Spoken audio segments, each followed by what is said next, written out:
Oh, I can spoil for people that it's Scum VM. No, they see it now too. Oh. Neat. Oh, I just saw I saw Nathan saying, "Oh, poor Ubi," and I had to go into Discord check what's happening. Yeah, back locked up is never fun. Yeah. Nope. Gotta love those dance moves by Robocop, indeed. Zelda, do you want to know the title of the stream? I do. It is "What a Wacky and Wonderful World We've Wandered Within." I'm keeping it a secret from everybody on what the game is. Ooh, alliteration. Yep. But it's a perfect title for this game, especially. Are you ready? I am.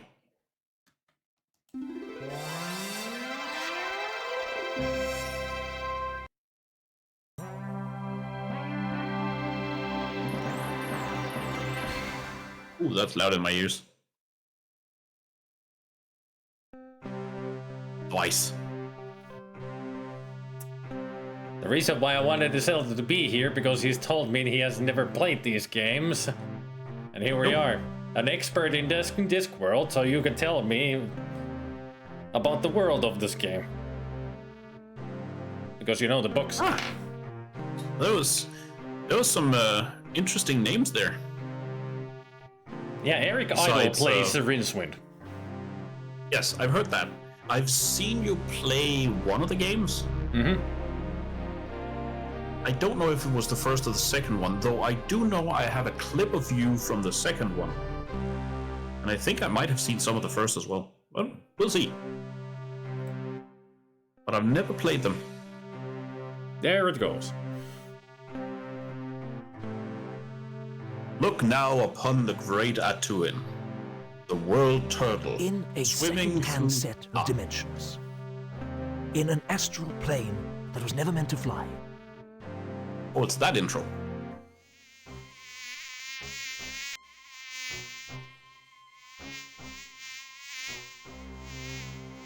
Somewhere in darkest Ankh-Morpork, a sinister plot is about to unfold.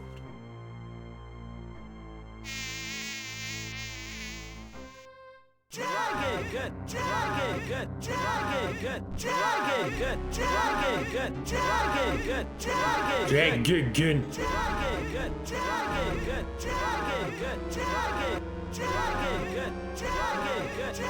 I wonder what they're trying to summon. Yes. Dragon good, dragon good, dragon good, dragon good, dragon good.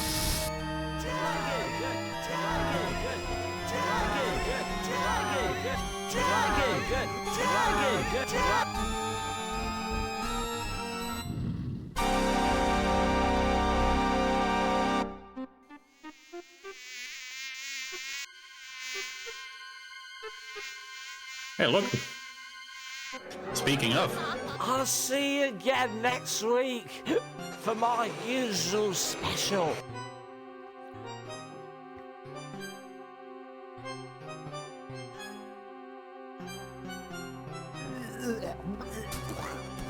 Beautiful.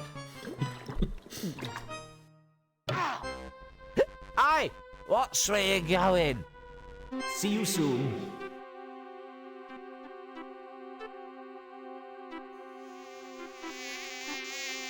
Get off. Damnation if you don't clear out, so help me. Oh, just bugger off.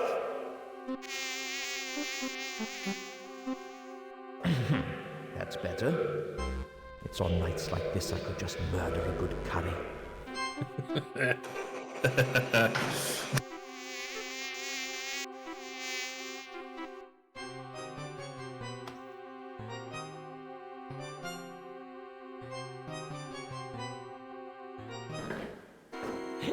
Ah! Hands up. Who's there? Hands. Would you mind putting your hands up? Why? What's happening? It's a simple courtesy. I say, put your hands up. And you, put your hands up. What did you say? It's traditional. A well-established ritual of your actual mugger and victim relationship. You being a victim and me being the aforementioned mugger. Now please put your hands up. Hold on to you, what's the names? I haven't got all night, you know. Just do it, alright? Okay. I don't know what this town is coming to. A man can't even have a quiet drink in peace.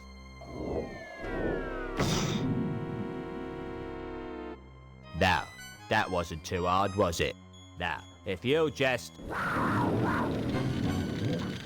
Oh, bugger.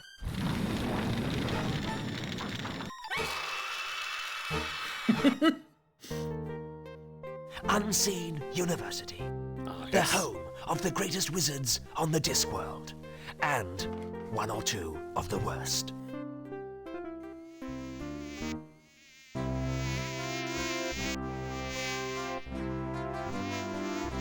Now, listen carefully.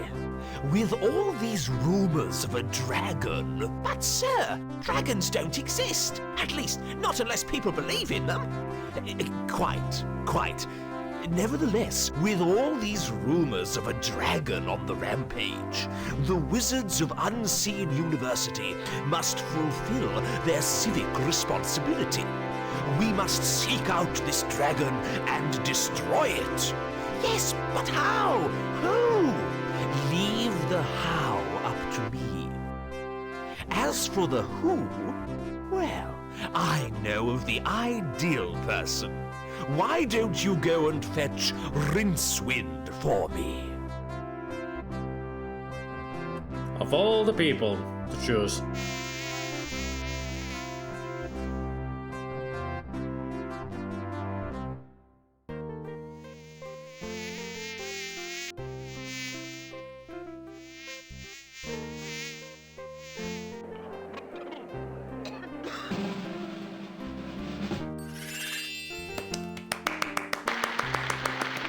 Act 1.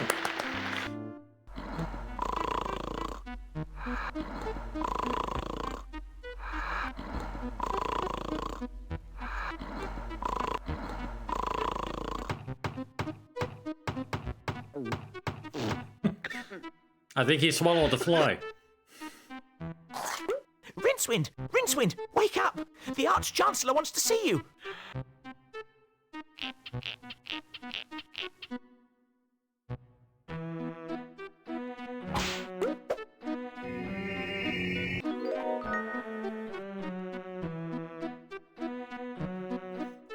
And thus the introduction is done and the fly turned into the cursor. That's one way to do it. Neat. But there's luggage, sleeping, and there's Rincewind.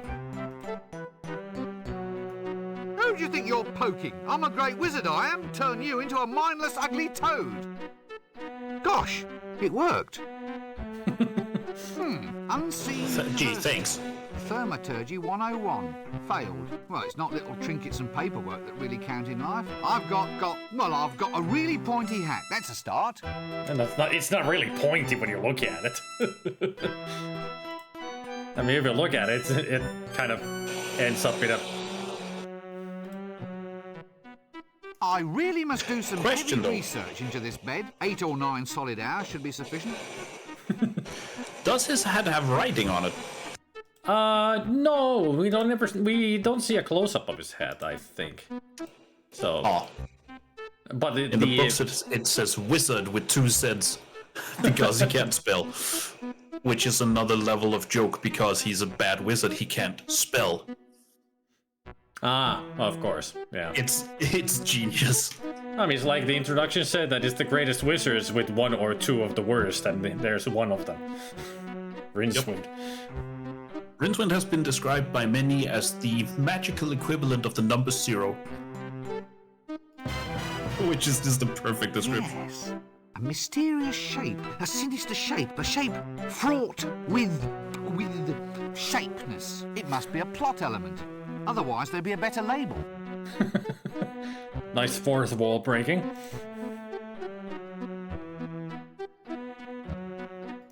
A snoring chest? That's novel. Well, I'll soon fix that.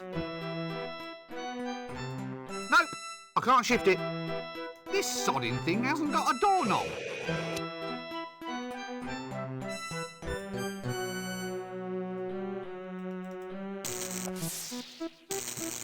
This really shows how good he is with magic. Can't even open a freaking wardrobe. the kick. Yep, that's how he opens things. It's I mean, my money pouch, it's, all right. Now, if I only had more of the fillings. It's stated in a couple of the books that the most magical thing that Rincewind owns is one thing to protect himself. It's a half brick in a sock. Oh. Yeah. I mean, he is from Ankh-Morpork. He knows his stuff. Mm-hmm. Nope. Aha! Portalis Exitus, or the common doorway. See, I'm not a wizard for nothing, you know. I mean, you're a wizard of nothing, I would say.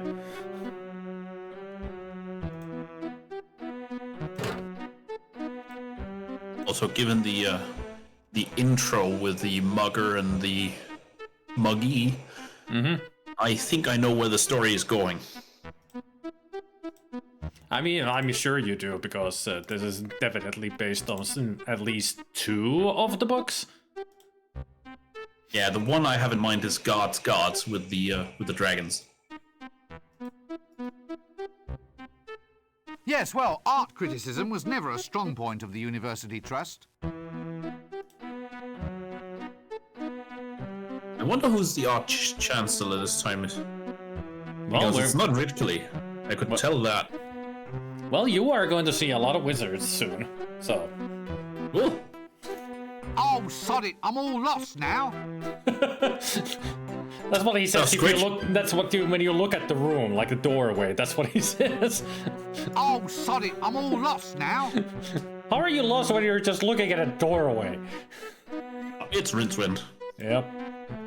Doesn't take much for him to get lost. If it isn't young Breakwind. Breakwind. So, Rincewind, quite. Come in. We need to talk. That is, I need to talk, and you listen. No doubt you've been hearing all sorts of rumors about this dragon that supposedly is terrorizing the town. dragon, as in the classic fire-breathing, city-toasting... Shut up!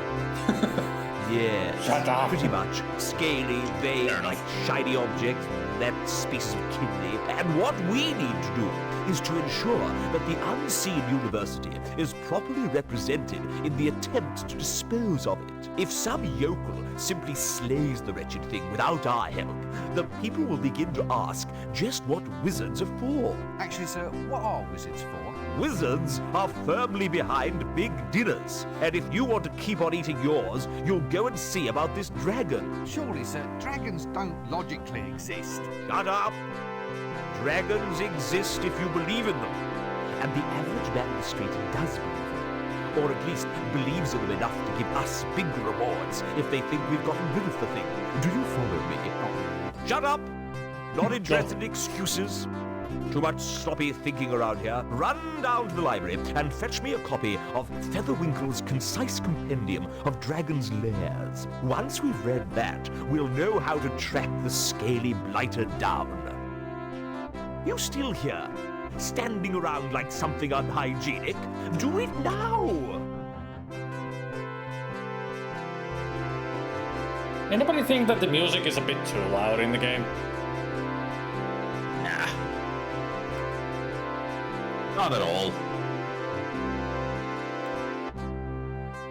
That didn't even do anything. No, I noticed. Hang on. Welcome to the Plushy family. I will say, for anybody interested about the wizards and their big dinners, yeah, they have 14 meals during the day. 14 meals. Yes. So even more than a hobbit. Starting from the earliest, I'll see if I can remember them. There's midnight snacks, there's somnambulistic nibbles for those who are sleepwalking. Yeah. Early breakfast, second breakfast, third breakfast, then there's 11 C's and early lunch. There's second lunch, mid-afternoon snack, afternoon tea. I think they have early tea as well after the afternoon tea, and late tea, and dinner and second dinner. Ah. Yes.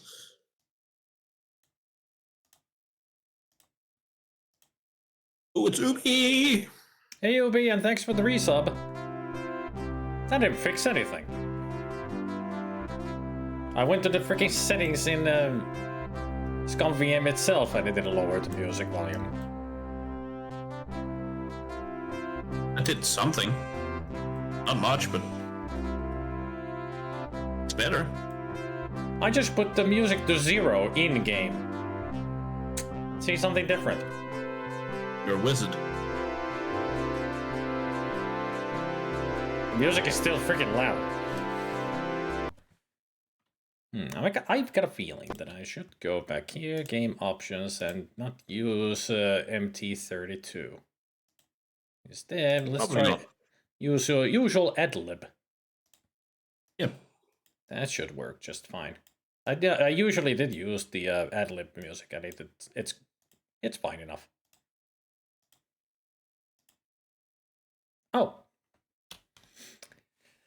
Adlib apparently doesn't Miles work. Adlib. Ah. And that crashed the whole ScumVM.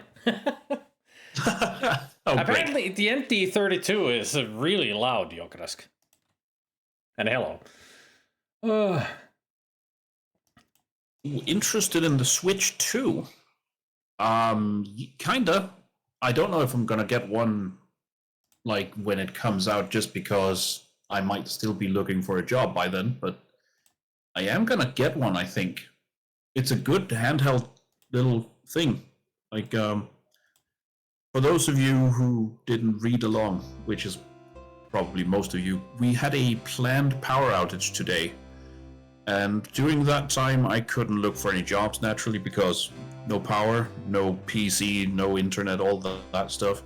I played Octopath Traveler on my Switch. So I'm pretty sure I'm gonna get one, just not immediately as it comes out.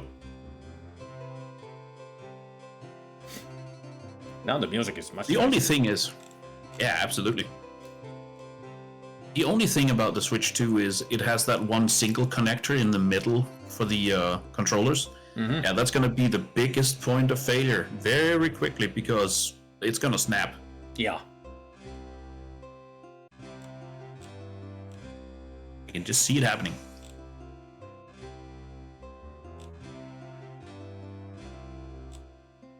Ah, nice music. Very nice. And this game has I will say- a very nice soundtrack. Yep, the one right in the middle of the Joy-Cons. If you look on the body of the Switch where the Joy-Cons connect to the body, there's that little like tab which goes from the body into the Joy-Cons to let them connect. Mm-hmm. Yeah, that's gonna snap off. I'm pretty sure. As I will far say, as leaders the game go, has the only so reason I far- follow him into battle is out of curiosity. Oh, should have been morbid curiosity, but still, they have gotten sparklies. Rincewind really, really close to how I see him in the books. That, of course, he's adult, but he's not slow. Mm-hmm. He has that kind of rodent-like intelligence. Mm-hmm. I mean, they captured that really well in the game. Absolutely, Not to mention that he is a coward. he is. Golden thingamies. It must be good to be the Arch-Chancellor. Would you like to meet some of the other wizards? Absolutely. Then we go to the dining room. I do wish to know who the Arch-Chancellor is, like his name, because there've been a few.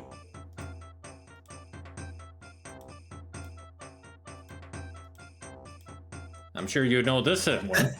Windlepoon. Yeah, Windle. Windle is great. A very, very aged old wizard with a beard used mainly for collecting tobacco stains. Would you believe he gets a full tenure for this? Yes. A bearded old wizard. With the bursar. Yet another bearded old wizard. The dean. An old wizard who grew a beard mostly because shaving cream costs tuppence a bag. The lecturer in recent rooms. Recent A swamp runes. dragon, if my eyes don't deceive me.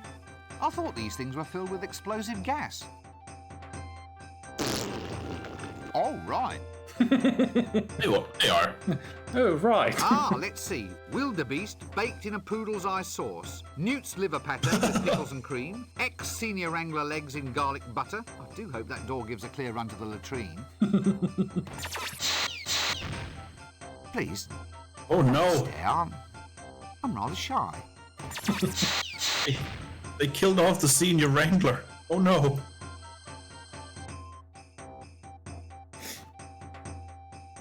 I really tried to like this game. The art style, voice acting, animations, humor, all great. About the puzzles, just no. Yeah, that's the biggest problem with the game. It's moon logic.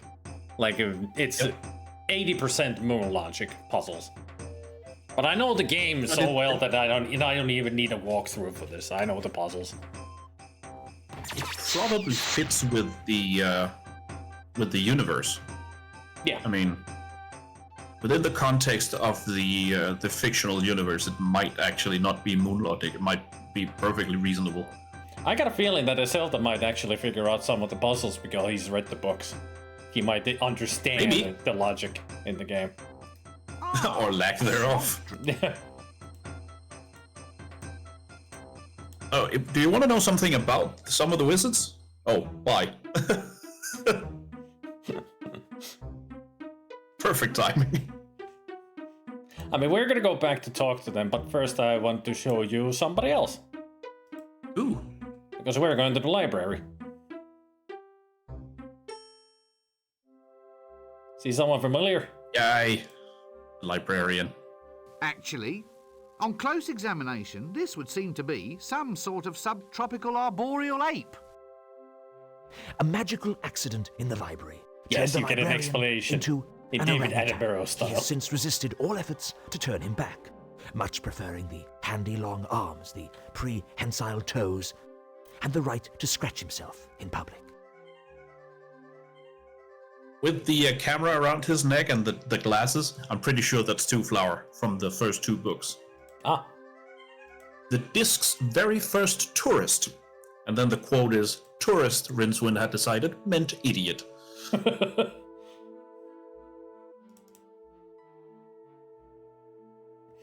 so this is what we can do with the.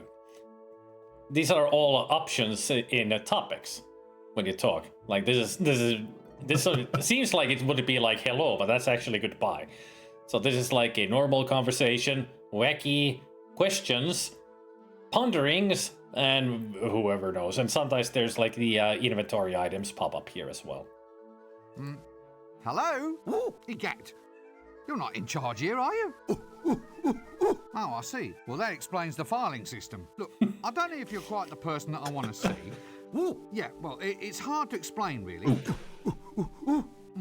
Yeah, ook, eek, ook.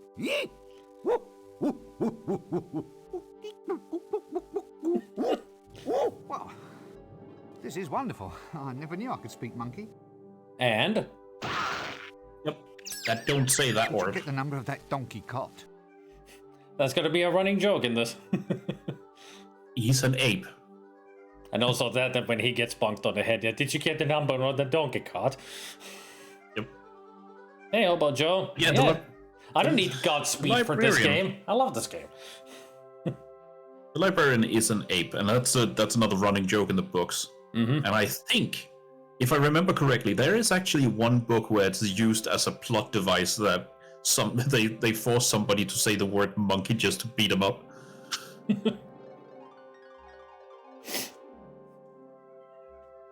The puzzles make sense for an avid Pratchett reader, just that sometimes the road to get there includes being hit over the head with a 5x5 board of logic. Mm-hmm. That sounds about right. I mean, that's Do you what I mind would if I assume. monkey about in the library for a while? Did you get the number of that donkey cot? May I take a book from the library, please? Excuse me? I see. I need something in order to take out a book. Ooh, toothpaste? Fingers? Gloves? Something in your hand? Ooh. A dentist? Halitosis? You want some mouthwash? That's it. You want some mouthwash. I'm sorry, but I'm already spoken for. Banana. Oh! A library card! Oh, why didn't you say so in the first place? What happens if I just barge in without giving you a library card? Yes. Now look, unfortunately, I don't have one ape. Ooh. Ape upon my person. Yes, upon my person. Phew. I didn't say monkey. And Did you get the number of that donkey cot? ei Olvi perkele. Hey! Whose monkey is this? And Did you get the number of that donkey cot? This seems like a good cue to cease this whole silly conversation.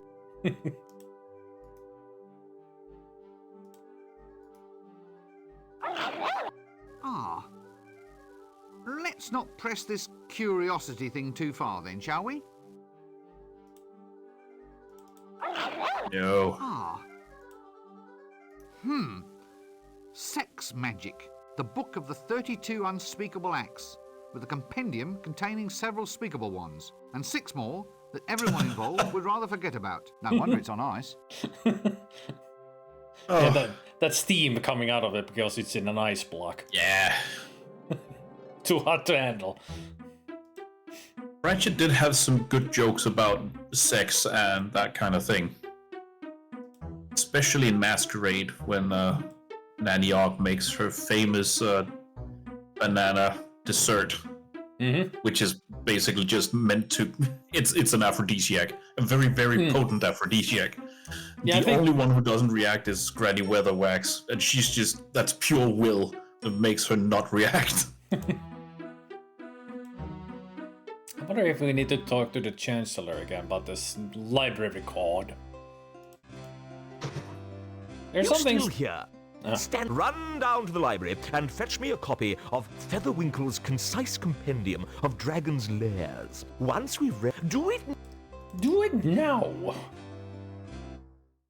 Yeah, one of the quotes that I have is about Rob Brydon, who plays many characters in this game.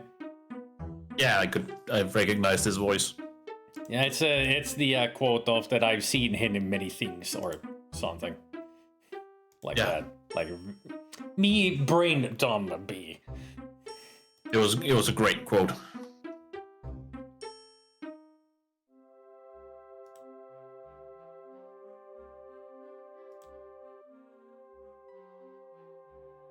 Aha, a book. Ye illustrious tome of levitation.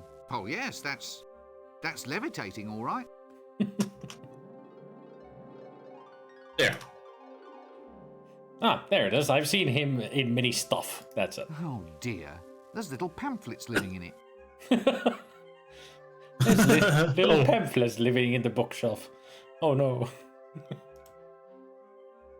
What is a good library except for a black hole, a genteel black hole that knows how to read? Yes, I think perhaps our best move would be to keep slightly upwind of this one. Well, that and keep out of arm's reach. Hey, buddy. Who, me? Have you ever thought about the advantages of owning land on the Fremenwanger Peninsula? Isn't that all underwater? That's just its advantage, friend. Think of it. A seaside retreat where the sea can actually be the one total dominating element of the view. I mean, Yes. sure. Let me take advantage of this once-in-a-lifetime offer. What, really? Nah, only kidding. I just wanted to be as pleasant as possible as a sort of aid to conversation. Oh, but that's cruel. It's building up my hopes only to dash me down. You know, being a confidence trickster is a hard job. Well, perhaps you need a holiday. Right, but where to? Where to? Not a lot of peace at resorts these days. I hear the Fremenwanger Peninsula is fairly quiet. Well, yeah. It would be. Why don't your lips sync with your words? L space. The library is a nexus of L space. Within these shelves, all possible paths and futures can be found. Frankly, it's making me feel a bit ill. It also leads to all other libraries around the world What's that under your coat? and in the universe. Hourglasses. Care to buy an hourglass? Where did you get all of those? Fell off the back of a donkey cart, sir. You are an extremely silly man. Hey, I'm not the one wearing a dress. Right, well, don't be a stranger. Cheers.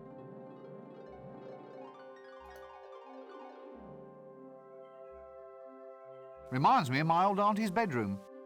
The ropes, huh? Okay. Reese, we don't need to know more. No, that's fine. Doesn't work. Even Gabriel's like, quite.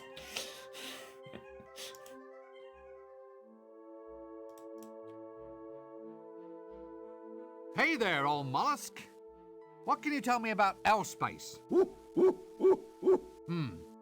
Yeah. Yeah, I see, yeah. Yeah. Yes. Uh-huh. Mm-hmm. Yeah, yes, I see. So what you're saying is that L-space is a means of time travel available only to librarians, which is essentially too complex a subject to convey with hand gestures and grunts. Yes, I thought so. But look, if I did have to go into L-space, say, to go back to another time, you could help me?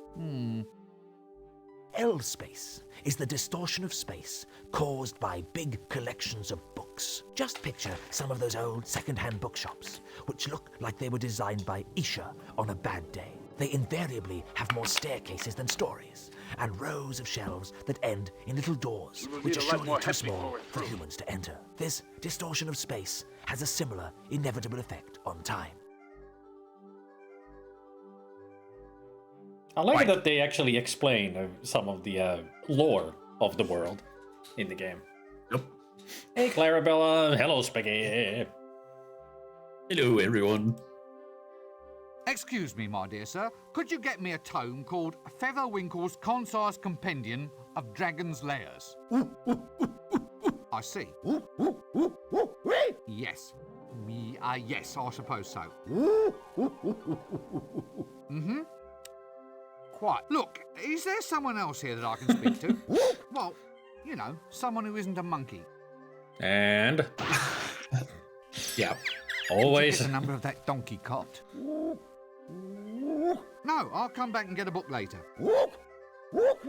Yes, I've given up. No, not gibbon, monkey. Ape! Oh, damn! Did you get the number of that donkey cot? This seems like a good... Alright, so we need to get something to give him so we can get ourselves a book.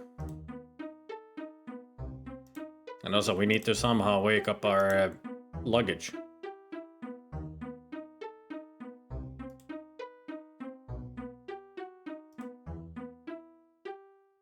Gotta love it that Rincewind lives in the like a top room, which is just the top of a tower. Yep. The longest way to walk up there, and you can see that they gave up on making stairs, so they have to build stairs for him. A snoring chest? Nope, I can't shift it.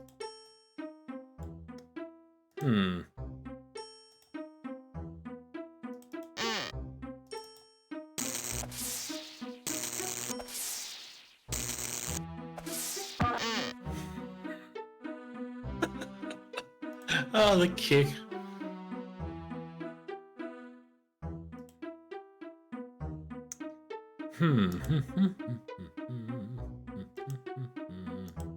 Maybe there's something in the diner room we could get. At least we can start talking with the other wizards. Or you can tell us a little bit about Windlepoons. Well, Wendell is probably in this game the least interesting, just because he doesn't actually get his own story until he dies in the books. In which Death has decided not to be Death anymore, so Wendell doesn't actually die, he just comes back as Windlepoons. That's the second game. That's what happens.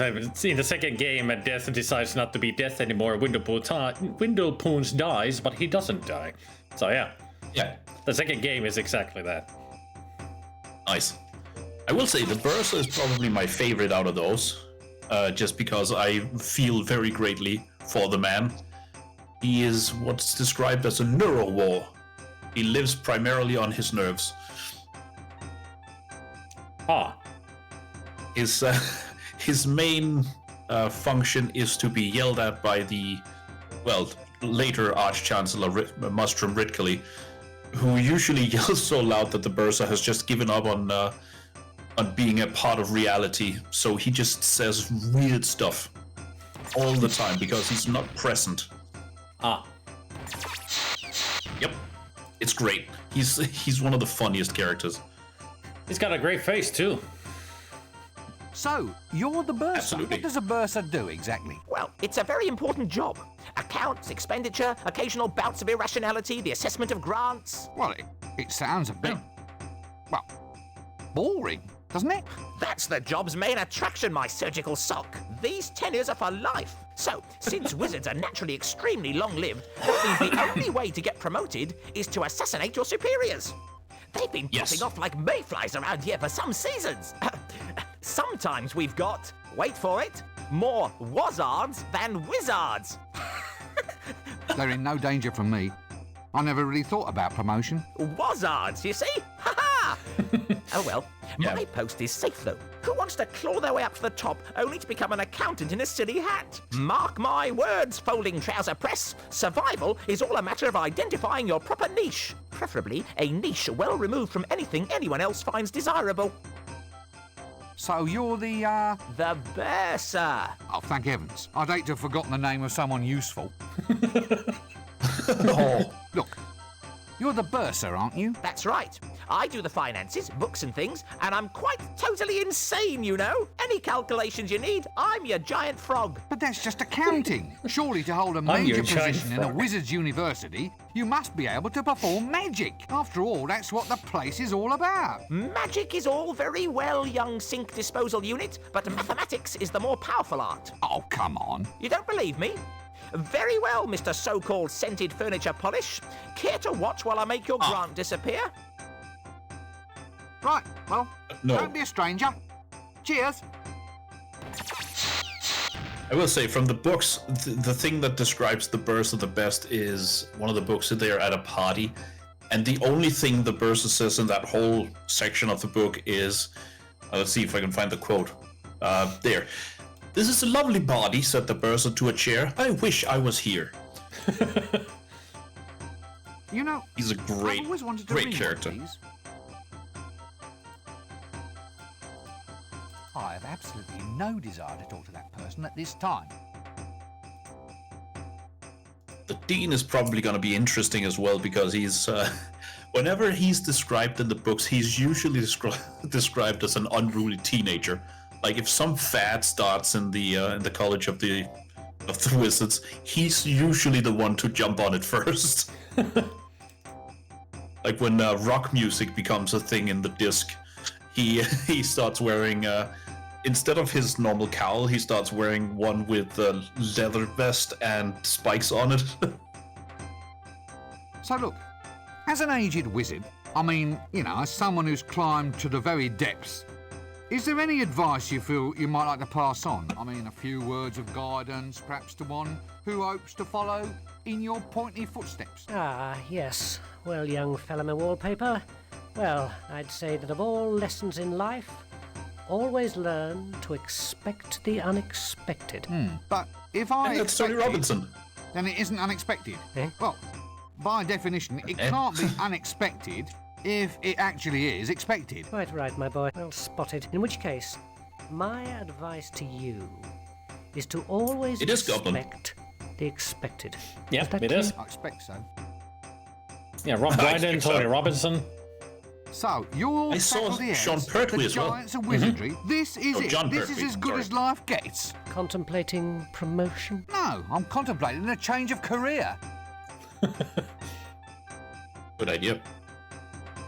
Yeah, there's plenty of known actors and people in this. Listen, one thing I've always meant to ask, these dresses we wear, are they strictly necessary? The robes, lad, are symbolic of our dedication. You see, this is not so much a calling, a profession, as a condition of mind. By wearing long robes, we imply a somnambulistic state, an attitude in which we walk dreamily through this world with our minds occupied by higher things. Higher? Like, say, as high as this hat? Well, the hat, too. Its height implies loftiness of thoughts. Or it might imply that we should have let our mothers keep on dressing us. What's more, it keeps young whippersnappers like you from running off. Eh? Would you want to walk the streets looking like a refugee from a somewhat suspicious pencil factory? Point taken. Somewhat suspicious pencil factory. Is this all you do all day? Just sit and make a public nuisance of yourself? I'm reserving my powers. What powers? Well, for a start, I can read your mind. Really? What'd you see? Not much. You must have the big print version. Well, I can think tell there's that someone calling me. Pratchett himself was involved with this. Mm-hmm. He was very involved with the making of this game. I know he didn't design the puzzles, but he wrote a lot of the both the script and the story. Yep. For the game. You could tell. Good day, sirs. Is it? So you say. What with the bottom falling out of the tapioca market. He's off again.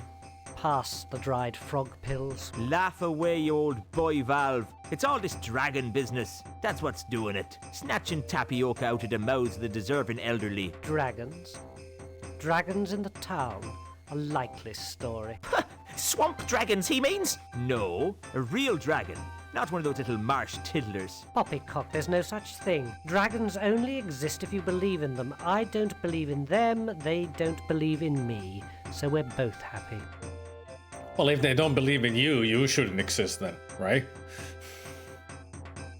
Also, the reference to the dried frog pills, that's usually the bursar who needs to take those to bring him back to somewhat sanity.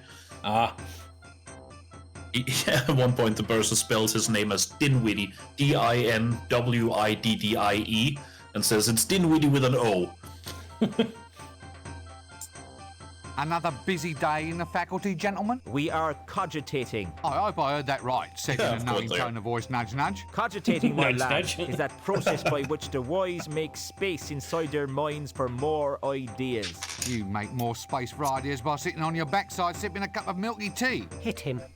Hit him. My boy, ideas are normally sold by volume, not by weight. It's best to let them settle so you can find more room in the top. We have wisdom and you do not. For instance, this is the action of a clever man.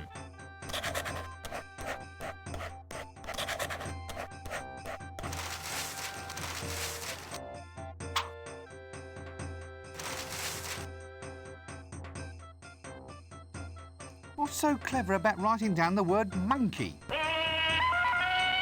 Yeah. Wisdom, my lad, is never cheap. Well, I didn't know you were selling it by the pound. Yep, rim shop. Excuse me, where might I go to find the patrician? Well, Don't be an idiot, boy. Just look for the palace. Is he approachable? Can you actually speak to him? oh yes. No. But he's a mean man with a word. Be careful if he uses sarcasm on you. And for heaven's sake, run for it if he resorts to irony. Does this place always have to be this way? What way? Well, this way. It's chaos. It's undisciplined. It's as if I'm thrashing about in a sea of questions, like I'm screaming out against soul-destroying winds. Isn't that a mixed metaphor? I mean, there are times when I dream about just shaking this place by the neck until it starts talking sense. I have one like that too. What, really? Oh yes, in one magic moment I stride like an intellectual giant across the rooftops of the world, slicing through the Gordian what's-his-name of fuzzy thinking for all time. And then I have this other terrific dream, that I'm being smothered in fruity yogurt and sucked up inside a whale. Thankfully, that's not my problem. So far, anyway. We can but hope. Was Rincewind thinking that he's gonna go to Hogwarts or something? Probably. Why is the I don't know librarian what a monkey? Rincewind. Oh, Oops. that's fair. Did you get the number of that donkey cot? He's not one of them, he's an orangutan. But it's the same thing. Yes. Get the number of that Nope. donkey cot. Your actual orangutan is one of the great apes, an arboreal denizen of the subtropical rainforest. If you ever want to go far in life, you must learn the value of proper nomenclature. Nomenclature? But what's the difference between calling him an orangutan or a monkey? That. There's the difference. In general terms, the difference is whether you keep your teeth in your head or in your hat. But how did it happen? I mean, should we really let arboreal subtropical fauna be the guardians of a major national library? Oh. Well, he was human once, of course. What? Really? All part of a magical Was. accident. Very tragic, you see, but there it is. Very embarrassing, seeing him scratch himself in the reference section. Doesn't he want to be turned back into a human? Ha! Says he likes the long arms, the prehensile toes, and the right to scratch himself in the reference section. I say he just likes running around loose, not wearing trousers. I mean, I would. Scratch himself in the reference section. That's such a great Pratchett joke. Right, you are then. Like you other. You want to know what Rincewind becomes the lecturer of once he actually gets a full-on position at UU? You tell. He becomes the lecturer of cruel and unusual geography. This is such a great name. Hey, The only reason he becomes that is because the what's wizards the do girl see doing the in here? I'm not a girl. positivity of him Why being a you- coward. Why are you wearing a dress? It's a wizard's robe, There's Jumper. not a Wait. dress. Yeah. I knew a girl's dress once. Splendid. I can tell. dress. Very good at pickling. Yes, very good at pickling eels, she was. Well, I once Pickling knew a girl eels. too, of course. Of course. Oh, why are you of course? Young fellow like you ought to be out and about, exploring a world of adventure. Wine, women, and pickles. Look, I am out and about. Well, you can't be too good at it if you're already off course, young air freshener. Look, no one's off course. I just use the phrase as a pleasantry, a manner of address. Pickling?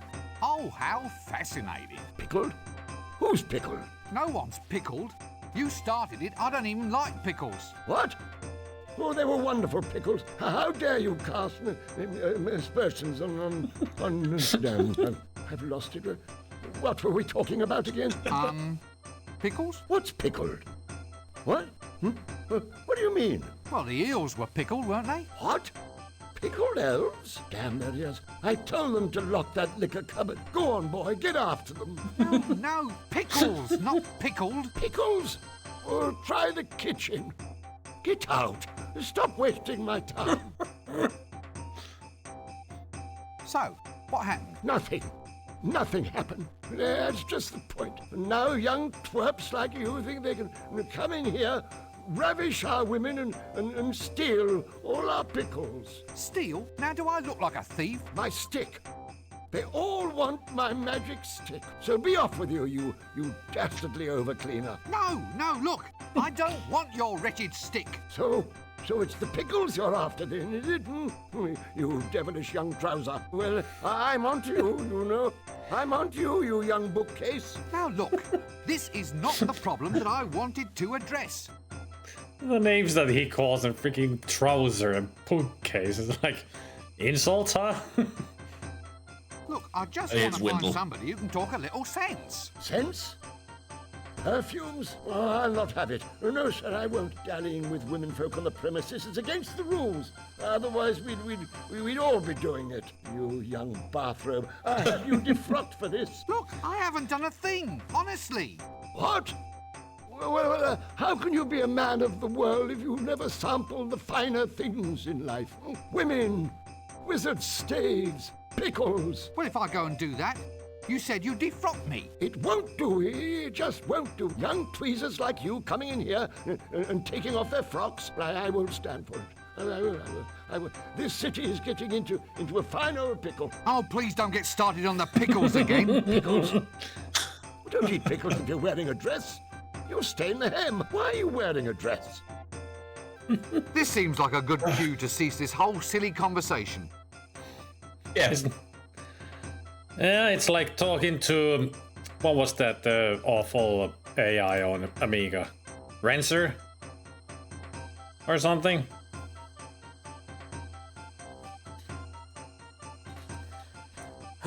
Yeah, Rector. That's it, right. But he's Windlepoons, he's old.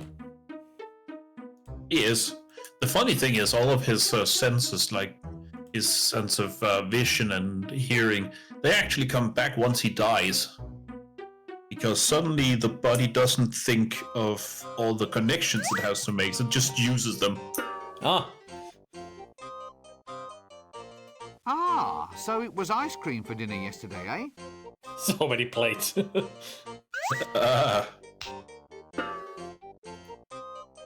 Well, he's cooking food. I suppose that means we have to call him a cook. Excuse me, but could I ask you some questions? Clear off! And no magic in the kitchen. One more spell goes off in this place, and I'm going to complain to the Arch-Chancellor. Are you always this surly? Not always. I even know a jolly joke. Really? Yes. Oh no. Ugly, hollow, and rings like a bell. I don't know. What? Look over there. Did you get the number of Great. that donkey cot? Well, that's a fine skill to have. Your parents must be very proud of you. Actually, I was going to become a wizard, but they found out my parents were married.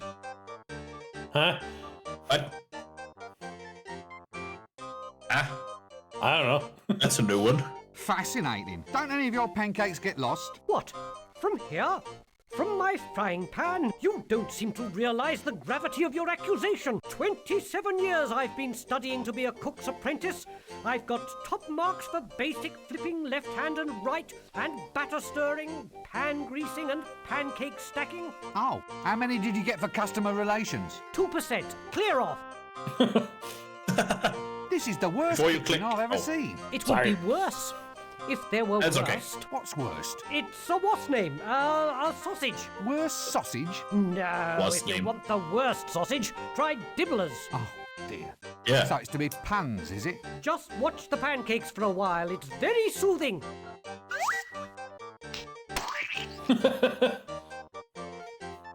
I had a feeling that was gonna happen. I was about to say to Gabriel, yeah, Cleverbot, that's exactly it. I was thinking of that name. Glad you remembered it before me. Well, Oh, I'll God, catch you later then.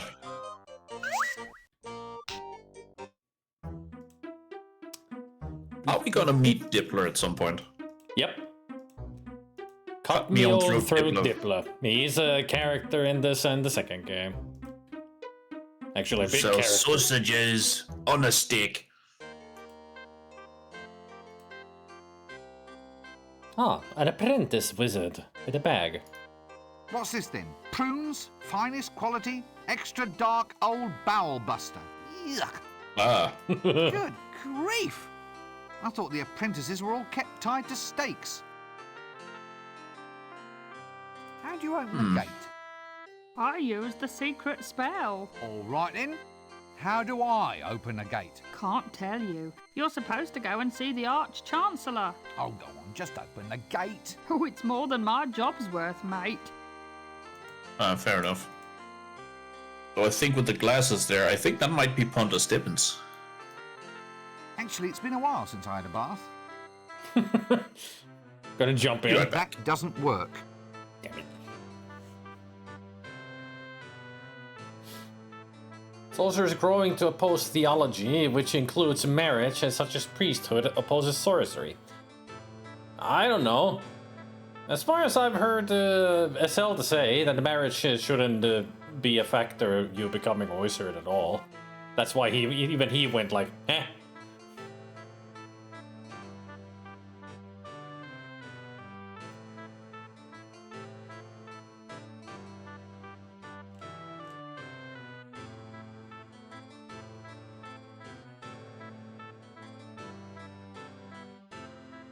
I'm sure he's told that many of the wizards in the books are actually married. And all that, so... Don't know what the cook meant with that joke.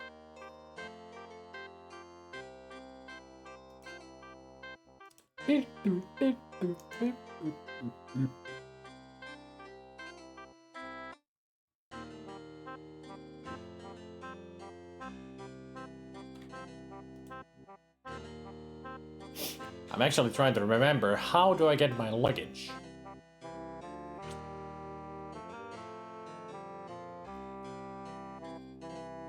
Was it that I need to get the book first? Probably. It's been a long while since I played this game, so at some parts the memory is a bit hazy.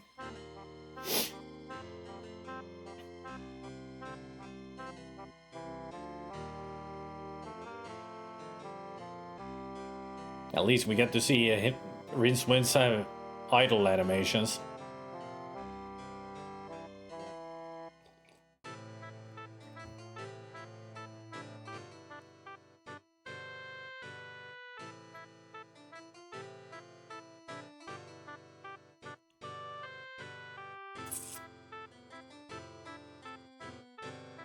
Alright, I'm back again. Alright. We're behind the university. Ah, Illumination is a fine thing. I wish I could see in. New improved Wonder Grow. Grows anything. New instant formula. Nope, I can't shift it. Okay, cannot pick up a bag.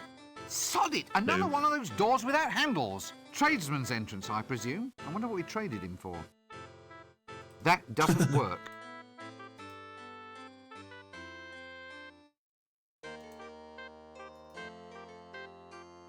Ha ha! Good old unseen you. I wonder if the walls are this high to keep what's outside from getting in, or what's inside from getting out. Who knows? that's a good question. Also, looking at this building, you're like constantly thinking, like, what was the idea of building? It's like, who designed this place? It's like the weirdest design. Probably bloody stupid Johnson. Well, at least it's easy enough to get back in. There's the entrance.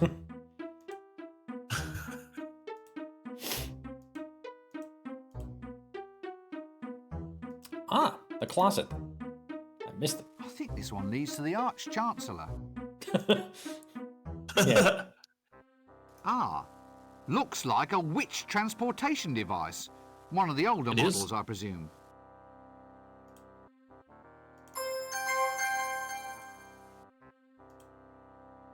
There. Granny Weatherwax has one that never wants to start. She has to give it a running start and it usually fucks up. Ha! Ha ha! Yes, now, don't rush me. Ow! Yes, thought so. They're shelves. At least that has been established, that they're shelves. We just don't see what's Good. on them because there's no light.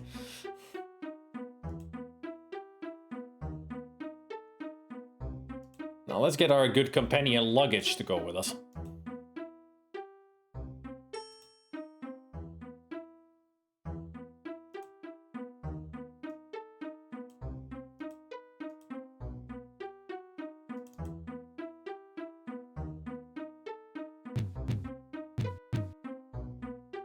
There he is.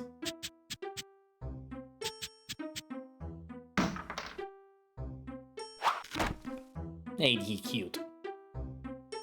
Homicidal luggage. Heel! Heel, I say. Good boy. Yeah. And he's got a banana. Oh, nice. Just the thing we needed. But no, Olvi, it's not a mimic. It's sapient pearwood. What are you doing? Get out of that. So, what do you think about all this? Oh, I see. I just love it how he's wagging his butt like it's a dog. Yeah. And that's 5 pairs of legs. So 10 in total. Which is too few. In the books, it has hundreds of little legs. Oh, no. Ugh! It's horrible. Hang on a minute. It's me. Rather handsome-looking chap, isn't he? That's me just making him look at himself. Right, that's it. Poke a man in the ribs. Let's see how you do without it.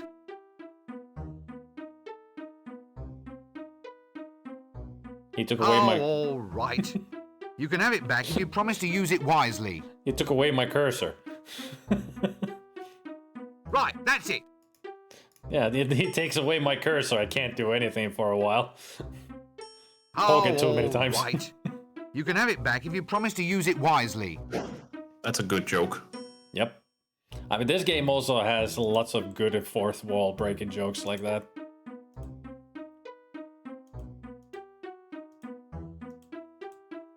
So now that we got the banana, time for us to get a book. I mean, if we don't have a library card, at least we can bribe him with something.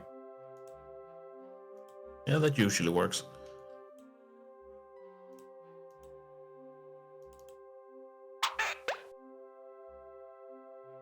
Excuse me, my dear sir. Could you get me a tome called Featherwinkle's Concise Compendium of Dragon's Lairs?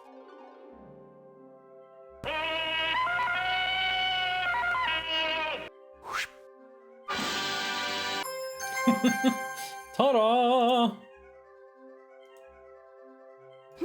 Featherwinkle's Concise Compendium of Dragon's Lairs. Detect dragons from a comfortable distance or your money back.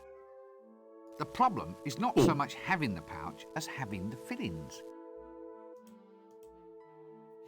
I love how the cursor is used to be the fly from the beginning. Yep. It flew into the ceiling of Rincewind's room and turned into the cursor. Nice little detail. Yep. Now it's time to really start the adventure once we go show this book to the Arch-Chancellor. We can go to Ankh-Morpork. I bet you want to see what it's like.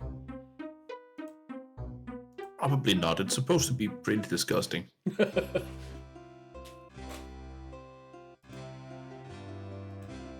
And it's said that the river Ankh is the only river in existence on which you can draw a chalk outline. Mm-hmm. I think that's how they describe it in Discworld Noir, when you look at it. The exact same line. You're much more likely to die from the impact than from drowning. Lad, Breakwind. Rincewind, sir. Ah, we now have the formula to construct Reclamento's never-failing Dragon's Lair revealer. With the device in our hands, we'll be able to track the creature and trap it like a wildebeest. You mean like a rat, sir? Really? Well, could be. That'd be easier, certainly. You've got a good firm grasp of facts. I like that in a wizard. Go forth and fetch the elements we need to construct this device. I'll see that your performance is brought to the attention of the university board when we review your grant next year. We may only halve it, for example. Sir, have I ever told you of my ambition to be a yak? It can be arranged, Rincewind. Just ask the librarian. Now, gonna move on. We need a staff of tumultuous taumaturgy, a spiral of never-failing induction, a miniature creature of excitable chitters, and a container made of the strongest ferrous metal. Oh, is that all? A sample of breath from the subject in question is necessary. Dragon's breath? Yes. Any problems with that? No? Yeah, don't drink it. Good. Well, don't just stand there. Off you go.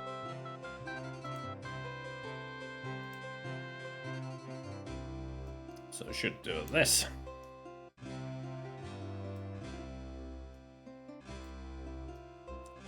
There we go. Much bigger inventory now. Good. Also, I just looked up the characters in the game. It is actually Arch-Chancellor Ritcully, which it doesn't fit in my mind because he's not Arch-Chancellor until after Windle dies, but what the hell. He's one of the good characters, so at least there's that.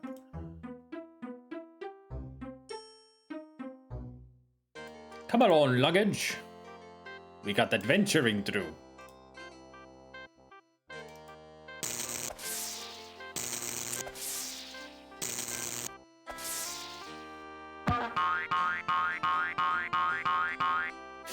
This time the kick didn't work.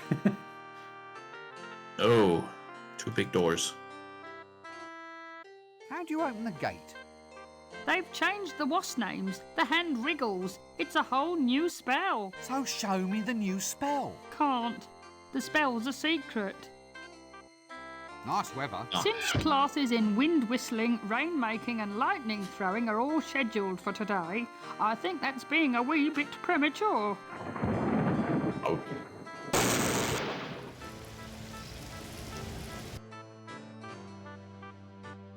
So, this is it?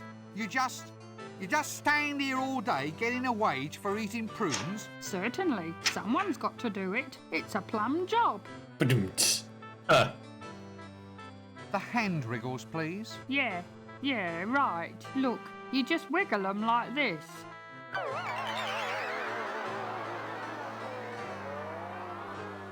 Like this.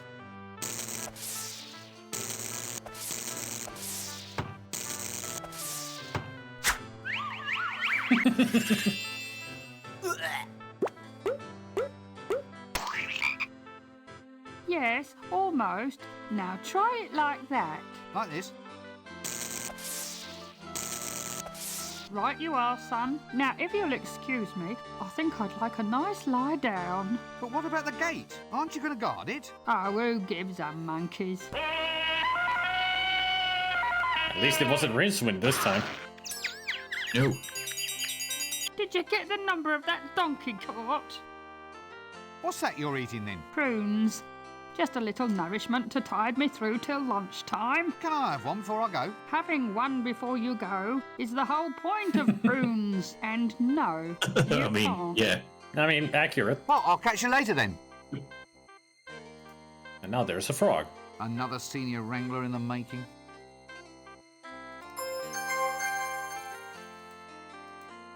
I mean, since it's there, might as well take it, right?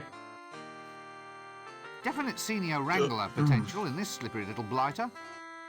He's cute.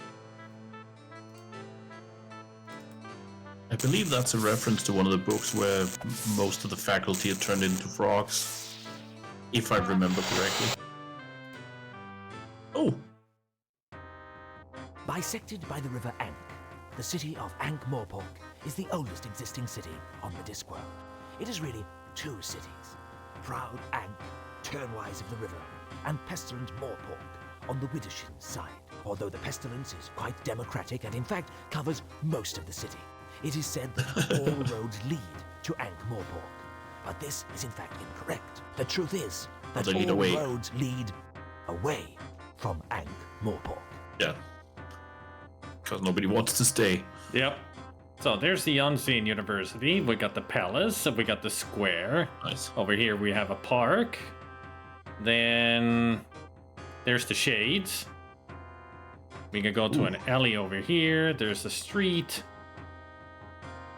And there's something else that will pop up later, a couple of places. And there's the broken drum, which is a tavern. Which should be the mended drum at this point. And there's an inn over there. And there's a dragon flying around. A nice little detail though, if it was there.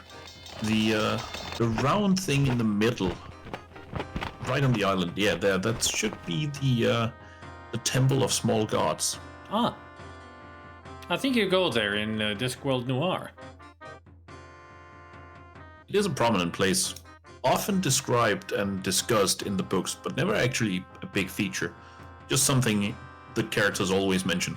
Oh yeah, so there's also the city gate where we should go because there's one of your favorite characters, I think.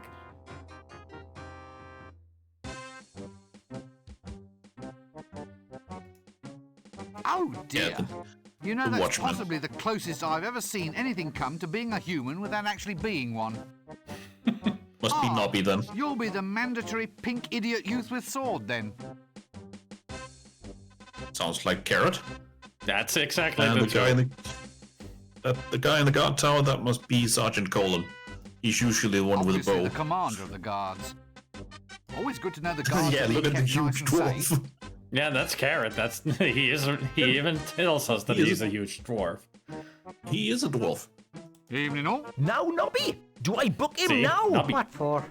Loitering with intent. Paragraph 7, subsection 3. Lurking, loitering, and vending without due course. Oh, Carrot, Give it a rest. Take a walk. Who are you people, anyway? We're the city guard, mister. What, all two of you? 3 of us. There's me and the sergeant, who's a bit under the weather as account of making an arrest of a large quantity of lager. Then there's the kid, Carrot. Oh, he's going to be a full member soon. Marvellous. We're on patrol. There's been a few thefts around here lately. Strange things going missing. Little knickknacks all over town. Almost as if someone's been swallowing them. You don't know anything about it, do you? What? Oh, goodness me, I never heard of any such thing in all my life. Well, we thought we might patrol our way over to the Broken Drum. Then we might patrol our way over to the inn. Then there's a few wine cellars whose doors definitely need checking. I see. So, what are you up to then? Oh, nothing. See, Nobby? Loitering! That's loitering! Of course it isn't. Just because I'm not doing anything important doesn't mean I'm loitering. Well, it's as close as maybe. Well, the law has to be specific. What actually is loitering? Oh, well, once upon a time, there was all sorts of laws, of course. Yes, such as, intent to go into a pub and have a drink, intent to strip stark naked and wave at passers-by, intent to go into a pub and have really big drinks, intent to pass by the guard without giving them a smoke. You haven't got a spare on you by any chance? No, sorry, I don't. No loss, no loss. Well, look, I wasn't planning on doing any of those things. Well, how are we to know that? But I was just standing there. What's the difference between loitering and minding your own business? Ah, well, your inveterate loiterer sort of sidles his way along the pavement, kind of moving without even twitching a muscle. Yes, I know. Yeah, gotta watch for them invertebrates. Some criminals just have no backbone. Had to struggle a bit for that one, didn't you? Hey, Swede. Oh, that's great. Hey, Swede. What does a city guard do? Not a lot. Not much call for us nowadays. Thievery is permitted as long as it meets guild quotas. So how big is the city guard? Well, it must be... Yeah, easily. Ooh, fully... What? Well, there's 3 of us. But you said the kid is new. He just wandered in out of the wilds one day. Almost heroic like it was. He's the first volunteer we've had in decades. He's having a little bit of trouble fitting in, though. He's a bit literal-minded, you see, on account of the fact that he's a dwarf. A dwarf? He's 7 Yes. foot tall if he's an inch. He's the tallest dwarf in the world. I lied about my height, see? You're a very good liar. He's a good loomer, too. He can really loom, Carrot can.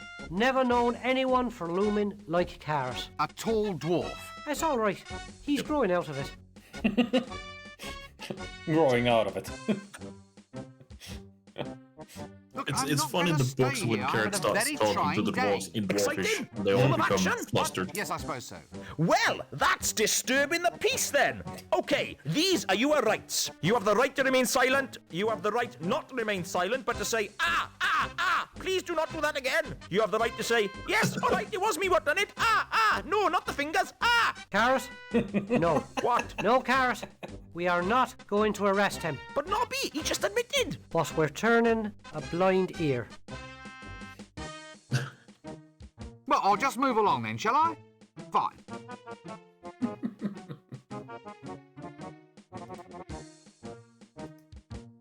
We used to have one of these things at home, but the wheels fell off.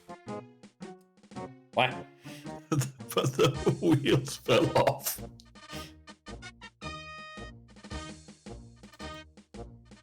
Look, I haven't done anything to you. Why don't you just leave me alone? Well, I'm a guard, sir. A guard has to... To what? Well, to guard, sir. I mean, we have to watch out for theft, sir. Does that have to involve harassing me? Well, you are a potential suspect, sir. Why do I have to be a suspect? Couldn't I be... well, stock in trade? Stock in trade? Well, instead of harassing me, you could just take a quick look every now and then to make sure I haven't been stolen. Good thinking, sir. If you were ever stolen, I shall report it to you at once. I think your commander wants you to fall in. Right you are, sir. So, you're, a A dwarf, sir. That's right. Don't let the height fool you. Look, I haven't done anything. Will you stop trying to arrest me? You haven't done anything? No! Nothing at all? Absolutely not. Right, that's vagrancy, that is. Under Article 7, subparagraphs 3 and 4, I must ask you to accompany me down to the watch house. And then what? Well, the book didn't quite go into punishment, only arrest. So, is this the watch house? Yes. Right, well, then I'll accompany you there. Is that all right? Yes, I suppose so. Well, I've certainly been taught a lesson. Well, I'll just move along then, shall I? Fine. I have absolutely no desire to talk to that person at this time. Oh, Yeah, you can't touch Sergeant him. Colin. Yeah, It said sadly that you Sergeant cannot. Colin has the happiest marriage because he works nights and his wife works days. And I can't remember who, I think it's Sam Vimes, who muses that their kid must have been born due to some really strong handwriting on some personal notes. Ah.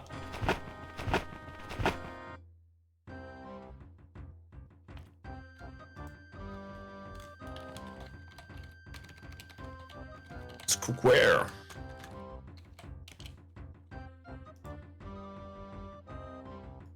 Wanted for arson. Suspect approximately 3 tons, 200 feet long, scaly.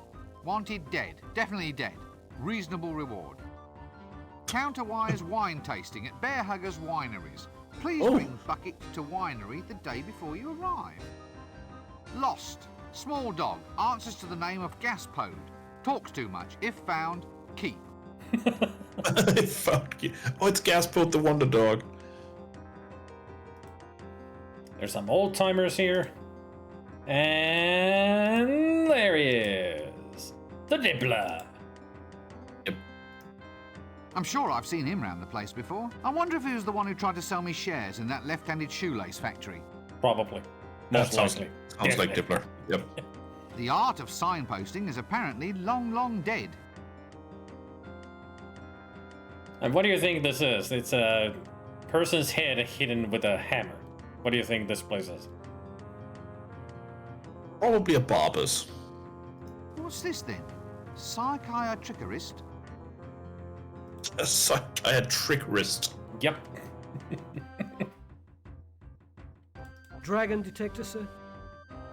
Hey, what? Can I interest you in a dragon detector, sir? I'll only charge you Oh, cost right, price the dragon of a single detectors. shilling. I'm cutting my own throat. A dragon detector? How does it work? Easy as pie, sir.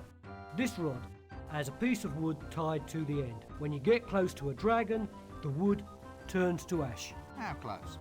Very well, you caught me there, Governor. A slight design flaw. Tell you what, I'll halve the price. 2 shillings and it's yours. I'm cutting my own throat.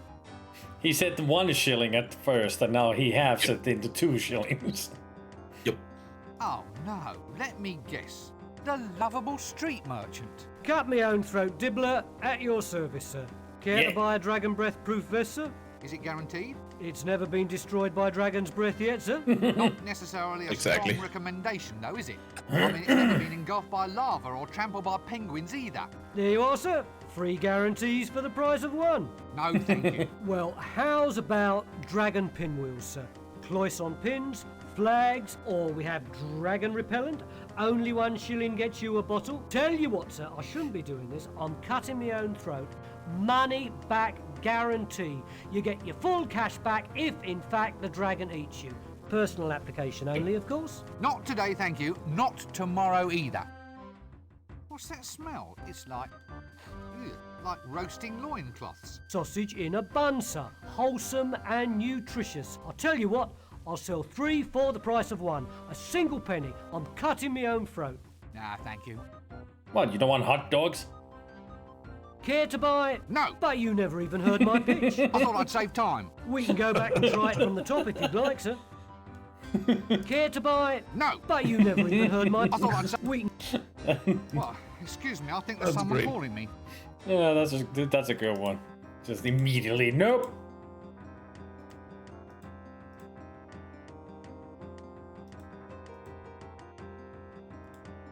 But yeah, Dibbler is great. Also, his sausage in a bun is not really a hot dog. It's more like, for the British out there, like a sausage roll where it's completely encased. Yeah, Ah. So even worse. and you're not supposed to eat them. What's this thing? Soliciting without a license? It's the tax collector. Alchemists Anonymous. Get rid of that banging habit. Ah, Well, if you must have a tax collector, why not keep him where you can always find him? Ah! Now this, clearly, is a Hublander Amazon warrior. This is easily told by her costume, the set of her sword, the characteristic goblin leather accoutrements, the firm musculature, powerful, unbridled, straining against the taut fabric, mere textile scarcely able to contain the ripe, majestic swelling of her... What are you staring at? What? Yeah. Ah, background colour. Gad, but there's no expense spared in this place.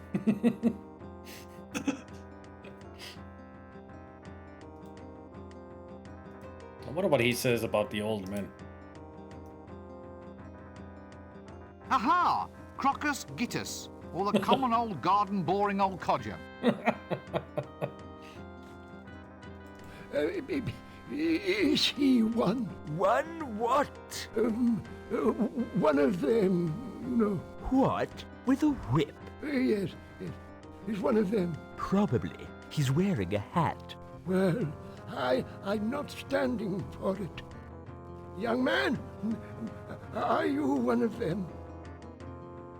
The guy on the right always looks to me like Captain Crunch.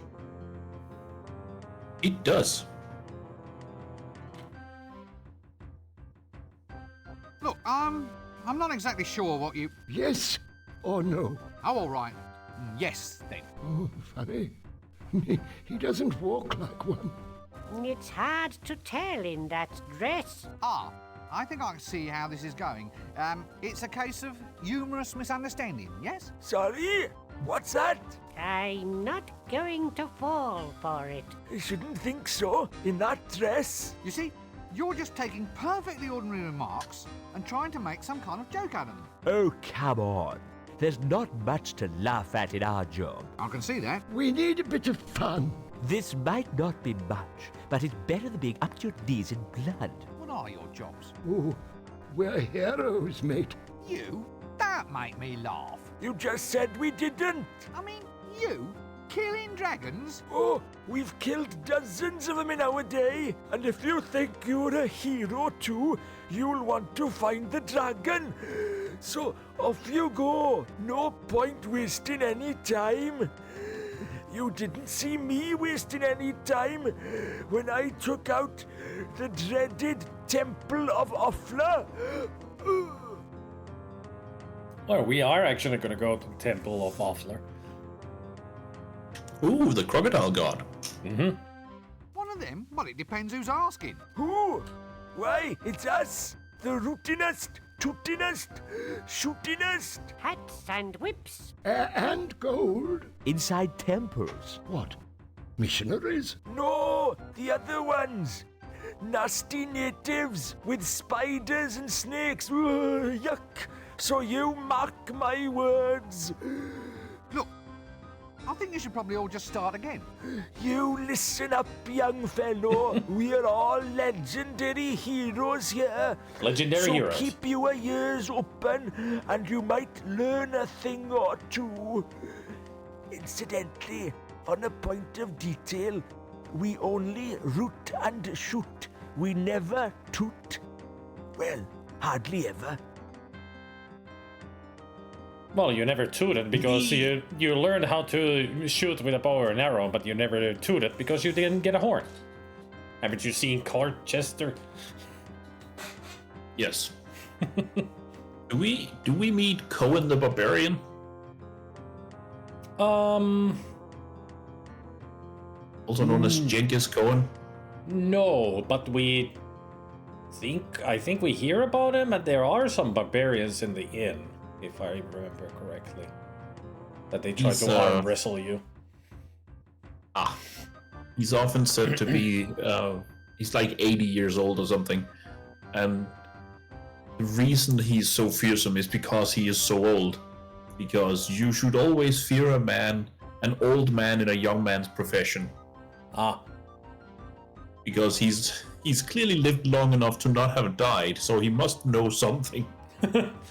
I mean, any one of these four could be him, because they don't give us the names of these guys. These are just the four heroes who are now old. I mean, he would definitely be the one lacking teeth. So it's not one of them. Eh? It's all depending on his destiny. I'm the kind of man that went out and made his own destiny. What out of? Wood? Come again? Well, you carve a destiny, don't you? Could be made of ivory.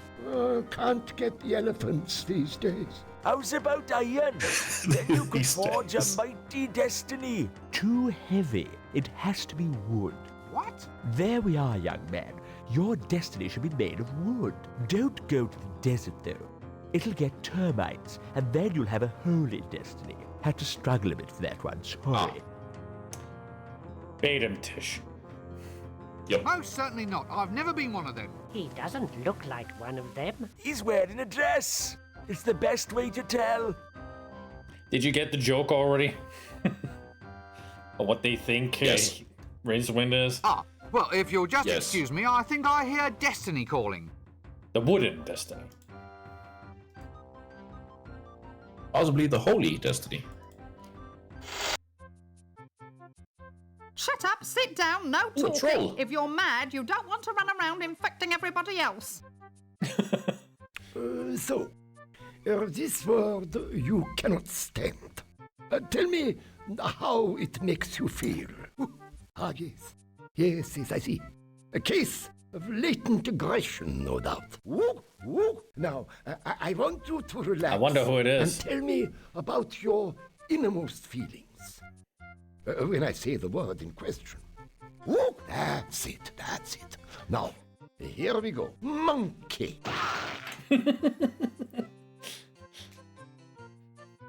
Hey, Jolly Ollie. Hey, Jolly Holly. No, not my first playthrough. I've played this game through many times. Yes, probably as good a place for him as any. Yibble, yibble, egg, egg. I'm sorry? The eyes, the awful knowing eyes. What's happened to you? I couldn't take it. Thumping, not thumping, my brain's gone potty. Ah! Get them off me. They're all green. Ah, Excuse me, I seem to be in the wrong conversation. Willow. Yes, look, let's not Wibble. pursue that, shall we? It's very delicate, you know. How do you change voices like that? Change it like what? You did it just then. It's called bucketing. Channeling? No, bucketing. It's like channeling, only it doesn't drain away afterwards. It all just sort of sloshes around in there and dribbles out at random. The winter evenings must just fly by. I love this game. Jolly Ollie. it kind of sounds like his the Pratchett's description of woolly thinking. It's like fuzzy logic, only more so. If you look at his face, then he really has some troubles, doesn't he? Yeah. Not just mentally, physically as well, because eyes shouldn't do that.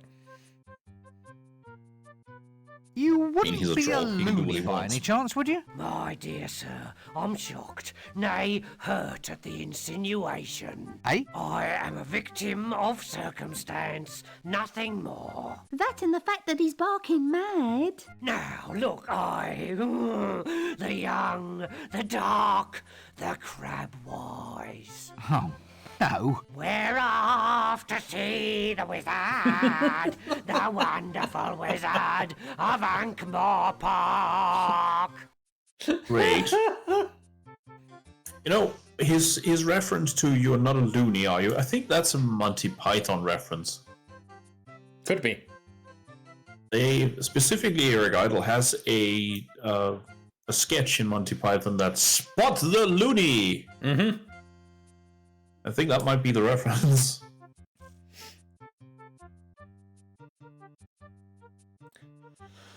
Well, Jolly Holly is trying to probably say lakupippo alvi perkele, I'm not sure. Lakkupipi, I'm sure you mean lakupippo. Probably. Which is a pipe, like this kind of a pipe that I have, the Sherlock, that I bought is purely licorice. And they're tasty. I haven't had one in a long time. Usually the thing about that though, at the end, they have like some candy at the end with a little bit of salt on it to make it more like salmiak. And I hate that part, which is supposed to be like the ash that is burning on the pipe. And that's the only part I don't like about it. Otherwise, it's great licorice. Oh, I'm sure it's a lot better than candy cigarettes. Because it is. It's licorice. Oh, now let me guess. You're a patient here, aren't you? Oh no, I'm just here for background colour. Here, chuk chuk chuk chuk chuk chuk chuk. Dark they were, and golden their eyes. The bells, the bells. Ah, jolly good. Carry on. This seems like a good cue to cease this whole silly conversation. Now, why is she dressed as a milkmaid? Because she is a milkmaid. Probably. Just tools of the trade, I suppose. She's also in the second game. Diploma, honours pass, cut me own throat, Dibbler's correspondence school, psychiatrickery, grade 1. Well, at least local mental health is in good hands. I'm not sure about that. Vague, Trolls Weekly, Hovel Beautiful, Popular Siege Engineering. I hate waiting room magazines. Vague. Yeah. Such a good name for a magazine. Vague. Yeah. Oh, do we want to go in the alleyway? Maybe. Alright. You said maybe, that means yes. Welcome to the Dunny King. Ah. Cad, it's a, what is that thing? A bit, well, messy. There he is. Yeah. The Dunny Man. An effluent redistribution technician. With a golden tooth. Good day. Can I interest you in a free sample, sir? Not on your Nelly. Lovely. Let me guess. You are a traditional? Sorter and remover of human effluent, sir. I offer drainage with distinction. My school teacher said I'd never make anything of myself in life, and just look at me now. Got to the top by starting at the bottom. And people certainly stand aside when you pass by.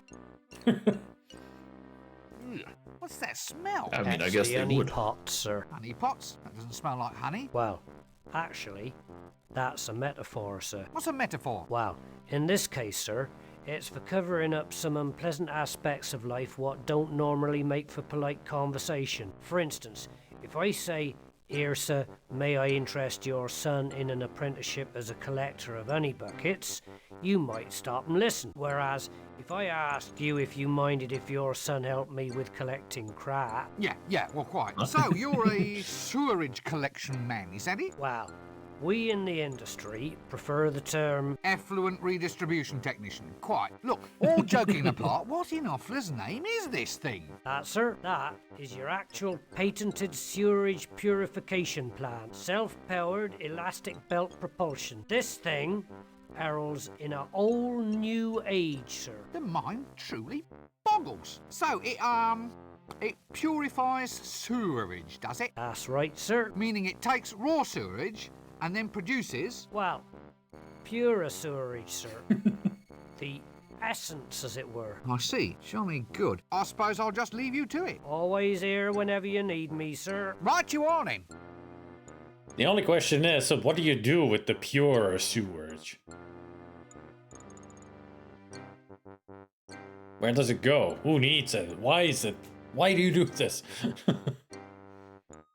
Don't ask questions. Who's even paying him for this job? The city, if I remember correctly. Should you really be doing this here? That's just the sort of attitude I've come to expect from your kind. You'll see. One day, you'll all laugh on the other side of your faces. Look, I didn't mean anything. No, fine. Obviously, you object to my profession. I'm used to it, sir. Wish I could say it didn't hurt. Oh, look, I'm sorry. I mean, I've always looked forward to a visit from the friendly neighbourhood... Effluent redistribution technician, sir. effluent redistribution technician. Anyway, I always left out little presents. Glass of milk, black cookies, that sort of thing. You did, sir? Nah, not really. Still, it gave you a warm all-over glow for a minute, though. Didn't it? You're right there. Thanks. Ah, don't mention it. Don't get horribly burned to death by any monsters or anything. No, I didn't watch it, Jolly Holly. Poultry power. Poor chickens. A nice strong rubber belt, that.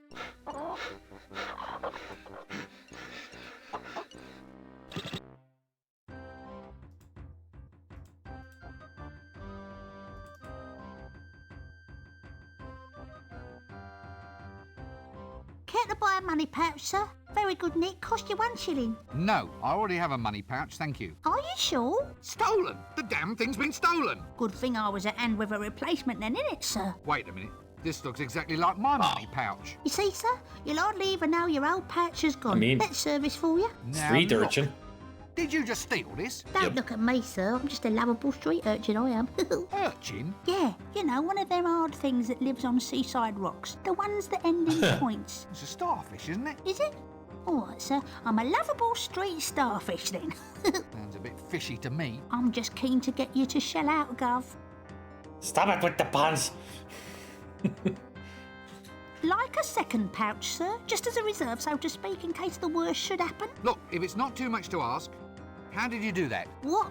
Give away a trade secret? Tell me how you do it, or I'll turn your spleen into a tank of sea monkeys. Wrong word. Did you get the number of that donkey cot? Oh, well, when you put it that way, Gov, look, it's easy. Just practice on those old guys over there and get your hand in.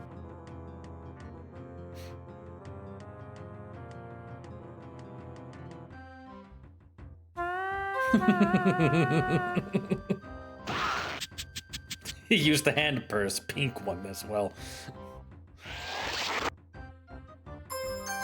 Yay, we got bloomers.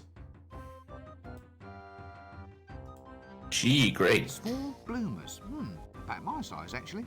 Sort of soft and silky. What a strangely liberating thought.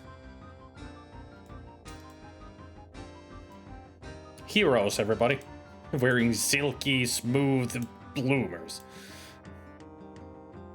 Now it's a lovable street starfish, as he said. I had a feeling he was going to change the name. Yeah, I love it when the games do that.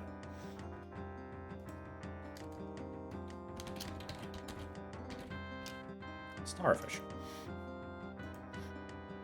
But now, thanks to him teaching us, we have the pickpocket icon. We can actually pickpocket people. Cool. Greetings, O noble warrioress. Greetings, O pointy-hatted elf. Eh? It is I, Red Sorghum, chosen avatar of the goddess Red Mothra. Sorghum. I've come to Ankh-Morpork seeking adventure. I've sworn myself to the quest and may give myself in marriage only to the man who can equal me in combat. You what? Are you in much demand? Well, yes, apparently. Under the terms of the Geese, I'm supposed to suffer no insult from any man, which unfortunately includes wolf whistles, lingering looks, and even passing thoughts of attraction, which would be all right, but they insist that I wear this get-up. Standard heroine issue. By the way, geese is an archaic word, meaning something like obligations. I really don't want to hear any more jokes about birds. Inconvenient. It's ever so cold. So, do many people actually just want to try and marry you? Oh yes, happens all the time. Well, I suppose I encourage it, really. I mean, it's been 10 years, and a girl has to settle down someday. They've been lining up in the taverns ever since I got here. I've been killing people non-stop since 10:30. So, just tell me a bit with this one. In order to get engaged to you, they have to Match swords with me, yes. to the death. Yes. Sounds dangerous. Actually, it's more boring than dangerous. Well, at least from my point of view. Other girls get to debauch with barbarians, and all I get is two-way conversations with the gods. Really? Well, it's not as if Mothra, goddess of Stepland, storms and destroyer of cardboard cities, really has anything much to say. Cardboard cities. I mean, there's the occasional quest aspect of things, but more often than not, it just means chopping up some mothballs or getting her a nice rug for tea. I suppose there is a lot of posing, and the chainmail bikinis are nice, but it doesn't fill up a Saturday night, if you know what I mean. You, do know what I mean, don't you? Sure, I know what you mean. Mothra even gave me this magic sword, said it was to keep me safe. Bitch. Every time I meet some halfway likable man, I have to kill him. Well, can't you stop it? Well, no, it's a magical curse, you see. For instance, if I even suspected that you found me attractive, I'd be forced to do something really totally unpleasant. Probably involving spleens. Spleens? It's an organ. Not sure what it does apart from ooze green. Yeah, well, I quite understand. Good thing I don't fancy you then, eh? I'm ever so pleased. Of course, I feel a lot more comfortable with you in a dress.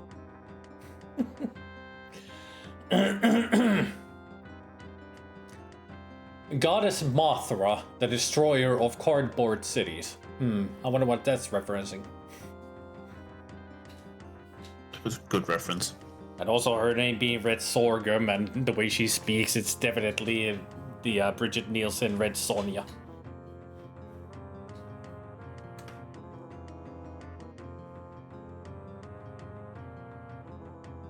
A very difficult, challenging adventure game, if I recall right. Yes, no, maybe. It is a very challenging one, because the logic in the game is out there. It's a Discworld logic. I mean, you can't even say that it's Moon logic, it's Discworld logic. Greetings, own Greet. Oh, wait. I already did that one. Such a long dialogue. Well, no props. It's not sure. Yeah, go Fine, of course. So Now- you're a hublander? That's Hubland. right. The Icelands, snowfields, that kind of thing. Proud land for a proud people. Forge of destiny, and so forth. And, well, is that a hubland costume you're wearing? Yes. Why? Well, it just doesn't seem climatically appropriate. How does it stay up? Pressure. Pressure? Everyone's eyes are always running all over it. I mean, Good I one. guess it works. And is Hubland a place in Discworld? Yes.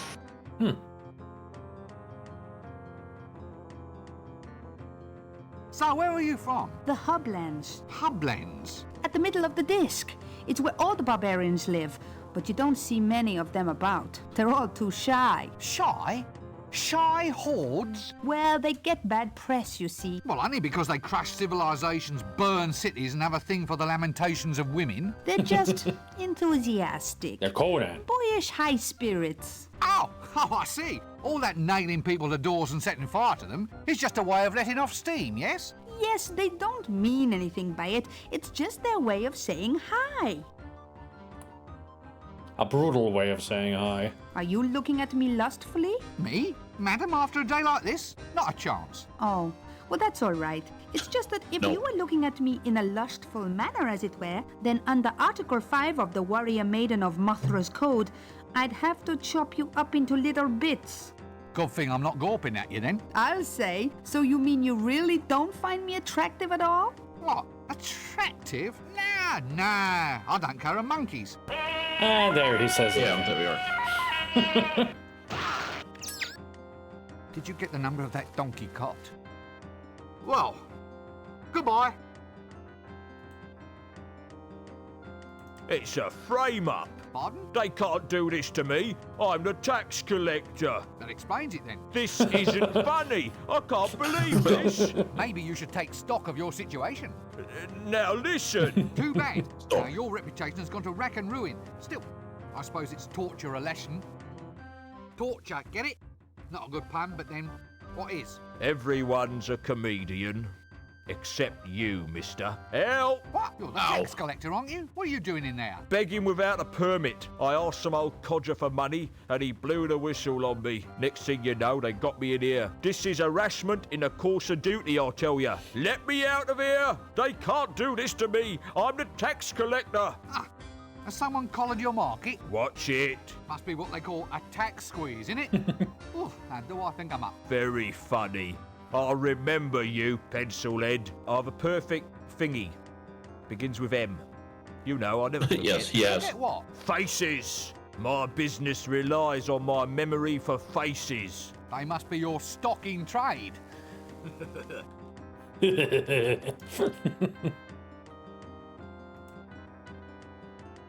Lovable street starfish. Rotten produce. Well, there's something to be said for truth in advertising. Yeah, it's Rotten Tomatoes. It's a tomato. Rotten to the core. I think you can do...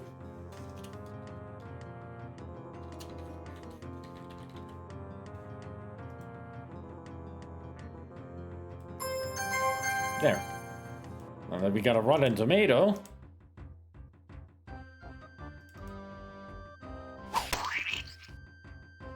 Bullseye. I just kind of knew that was what's going to happen. Oh. That tomato had something else in it. Ah. A worm.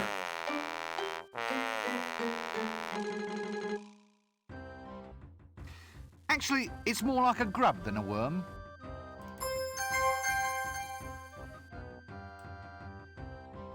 There, now we have a earthworm Jim.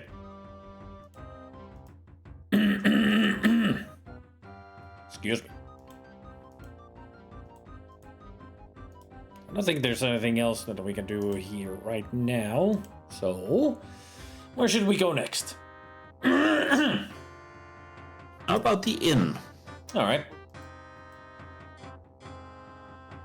There's the luggage. I don't think there's much that we can do here right now. Let's see. Yeah, there's nobody around here. Later, there will be people around here. I was wondering Not who's only going to be doors, there. but windows too. Wonders will never cease. This room sounds as if it's occupied. No, seems to be locked.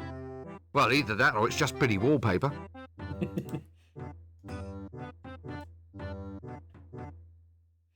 Let's go to the broken drum.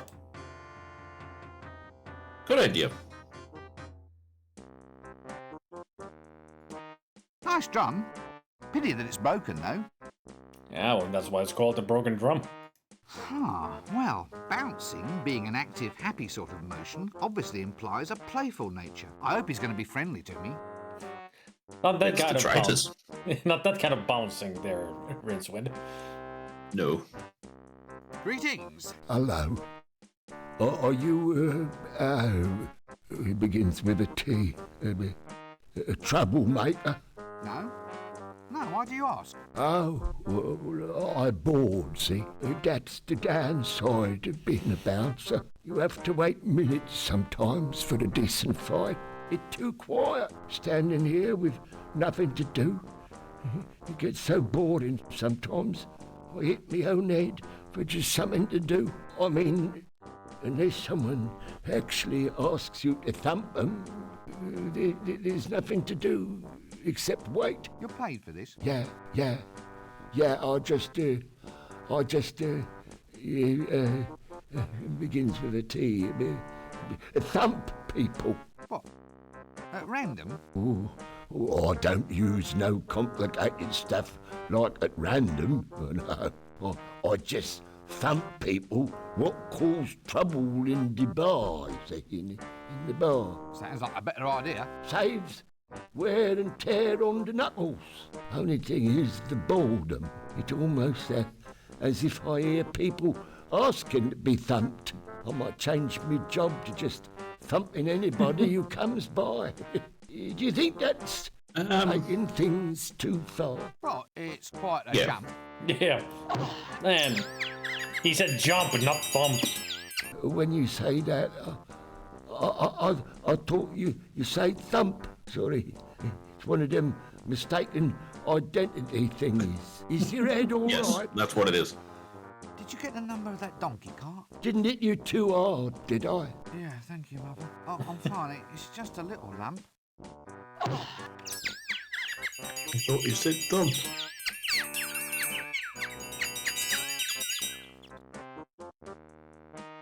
Oh, sorry. Sorry. There I'll go again. A creature of impulse. You look a bit seedy. Are you all right? Tony Robinson Worstig. I don't feel so good. And There's also John Pertwee as well. Yeah, that's John Pertwee. This is John Pertwee, by the way. Oh, sorry. Oh, where can I put me face? See, when you say that, I thought you say... Yeah. Excuse me. I think I hear someone calling. So yeah, the cast in the game is fantastic. This looks suspiciously like the entrance to a bar.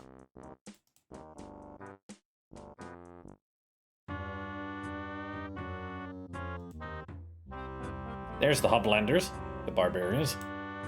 Ah, a large psychotic barbarian madman. Just what I needed. Gad! A second psychotic barbarian madman. My cup just runneth over. Very thoroughly beaten, I'd say. What a lovely picture of the top 3 placed cats in the annual Ankh-Morpork Cat Show. Why, so it is, and worthy of considerable contemplation. Ah, matches. Actually, I thought all wizards were supposed to blow smoke rings or something. I really must consult that script sometime. Counterwise wine? Ah, there's the counterwise wine. Hairy, malodorous, the guttering light of stupidity gleaming in his eyes. It's a fair guess that this is the barman. Good wood, this. Good wood, this. What a heavily injured and strangely shifty individual. Don't make eye contact or you've got a friend for life. Actually, that's probably the best way of handling this city. Yeah, weird. Actually, terror is a fair way of responding to this place. I must remember it for future reference. Oi! Those are complimentary, those are. So why can't I take one? Well, you have to compliment the bar on its drinks first. But I haven't had anything to drink. That's all right. What are you having? Yeah. I mean, yeah. Way to sell. Excuse me. Ow! Ow! What was that for? Sorry. I think maybe you say, I won't fight. Well, I bloody well didn't. That's the trouble with you people. You always think might makes right. Oh, sorry. We think you say fight again. Yes, this is getting to be fairly typical, isn't it? Thank you. I'll just go and stand over there. Don't choke horribly to death on your beers or anything.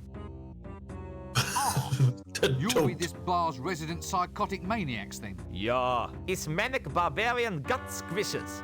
Yeah, we that's here to Eric Idle. squish some guts. Maybe we squish your guts if you want. Just a little. Just for fun. Oh, you won't fight? No.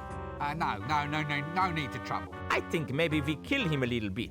Then drink some beer and finish him later. Later is no good. Want fight now. If we ask him nice, maybe he put the glass upside down on bar and ask for his guts to be squished. You want maybe to have us squish your guts? No. Look, actually, I'm pretty much booked up at the moment. Still, we'll see what we can do for you later, okay? What are you two lummoxes doing here? Get out of my way. I think maybe he talked to us. Yeah, to us he speak. What we do with him? I say we take him. We crush him between our biceps, and we squish out his brains like icing from a tube. This one is no good for a fight, maybe. He wears a dress. Just hurt him a little. We get proper fight later. Just a little bit. Yeah. Well, I'll catch you later then. Hey, Photon. No, go away. I've had enough. I've just been beaten to a pulp without so much as an explanation. You keep your distance or I'll scream. Alright. Hey, Photon. No! No! Go away! No ghosts! No ghosts! Relax, son. I'm a wizard. Let me buy you a drink. So, what's all this about ghosts then, old son? In my room, a vile creature from the nethermost depths. It took me gate pass, and then it just left. Oh, I'll never forget the horror. Gate pass? You said you'll never forget, as in you could give me a detailed account, blow by blow, so to speak?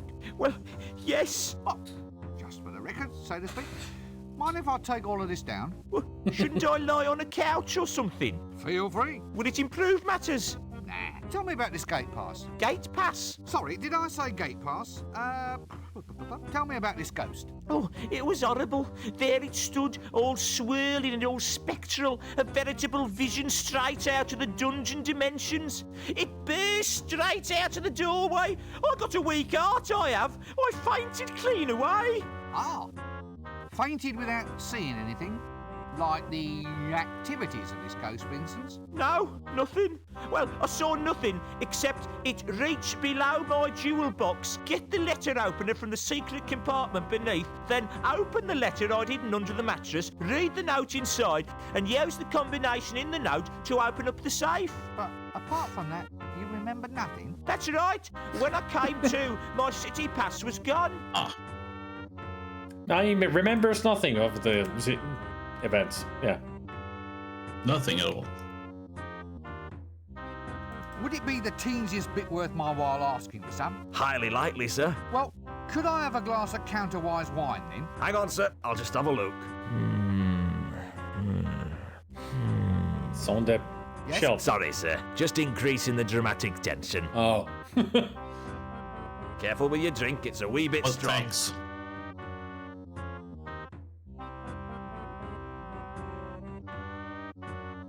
Strong? I didn't feel a thing. It's counterwise wine. It's grown from a grape that grows backwards in time. It affects you before you drink it. You must have had some mother of a hangover last night. Funny, I don't remember anything about last night. Oh, that bad was it?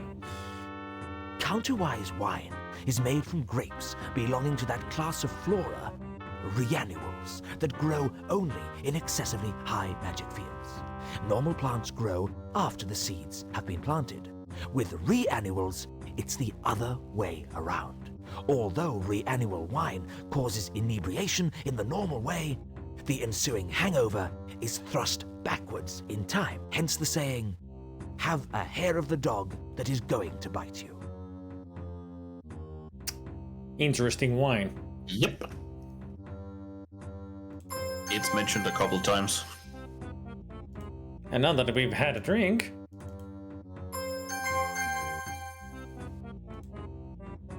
Ah! Genuine Morporkian lead crystal. Fine acoustic properties. Safety matches. Safe for whom? The arsonist. It seems wise to drink it and not counter-wise.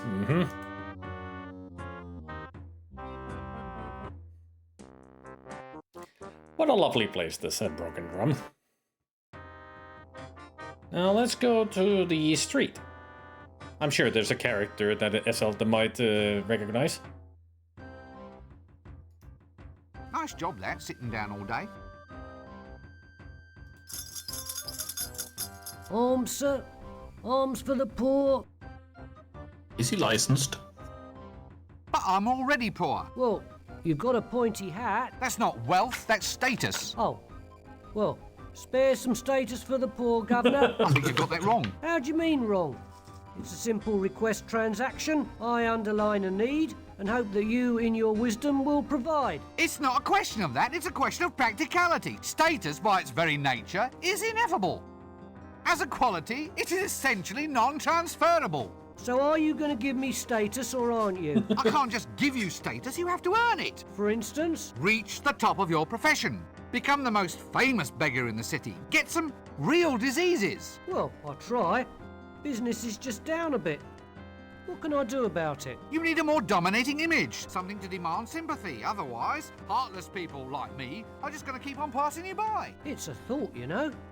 Yes. Many thanks. Arms? No, thanks. I'm trying to give them up.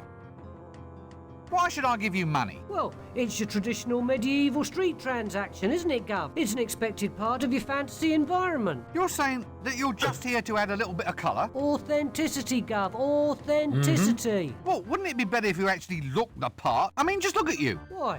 What do you mean? What's wrong with it? Well, it's pathetic. I mean, a beggar, by definition, has to be pitiable, doesn't he? I mean, why should someone give him money if he's as hale and hearty as any other geezer on the street? Oh yeah. I think I see what you mean, sir. Right, well, carry on. What? Me pay you? Oh, go on. Why? Why what? Why should I give you money when you're no worse off than anybody else? Well, business is bad, but what can I do about it? Have you thought about improving your image? Improve my image? How? Well, make yourself more presentable. Show some self-respect. What, spend money on clothes and stuff? Yeah, that's it. All right, give us 30 shillings until payday then. But you're a beggar. You don't get paid. My point exactly. Yeah. Right, you are then.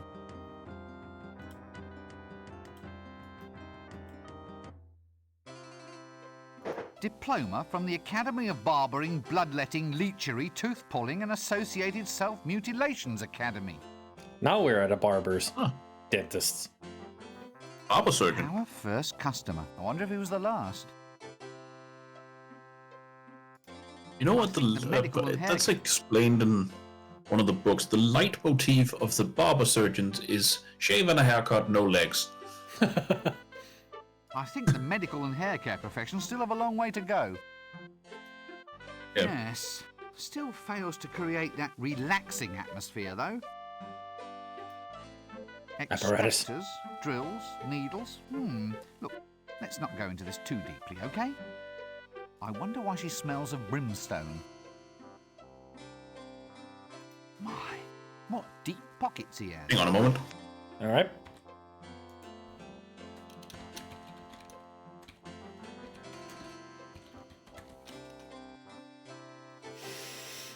Proper good old barber with real blood on the claws tied to poles outside. Well, he would have blood around here because he is a surgeon.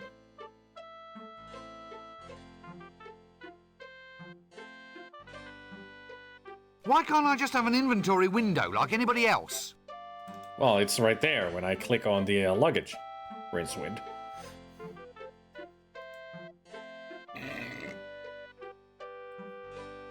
Not a moral choice, I'm just making saves, you know, even though there are some soft locks in this game, but you have to be really dumb to get them. As in using an item in a wrong place, which is possible. But only a couple places, otherwise this game is like a LucasArts game, that there aren't any soft locks and such. It's just some bad programming, I guess, or such. It's just the solving the puzzles is the toughest part in this game. Because a lot of people... I mean, a lot of people love the game, but they also hate the game because of the puzzles. They are Discworld logic. Hard as hell.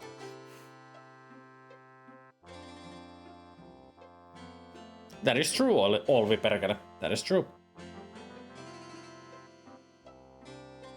Which do I prefer, the first or second? The first one is better in my opinion. Only a bit. I mean, the second one is great too, but I like this one a little bit better.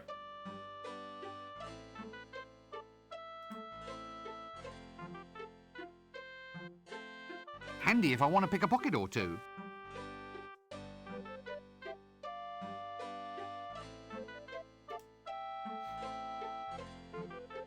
I'm just waiting for Rissel to return, one of our Discworld experts. He's only seen snippets of these games, that's why I'm playing them. I just want to hear his first reactions to this game. Says he knows, and he has been telling us a little bit of the Discworld books, like the lore of the world, of characters and such. Makes it more interesting to play when you have somebody who actually knows the books.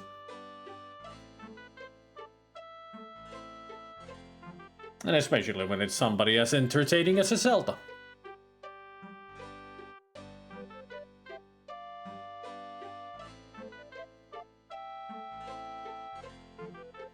Soon, Gabriel. I'm not that hungry yet. I'd say about 15 minutes.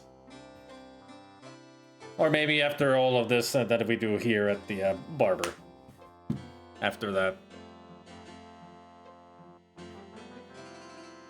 I don't recall the reason for blue stripes on the post though, but the red and white stripes originated from barbers tying bloody cloths outside some fresh blood from previous customers to attract some new ones.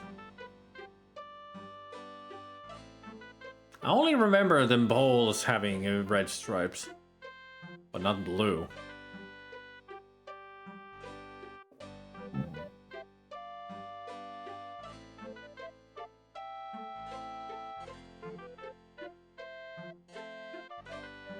Ew.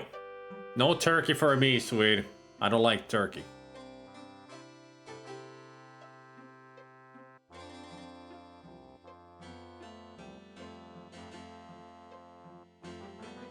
I've never tasted frog leg, so yes, please.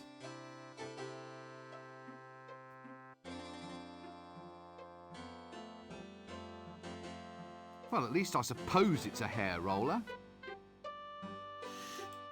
I wonder if Zelda went to cook something. I wouldn't mind either. I am curious of trying all kinds of different kinds of food. So frog legs, kangaroo meat. What else is there? I've had duck, but I haven't ever had goose. Horse meat, of course, I've had, but let's see. Is there anything else? I have returned. Welcome back. But I'm going again in a couple of minutes or something. Hello there. Oh, hello. I suppose it's quite a sensuous sort of job then, playing with women's hair all day. Oh, not really. Not with the type of women we get in here. No silken locks, no golden magic drifting beneath my scissors. Nothing like my wondrous little milkmaid.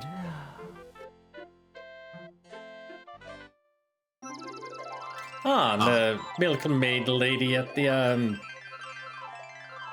Psychiatrist, triggerist. Psychiatrist. And also while Hello he's there. I suppose it's... Oh, no, nothing like... While he's doing this, we can do this. Where's the pocket? There's the pocket. Yoink! Damn it. Nice. That doesn't work. I think I was too late. Ah. Yeah. Is that a curler in your hair? Impudent wretch, of course it is. Just asking. So it's definitely a roller then? What? In your hair. A hair roller. Well, of course it is. If it wasn't a roller, then why would See ya, it be Swede. there? You wouldn't... Sweet. Wouldn't what? You wouldn't say it's a bit unusual at all? Good heavens, no. Right, you are then. Oh, so you're having your hair set in a traditional style? Traditional? With rollers and curls? Oh, yes, it should look very quaint. Quaint? Yeah, well, a busy woman like yourself can't always be expected to keep up with the new trends. What? Don't be absurd. Barber, I shall have my hair set straight. A very wise choice, madam. Do we get to know who she is? Not really, no. But this is what we needed to do first. I did get to the pocket, but there was nothing in there. But now he put the hair roller into the pocket, so... Hello there. I suppose... Oh, no, nothing.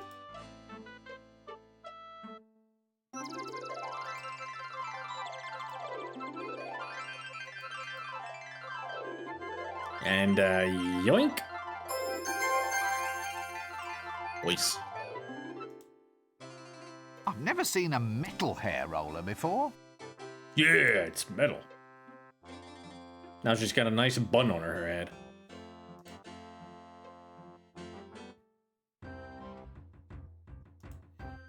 Almost down the street. Ah, yes. The fishmonger. Ah. A subtle hint of rotting kelp and lethal bacteria upon the air. The distinctive name, melodious hum of flies. This must be the fishmongers. And also... A handy lurking sort of corner, that one. It's a monk of the dreaded crocodile god Offla. I wonder if he wants to be friends.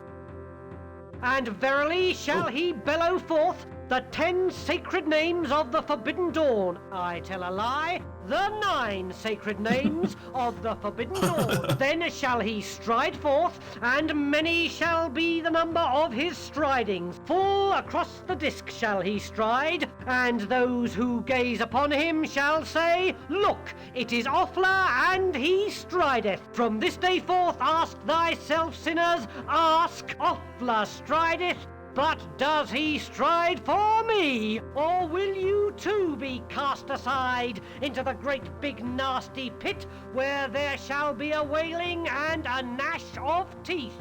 And if you haven't got teeth, then teeth will be provided. Oh, yes, indeed. How nice of them. Oh, nice. A street lamp. A sure sign that civilization is ever creeping up on us. Probably against its will, though. Ignatius the Troll's all-night pottery shop. Black! Black shall be the blood upon his hands, and large, great piercing things shall be upon his head, and he shall pierceth them who holdeth his name in vain. Lo, we are pierceth, they shall cry. Ouch, that really hurt, yet it shall avail them nothing, for the piercings shall be many. Woe, woe to thee, the pierced! Woe to thee who turn from Offla! Woe to those whose unmentionable areas shall feel the prod of those nasty pointed horns! Sounds like a great god to follow, this Offler. Yeah. That's another sign that I can tell that it's definitely Pratchett who is involved in this, because I can't remember which book it is, but there's various references to religions across his books, and usually they come with the cry of "Yea and verily," and much verily. It's always that. Yeah, and they say it with the least amount of conviction they can. I mean, that really sounded what he was preaching there. It's like, you're just making this shit up as you go, aren't you? Yes, they usually are. But yeah, as the save said, let's go to so much. So you can go make your food, and I'm gonna go make my food. Also, I will not go make my food. My wife is already doing that. And also, kitty cats. The most important part of so much. The cats. Ooh.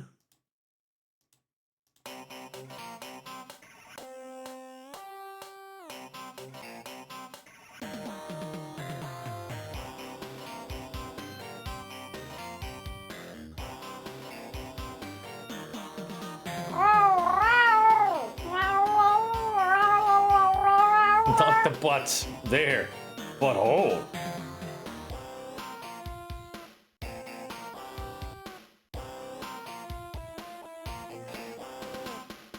I've always wondered what it is about cats kicking things like that.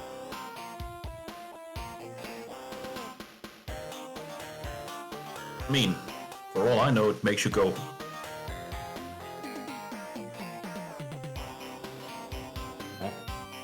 Those adorbs. Yeah, it makes me go, eh.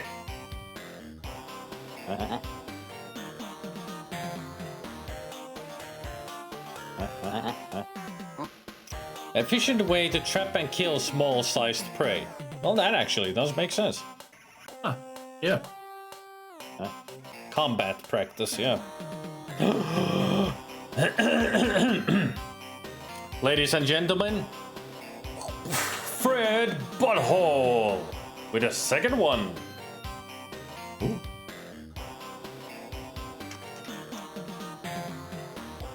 Oh, I saw that was poop. the one. And it's 16. Yep. Yeah, there we go. It moved. And also a cat head in a pail.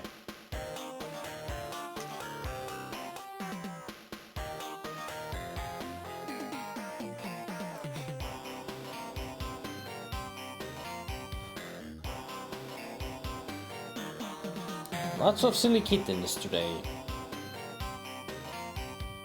Just the way we like them. It's still a hot day. It still says that it's like 15 Celsius here.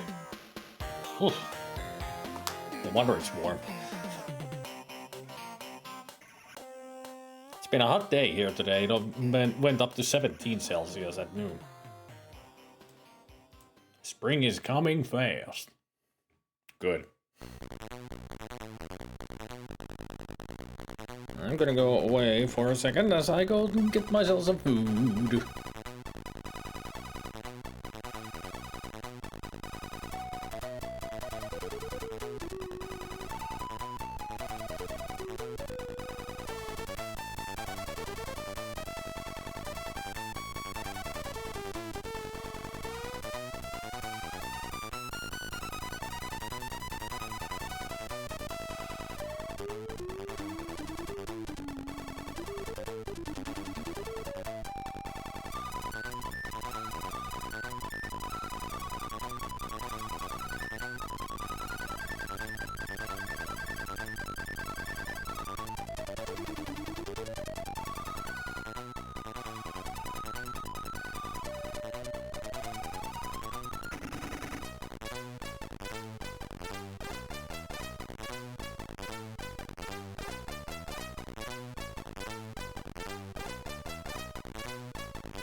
I have returned.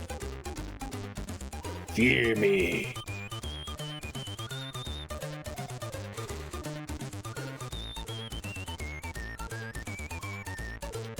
I've got 2 sandwiches and chicken nuggets that I put in the air fryer. Hot.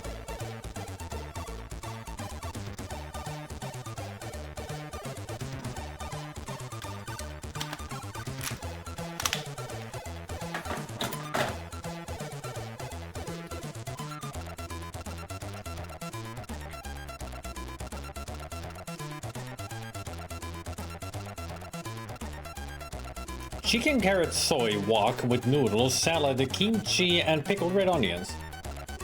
Kimchi is the only one that I would not care for. I'm not a cabbage guy.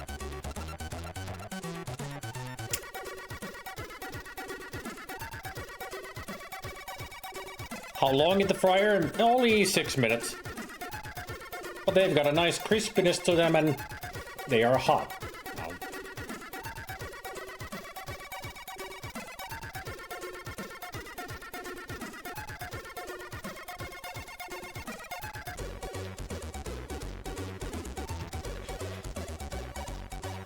I am back and I have food.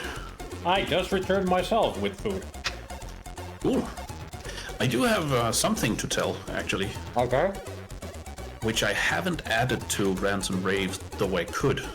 Okay. Regarding my my unemployment. You know, I said I had that 12 months insurance kind of thing? Mm-hmm. Yeah, that won't kick in. Really? Apparently. Yeah, it's the stupid thing is it's an insurance for people who become available to the job market, where they will get up to 80% of their salary. They'll have sort of an add-on, a bonus kind of thing. But to have it kick in, I need to have paid for it for 12 months prior.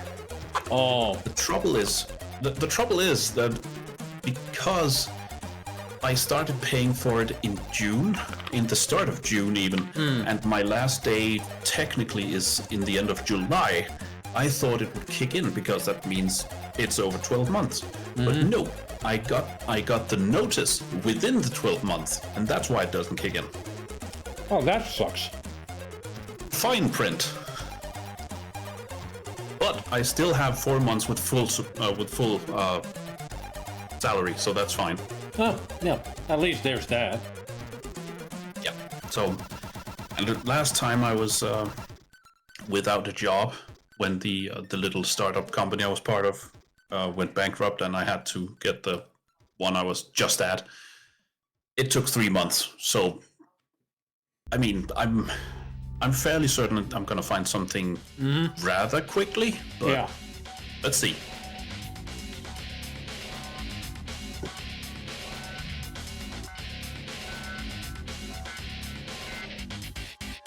So what are you having? 2 sandwiches and chicken nuggets. Nice. What's for dinner? My favorite.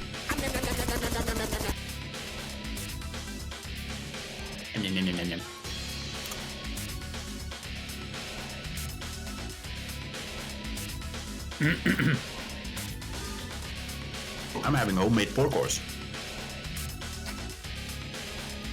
Nice. Yes. And apparently Bennigan is having chicken carrot soy wok with noodles, salad, kimchi, and pickled red onions. Wow. He's having a big soy munch. Two of the things he's mentioning. No, just one of the things. Hang on, I forgot there was normal porkos and the chicken porkos. But pickled red onions is also in mine.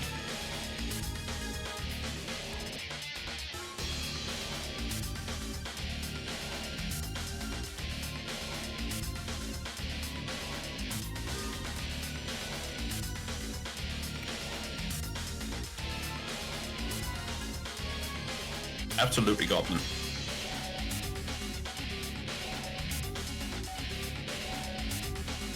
In my sandwiches, I have Edam cheese, a little bit of ham, and a salad. Nice. Ham and cheese sandwiches that just never go wrong. That's what I had for lunch.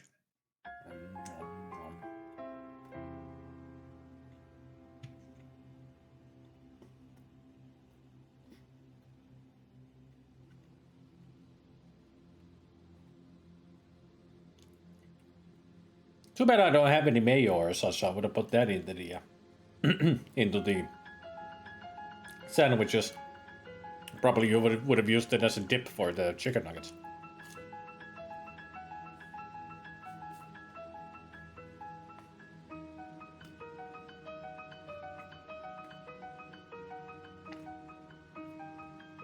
I don't know, for anything that has to do with fried chicken, I usually go for barbecue sauce.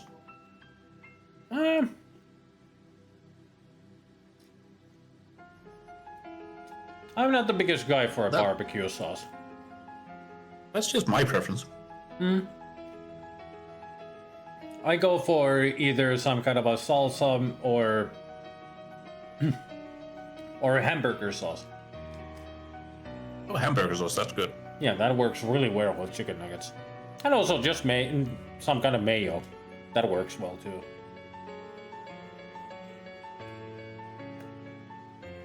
The only thing that I would like to work, but it doesn't, is ketchup. It doesn't work with chicken. No, Mad Max, I'm hearing voices all the time. Me too, constantly hearing noises and voices. Should I have said that out loud? I mean, you did say it to me out loud, at least. So we are both hearing voices. I'm hearing yours. I know. One more.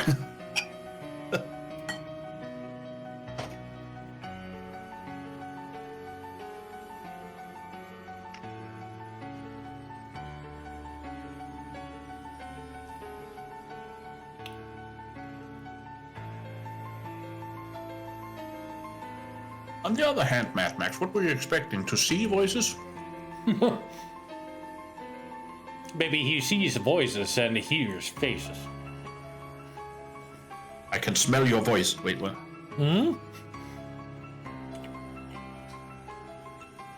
It smells loud.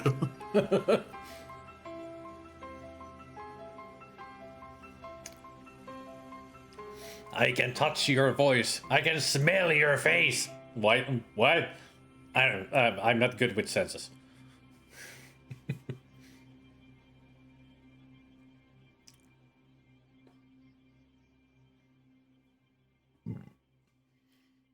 By the way, Zelda, you should really listen to the Shadows Overloading Honk Show. That's a really good piano tune that it plays when you're in the dream world.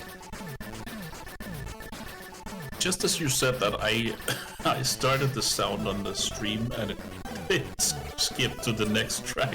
Yeah. Perfect timing.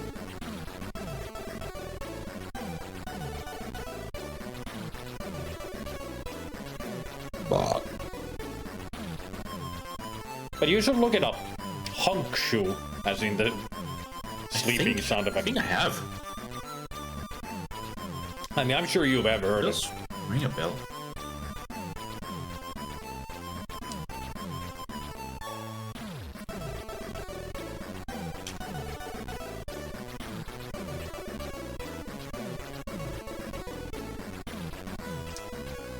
It's a really good, like a lament or a dirge. Well, not really a dirge, but more of a lament. Sounding of a two.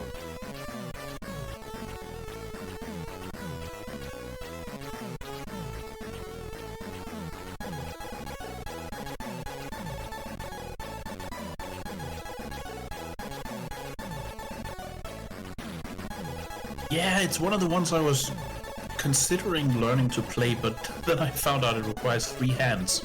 Oh, yeah. But yeah, I know that one. I mean, Ryan Ike is great.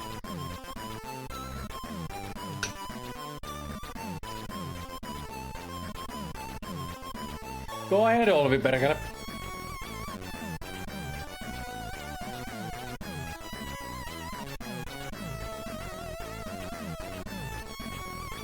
I had noticed that you made 3 videos of the same moment, so I took down 2 of them and then kept the best one.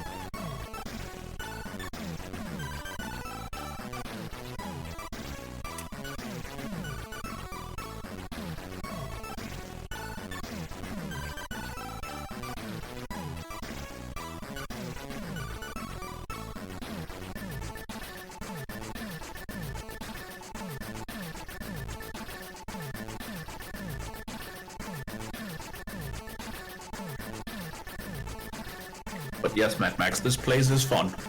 And that's because both Spider and I tend to go by the notion that if somebody brings up some kind of joke, we go yes and continue it if we can.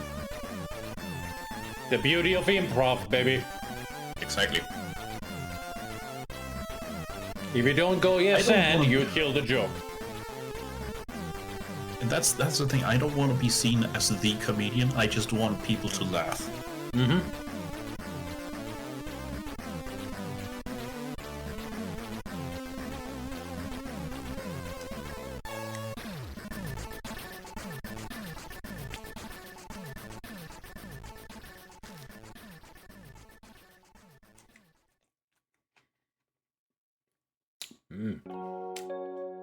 Crunchy lettuce.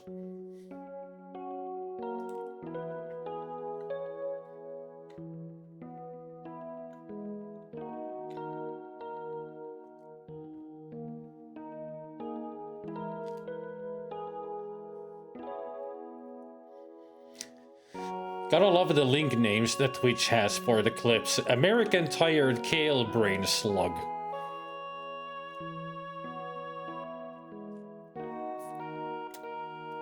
Yeah, that's great.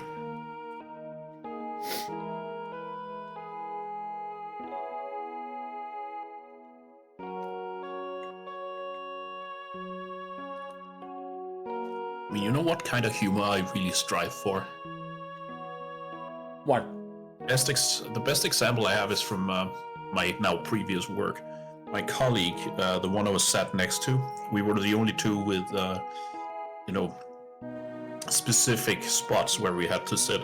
The other were like open, so you could just mix and match wherever you wanted to sit. But because we were the two who were usually always in the office, we got reserved spaces, basically. And at one point, our boss came in, looked at both of us, and went, "So you two developers," and my my colleague turned around and looked and said, "Where?"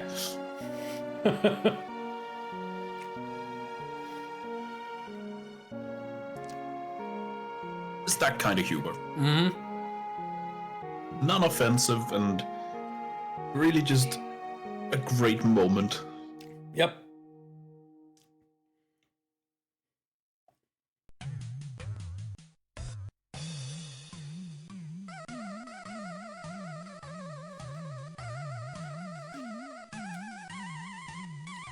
You think you could replicate this music?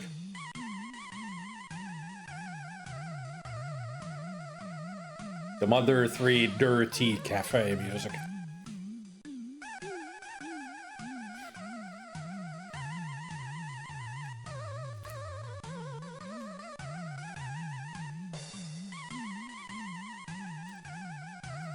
Maybe.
Heck yeah. Quiero entero.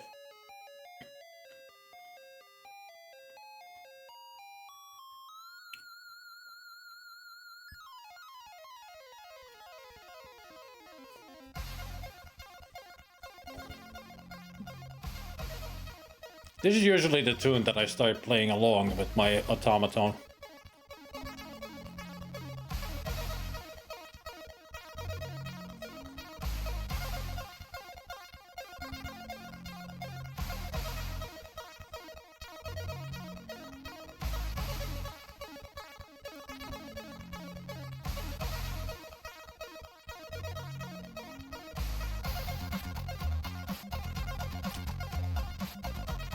The best instrument for a game with disturbing themes, or most fitting.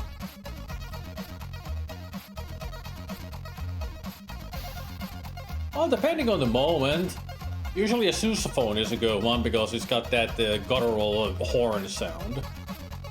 Yeah.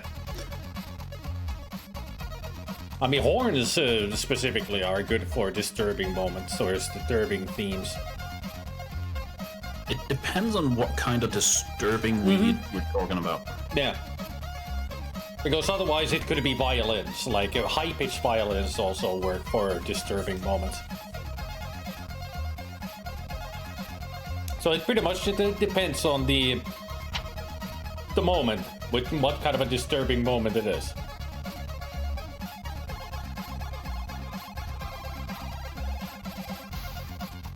Like that. Hang on. I don't know if that went through.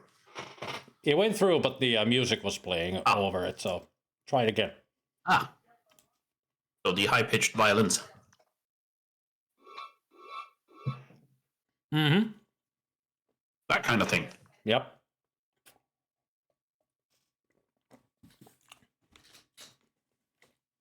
I particularly like... I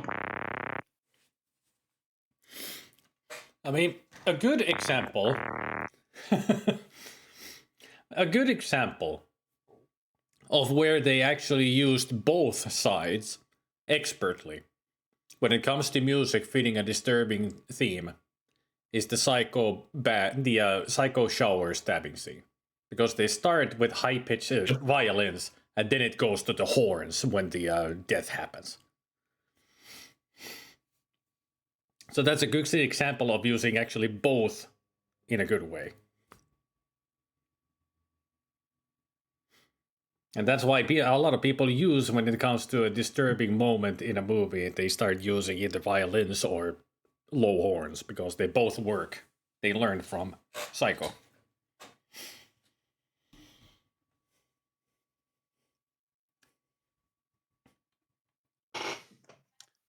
That or down-pitched voices, like you could get this. Mm-hmm. Low droney voices, yeah. Those work too. They start like a build-up for the disturbing moment. But do this correctly. We could also, on top of that, add some piano, you know? Like... really mess with those. Mm-hmm. Now, a good example for that, in The Nightmare on Elm Street. Or Halloween. Yeah, both are good examples. That's the one I'm going for. Yeah, Halloween is great for synth. Mm-hmm.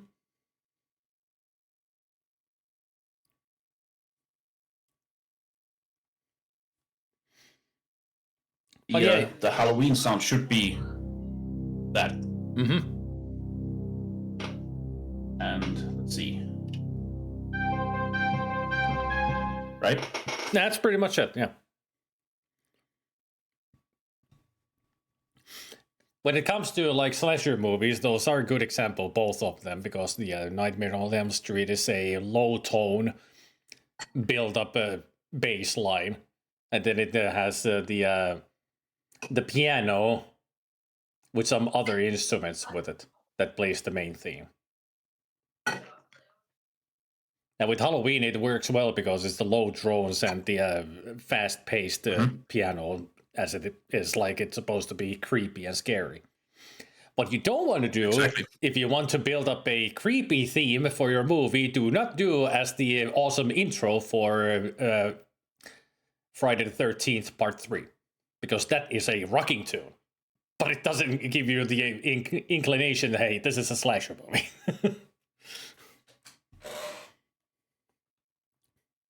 It is ridiculously awesome.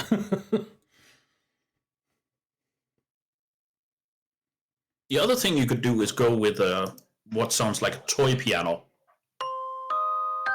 Yeah. When that also works for very creepy moments or disturbing themes. Just a music box.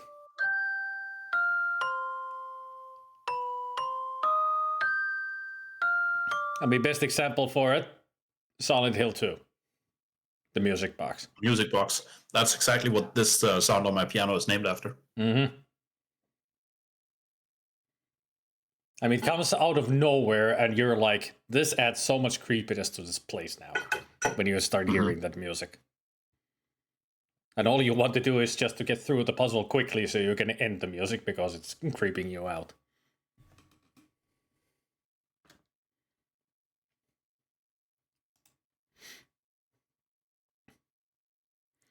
But all in all, it all comes down to the situation. What kind of creepy moment it is.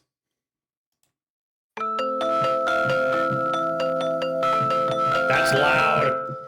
That's breaking the microphone. Sorry. I mean, that's a lot of white noise on it. That's better. Much better.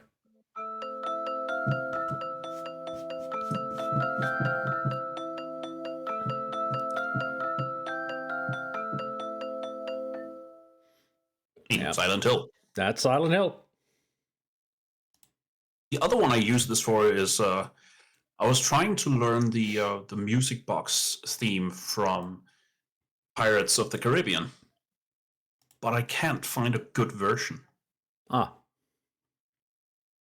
Yeah, that's sad.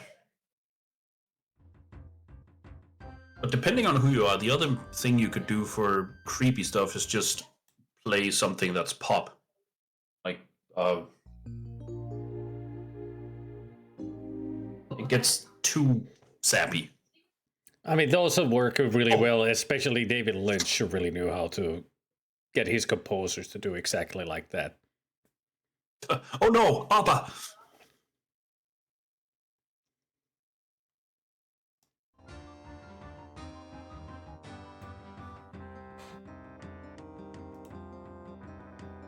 So, where did we leave off? Oh yes, Ankh-Morpork. I also love the animations in the background, like you can see a creature in the... There's a cat right there. And you can see this door open, somebody peeking, and you see a rat coming out of the alleyway.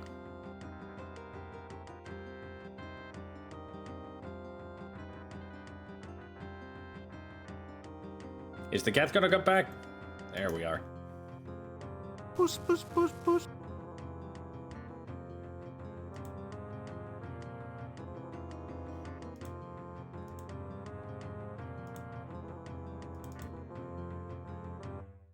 There's the fishmonger. The smell is terrible, but the fish don't seem to mind. Yeah, I don't think the fish mind because it's their own smell. Look at the size of it. Must be Clatchin sturgeon roe. Want some caviar?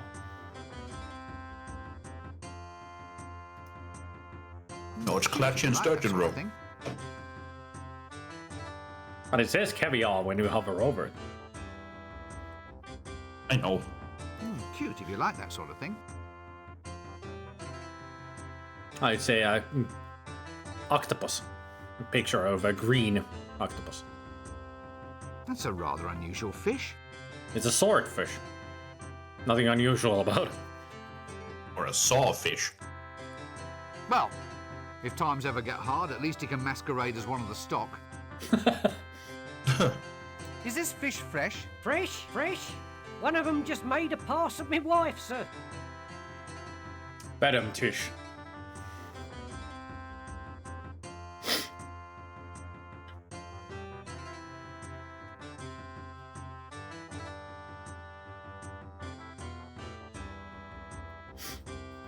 that's all right, all of you better get it. I went through them and I kept the best one.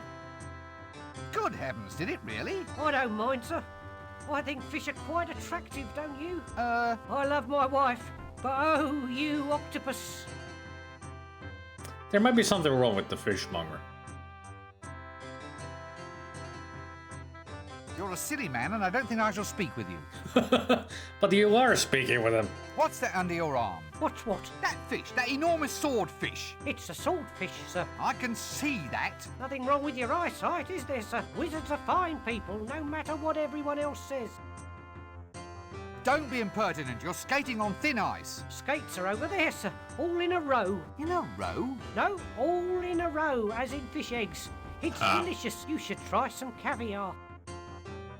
How about some more caviar? Don't get horribly burned to death by any monsters or anything. Hey, Zampak. Hey, Zampak. Ah. Oh, please let this not be where he normally keeps his stock. Good grief! What in Offler's name is that dreadful smell? Something that the affluent, whatever his title is, will take care of later. Actually, I don't know if it's a good idea having a naked flame around this place. That's true. So it's a good thing that the lamp is off. Good. A toilet? Purpose-built? What's the world coming to?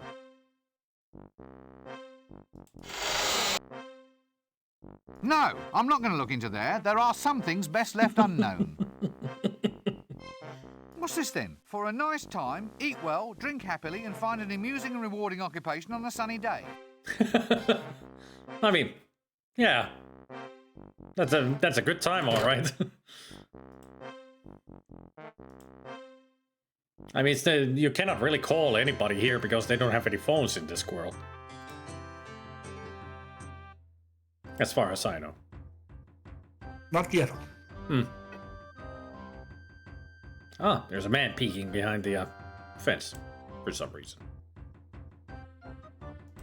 Wanna go to the shades? It's Mopok. If somebody isn't peeking, it's not worth looking at. True. Toy shop. Why have all the teddy bears in the window got fangs? Yeah, that's a good question.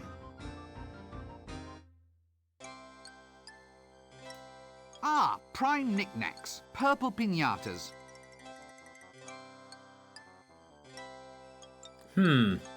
That toy maker looks familiar. Special today, sweet pretty pony home abattoir set. Somehow I don't think it'll catch on. Looks The like whole a prime abattoir paste set. blanc extraordinaire to me. Good body, but a bit fruity for my taste. Bit fruity to my taste. You eat the glue. Actually, I think this might technically be a ball of twine. All right, it's a small difference in nomenclature, but it might be important to somebody someday. That is true. It says string, but it could be a ball of twine. I mean, they're made a little bit differently, right? Yeah. Wood, solid, flat. Yes, it's definitely a counter, all right. What an extraordinary person. Greetings, shopkeeper. Good day, sir. Can I interest you in our toys? There's today's special, an amusing line of bells and whistles. Or there's Violent Bob, the doll with a face you can rip clean off. I'll take it. It's very therapeutic. I'm sure. The sort of thing you can share with your brothers. Brothers of evil, walking arm in arm across the rooftops of the world. Are you all right? Pardon? Oh, yes. Never felt better. So, can I help you at all, sir? Anything special catch your eye? Oh, just browsing. Browsing? Yes. Not plotting? Definitely not. Not secretly planning the overthrow of the patrician and the total dominance of the city? No, not at all. Oh, damn. Right you are, sir. Browse away. I wonder what is on the toy maker's mind. Toys, definitely. There, we got a pretty pink pony abattoir. There. Now, there's something you don't see every day, a purple stuffed donkey kind of thing, I mean. It's more pink than purple. Well, it's purple. Would you like it? That's not purple donkey with a hat and a...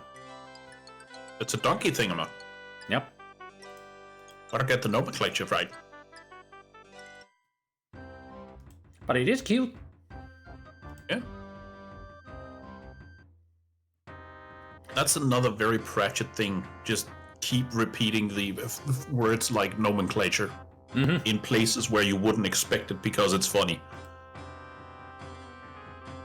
One of the regular ones is when somebody makes a pun and then has to explain it.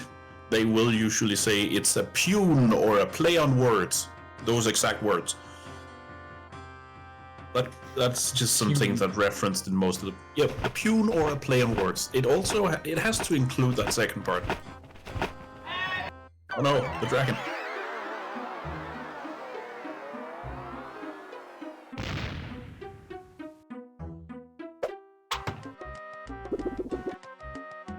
A ninja.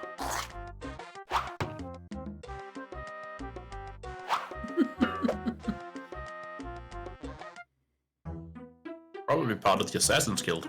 Yep.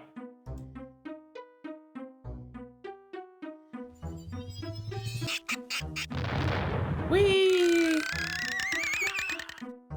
Ah. I mean, that's one way to get to the rooftops. Absolutely. And there's Who's a that nose sitting on the chimney? The sign. Assassin training track. Well, I suppose they have to be taught somewhere. Mm-hmm. That's why there's all these ladders and blankets, so they can practice here. A git with a broom. Git with a broom. Great. A chimney sweep. Yes, that will be the tower in the town square. I never did like post-dynastic architecture much.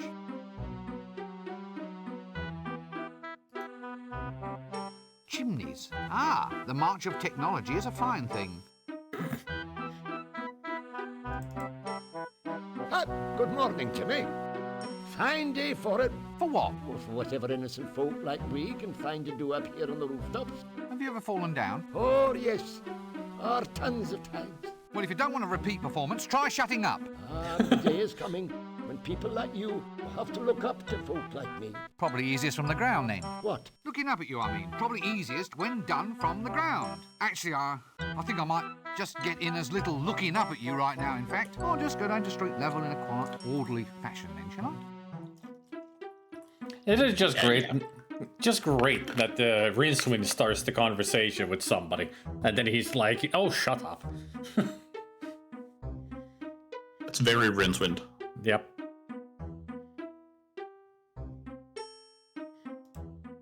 I mean, like I said, the way that you described Rincewind from the books, that they really captured him in this game. The one thing about the old audiobooks was read by Nigel Planer, the guy who plays Neil in The Young Ones. Ah. And he kind of does that Neil voice for Rincewind. It's really great because it adds some comedy to it, but it's not perfect for Rincewind's character. He is more sharp-witted than he sounds. Ah.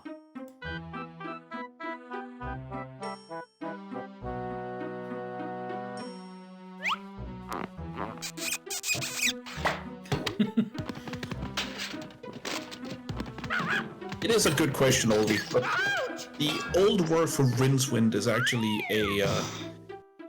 a kind of word for a turncoat, so something you can turn inside out. And Pratchett just read it in some book somewhere and liked the word, so he used it. Thomas Silverfish, alchemist extraordinaire. Alchemist. That drain pipe leads into the alchemist's shop. Maybe it's to let the fumes out or something. It's a drain pipe. Yeah, fumes usually go upwards. Yeah. Home to a common house mouse, if I'm not mistaken. It's the door to the alchemist's shop. Well, I never. Well, I never. And there he is, the alchemist. By the cut of his jib, I'd say the man's an alchemist. Well, either that or a professional jib cutter. Strange. Lots of little pictures, and there's little holes in the sides. I wonder what those are. A denarian. A denarian. There are apparatus. some things best left unknown. There's always an apparatus somewhere. What's in here then? Looks like cooking oil. Looks like a little home for a very little creature. Maybe it's a little home. A cable release. I wonder what it releases. Oh, I know what that is.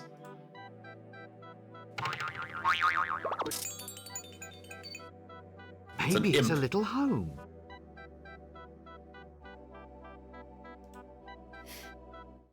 It is a camera of sorts. In one of the books, I think it's Two Flower that has a camera with a little imp inside it that paints for him. And in one of the scenes, it pops out of the camera to explain what had happened. Like, it was kind of like a montage, but the way it explained it was just, well, I've run out of pink. Now I have to use grayscale. And that's it. That looks a bit hot. Someone should do something about that. It's a Oh, fireplace. it's another A.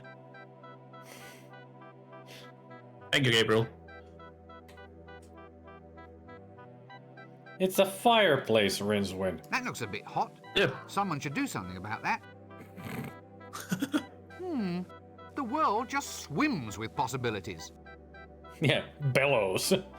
So many possibilities with bellows. Eureka! I found it.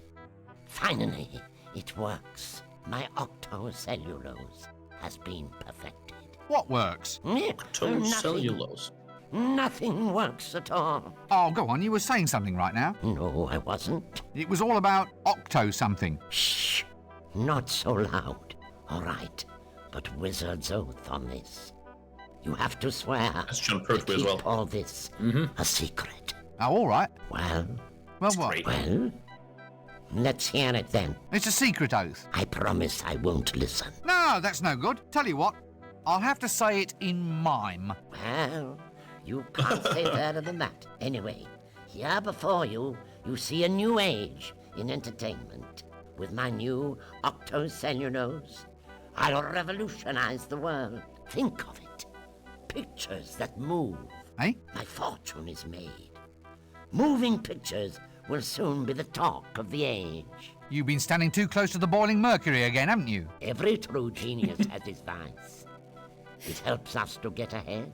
Putting your head in a vice That's is the a best yes. idea you've had all day. Moving pictures. How does it work? Well, the strips of octocellulose are transparent. When you paint on them and shine light through from behind, it projects a picture onto a wall. You just run the strip through a box filled with gears and springs. It's a bit noisy. Ah, the clicking noise is all part of the atmosphere. What That is paints the true. pictures? There's an imp inside this box. All I do is open up the window and the imp makes the pictures. He paints the frames as fast as I can wind the strips past him. An imp, eh? Anyway, what are you going to call this new system? Nah, I'm not sure. Well, it's easy enough. What is their most unique characteristic? They're moving pictures that click. Well, there you go. Call them that. Of course. Clickies. Thank you. Clickies? Movies! Also, that's directly stolen from the book Moving Pictures.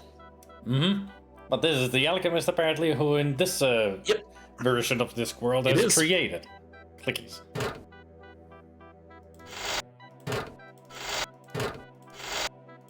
The reason it's octo all correctly is because in Discworld, 8 is a magic number, and the octo, I think it's the 8th color is the color of magic, something like that. So octocellulose would just be magically infused cellulose.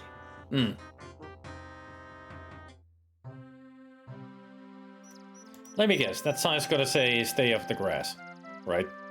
Probably. Keep off the grass. Yeah. Actually, since they irrigate this stuff with river water, I'm surprised they even need the sign. The stench should be enough to simply move you right along. Yeah. Oh, of course. Exactly, Octarine. Lampus Illuminaticus. No fooling this wizard. I've taken an advanced course in lamp recognition, I have. Hey, it's you! Recognition. Let's join our cursed forces together. We have a and bit together old we can raid. rule the world!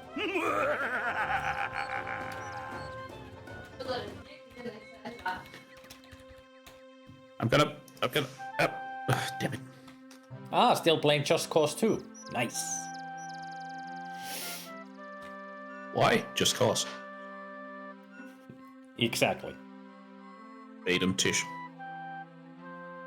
Have you ever played Just Cause? Or seen Yes. the games?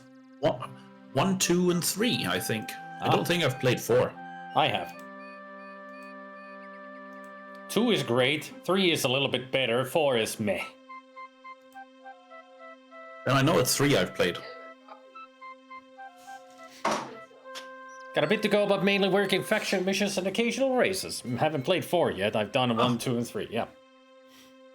Nice. I intend to stream Just Cause 2 at some point. This game is just great. 2 was just because. Makes sense, yeah. Just because. Octopus slices just tickle you? Would you say it tentacles you? Bedem Tish.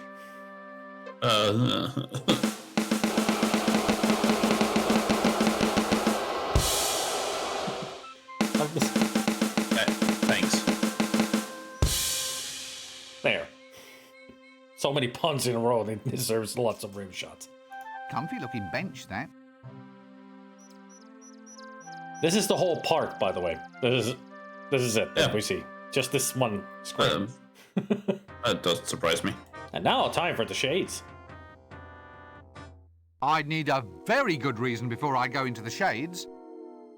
The Shades is an area where curiosity not only kills the cat, but ties lead weights to its feet and throws it in the river. Yeah.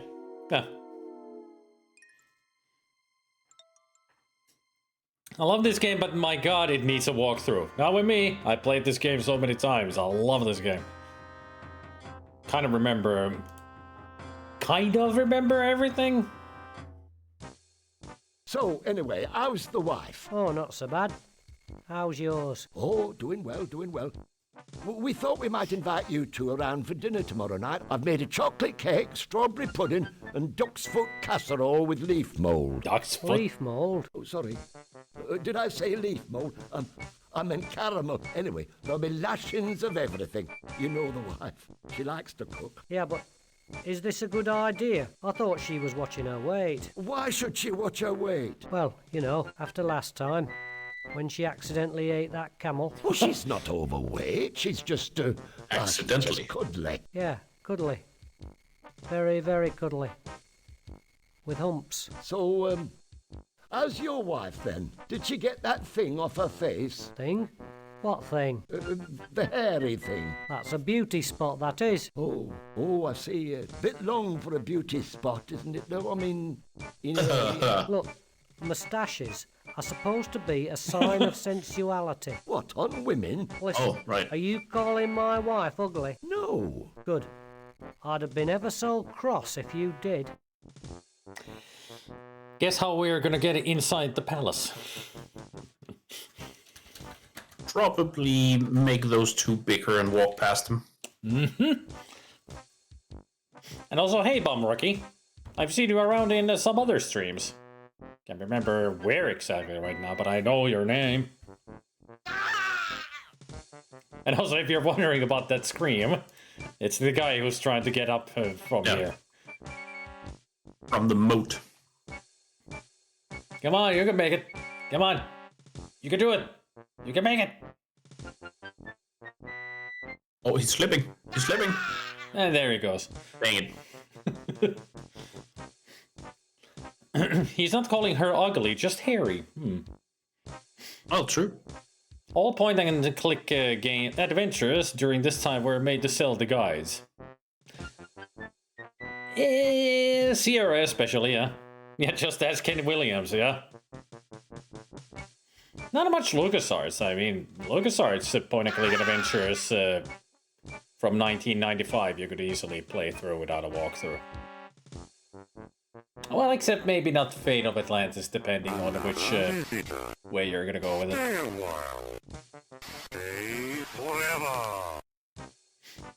I've been streaming for over 11 years, Pomeraki. I've been doing streaming for a long time. Not in a row. It's just, you know.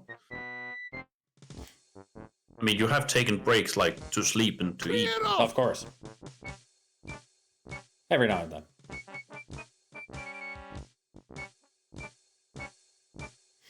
Chest looks kind of, you mean luggage? Kind of looks like it has a welder's mask for a face, though it's just a handle. I mean, this angle. And also, you're looking at his butt. That's why it's waving like that. That's the luggage's butt. So stop staring at the luggage's butt, please. Ultimately, LucasArts helped change that. They had a public statement about it when Monkey Island first released. Looks like it's shaking his head in disapproval. What are you studying, Bumrocky? If I am allowed to ask.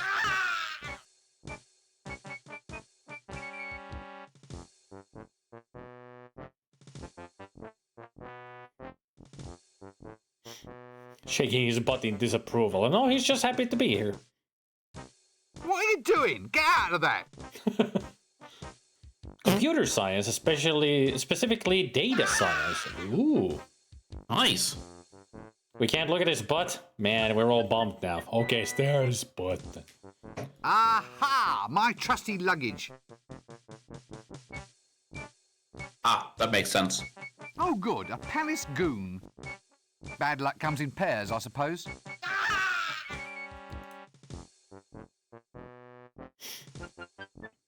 Also, I think this is one of the points in the game that you can actually kind of get yourself soft lock. Because there's only so many ways you can get in here. But I think eventually the game will give you just let you go through no matter what. But at first you have to be really careful how many times you're gonna enter the palace, because you don't really need to visit the place that many times.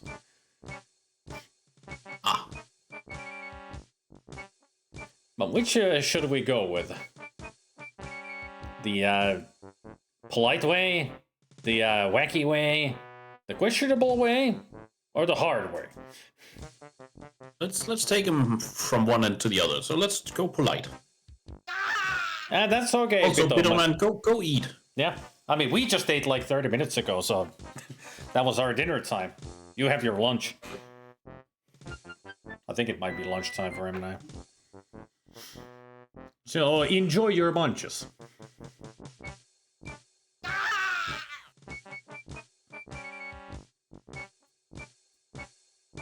Yeah, just after 1 p.m. Yeah, that's what I thought, that you're in East Coast.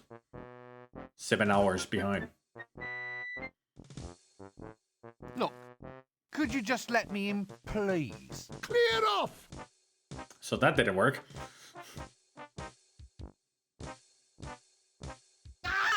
Now, that's what I call a guarded conversation. Ah. Is she really that fat then? What? Well, your friend was saying how fat your wife is, so I thought... Oh, he did he? Lies. I'll never... There. And we're in. Great. Are you ready? For one of the most annoying characters in the game? Oh, there's Nanny Oog, by the way. Nanny Oog! That's Nanny Oog. And him. Oh, Chucky, Chucky, Chucky! Yeah, it's Chucky. And the fool. He must have been made up directly for the game. As far as I know, yeah. There is a fool in... oh god, what's the name? It's not Witches Abroad, it's the one before. Weird Sisters has a fool who then becomes king. Because that's the role of all fools. but I don't think he's that kind of fool. He's actually an okay character. Stout fella. It's Nanny Og. See? It What's is. this then? Definitive Tome of Custard Compoundment? Ah, nice. Thief? Here? Oh, well, he's a busy man. Maybe this isn't the best time to bother him. The patrician can be sort of thought of as the semi-benevolent dictator of Ankh-Morpork, administering not so much a reign of terror, but more an occasional light shower. A light shower, huh? Yeah. Greetings, lowly and scabby peasant. Hail, old pointy-hatted one, and less of the scabby, thank you. What's happening? We seek an audience with the patrician, the mighty ruler of Ankh-Morpork. It's about this dragon, you see. He's making the cows dry up and all the curtains fade. What, really? Well, that's what our Agnes says. Anyway, who wants to have their Agnes. family char-boiled by a dragon? Soot's hell to shift. Yes. Well, anyway, that's what old Uncle Agnes says. You Uncle can't go Agnes? further than that. Uncle Agnes? Oh, Yeah. not that Uncle. Agnes. Then. So you describe him as a bit of a man, then? Hadn't really thought about it, to tell the truth. Now you come to mention it, I suppose we should have asked. We just married him off to one of those guards outside the gates. Well, that explains something. Yeah, the one with the mustachio, the wife is actually Uncle Agnes. Actually, the fat one could be Agnes as well. So who is Agnes? Agnes is one of the young witches in the, I would say, middle of the Discworld books.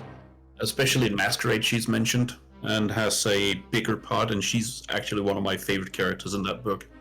Cool. I mean, how can you not love a character that starts out with Agnes stopped in front of the opera house? Well, most of Agnes stopped. There was a lot of Agnes, and it took some time for outlying regions to come to a rest. So it must be the other Agnes then. Yeah.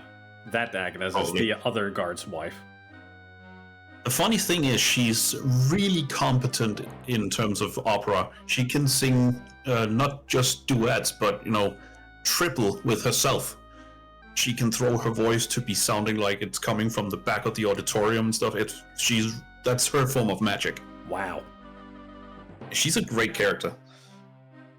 Shall we talk to And then, Nanny? of course, yeah, let's do. Hello, dear. Tired? Ooh, I give a pretty good foot massage. Now let's remain very calm about this, shall we? A quiet dinner, a relaxing evening watching the potions brew. I'm very good at toes, you know. How's about just a little sing-song? Don't suppose you know a wizard's staff has a knob on the end, do you? Mine hasn't, I can assure you. But I'll just rush off and check, just in case. Wizard staff's got a knob on the end, a knob on the end, a knob on the end. Yeah, there's actually a British band who made a song out of that. Cool. Specifically for the books. And it really shows that Rincewind wants nothing to do with her. Yep. Hey, I mean, the whole sing-song thing. Do avoid Nanny Og when she starts singing.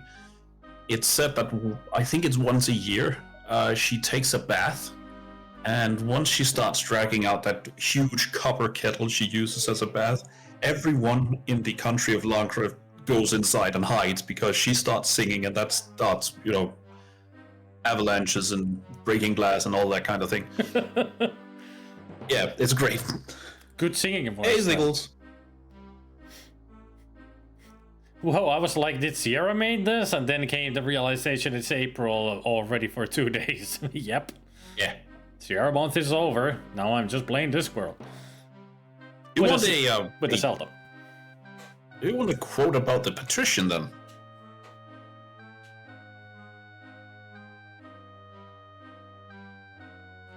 I mean, always. Anything for Discworld. All right. Let's see if I can remember the correct wordage, because it's about his the way he rules. Let's see. I can't remember which book it's from. Probably one of the earlier ones, but it says something like Ankh-Morpork had dallied with many forms of government and had ended up with a form of democracy known as one man, one vote. The patrician was that man. He had the vote. Huh. Yeah. Wait a minute, you're a thief. What are you doing here? Well, it's about my quota, see? Quota? The amount I'm allowed to steal. It's not enough. The dragon's been destroying housing, so rent just went through the roof. I mean, a 20% increase in theft quotas for the duration of the emergency seems a reasonable thing to ask, doesn't it? Depends if you're in the 20%. One of the remarkable innovations introduced by the patrician was to make the Thieves' Guild responsible for theft. With annual budgets, forward planning, and above all, rigid job protection. Thus, in return for an average level of crime per annum, the thieves themselves saw to it that unauthorized crime was met with the full force of injustice, which was generally a stick with nails in it. Youch. The fun thing is, once you get robbed by a thief, you will get a receipt for what was robbed as well. Nice. It's really great. A suspiciously animated jester's staff. It's not suspiciously animated, it is alive. You can see it blink and look at the fool constantly. So yeah, that thing is alive. Just what I needed. 10 minutes in a room with a complete git. You talking about yourself? Probably. Hello? Oh, it's a visitor, isn't it, Chucky? A visitor. Yes, it is. Oh, Chucky, Chucky, Chucky! Look here, look here! Mr. Pencil Head says hello. Hello. He said hello to us, Chucky. Oh, Chucky, Chucky, Chucky. Oh. I love the reference of Gotlagear. It's a reference? I know it's in one of the... Yeah, I know it's in one of the Pratchett books as well. I can't remember which one, but the whole thing with the Gotlagear is because that's how a bad, ventriloquist would say a bottle of beer.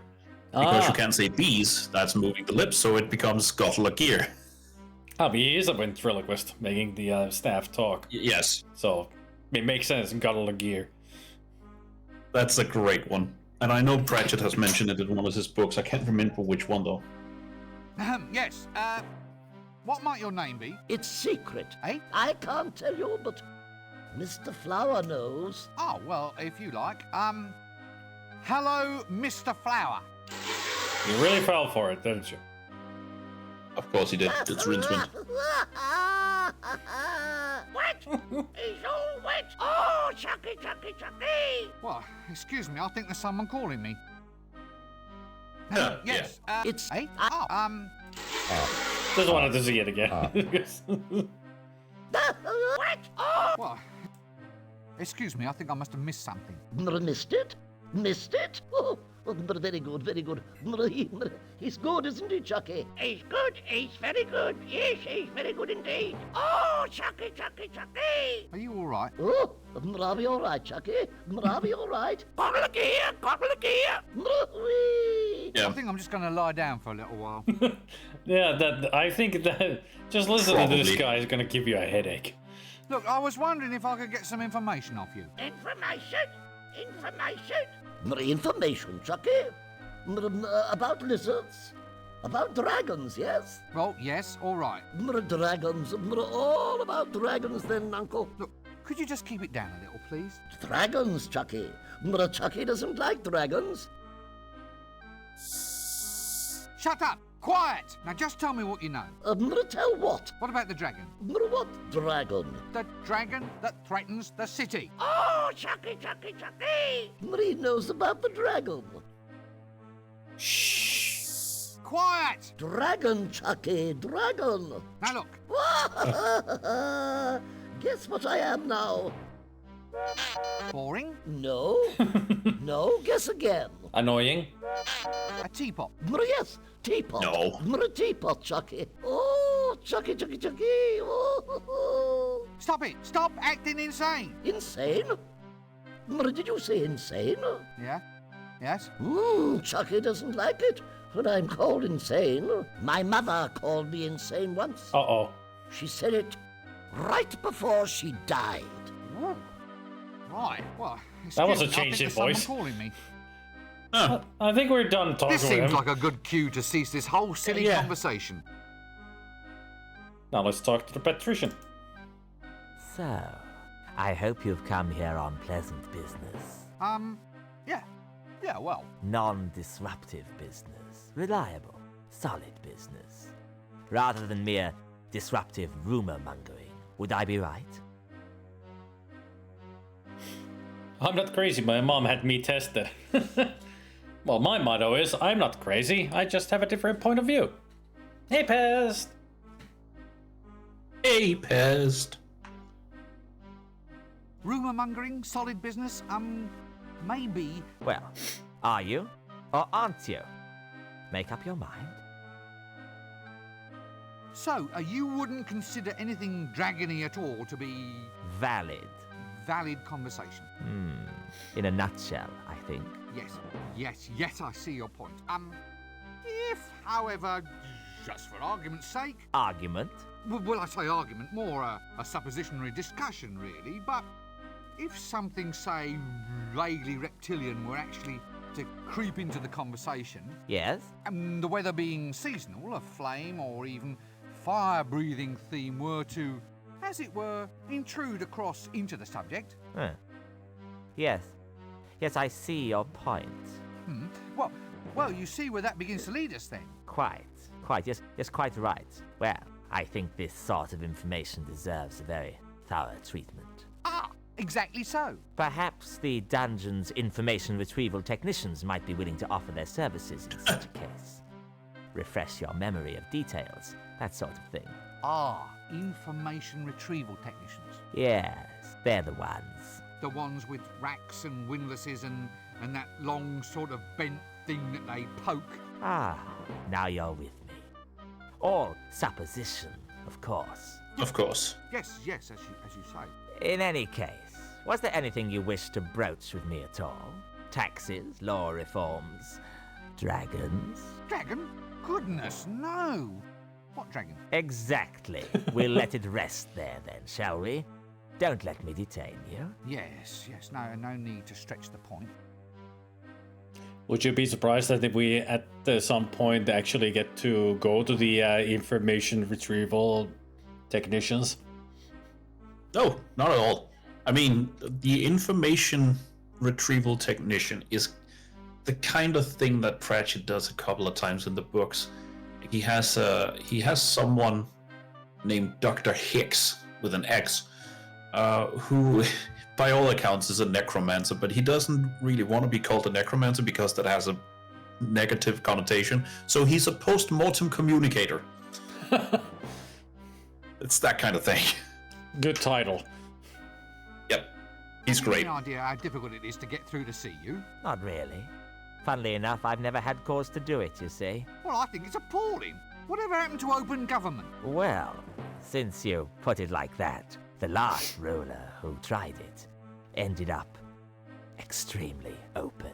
I still find it odd that a genuine wizard can hardly get in to see you. I mean, what if there's signs or portents or something? You're blocking traditional seers' routes of egress. Well, I always look on inaccessibility as being a measure of the man.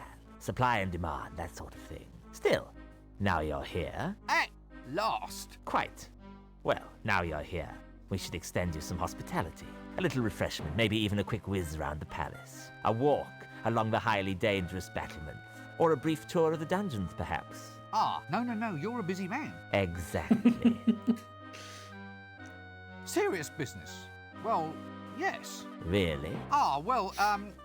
It's all pretty grim stuff, actually. You see, I've come to get some action happening about this dragon business. What? Well, that is... Now listen to me. There are no such things as dragons. They are a physical impossibility. No ifs, buts, or maybes. I've had enough. The next person who mentions dragons in my presence will be off for a trip to the information-gathering technicians. Extremely quickly. Well, I just thought... Yeah? Oh, right you are then. Look, I'll just go and stand over here then, all right? So, the conclusion that we have come to is that do not mention the you-know-what with the patrician. I'm missing his famous quote, though. Which when is? He wants people to leave. When he wants people to leave, he has this habit of saying, "Don't let me detain you." meaning, of course, don't let me incarcerate you. But it's just the way he says it is great. He uses a lot of psychology. I noticed. He is a smart man. He is. He's great. Also, he's his nickname during school. He's trained in the Assassin's Guild. His nickname during school was Dog Botherer. Dog Botherer. Yeah, because his last name is Veterinary. So that became the cruel joke. Yep. Yeah. That being said, he does actually have a little fluffy dog of his own called... oh god, what is it? Hang on, I have to find that because it's only mentioned in one or two of the books.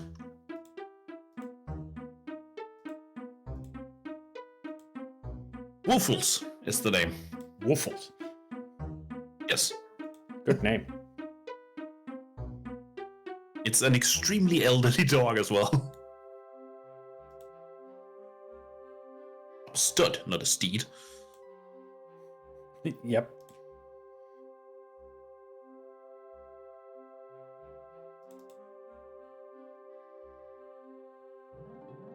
Hey, buddy. Who, me? Have you ever thought about the advantage?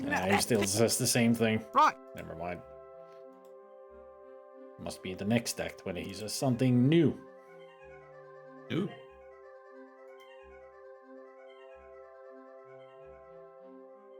Must come in handy, stacked with all the latest monkey accessories. And there you go again. Did you get the number of that donkey cot? Always saying the wrong thing.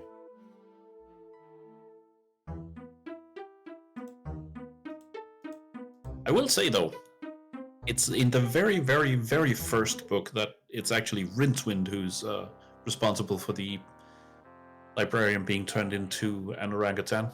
Oh. He doesn't even know that it's his fault, but it kind of is. Let's see. Smooth, irregular, smells of paraffin. I wonder what it could be. That doesn't work. I think it's soap.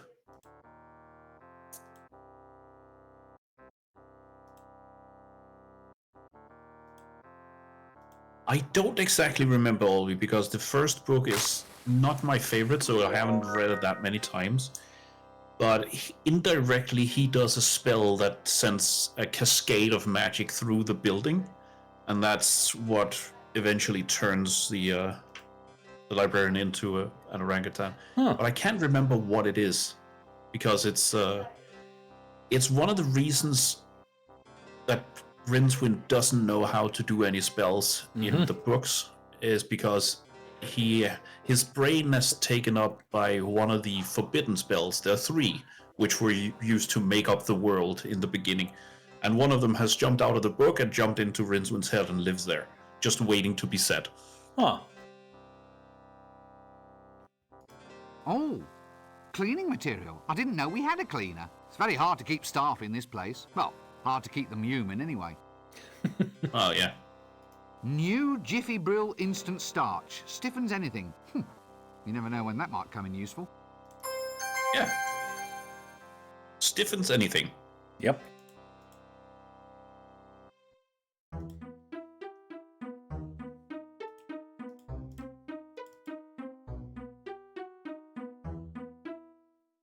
So he already has it. I didn't remember that he already has it. So, going back to the sleazy guy. Sleazy guy. If you look at him closely, especially his head, you might see something weird, right? He has glasses. No, that is a banana in his ear. A golden banana? Oh. Hey. Who, me? Have you ever... Isn't that... That's... Think of it. What's that banana doing in your ear? Now that's my special ticket into the library. It can get you into the shelves. It can get you any special service from the librarian you want. There's only one of these in existence. Yeah, but why is it in your ear? The mystic nature of the universe is not to be discussed idly. Let us say that with our thoughts we make the world, and that reality is only as we perceive it to be. Like dragons? Uh-huh, could be. So why is that banana in your ear? What banana? Look, I've had enough of this. How much do you want for it? For what? For the banana. It's not for sale. Not for all the gold in the kingdom, buddy. Not for all the gold in the kingdom. Oh, really? No, not really. I mean, bring me all the gold in the kingdom and the banana's yours. Ah. Right, well, The way don't he be a said stranger. what? Cheers. The way he said what banana reminds me, are we gonna, in this or the sequel, are we gonna meet the Duckman? Yes, he's in the second game. Great. He's all of the three are in the second game. All the beggars, they're in the same place with Duckman. Nice. So yeah, the second game really expands more into the lore of this world. I mean, you haven't even seen the whole game yet, this whole game yet, because we haven't been outside of Ankh-Morpork yet. Ooh. I mean, it's like I said, we are going to go to the Temple of Offler. Ooh. And some other places.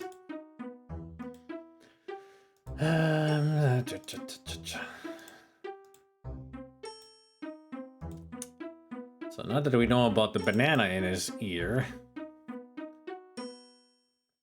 now we need is to...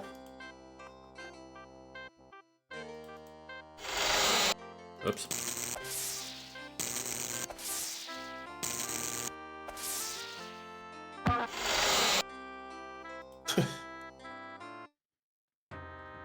What we need is...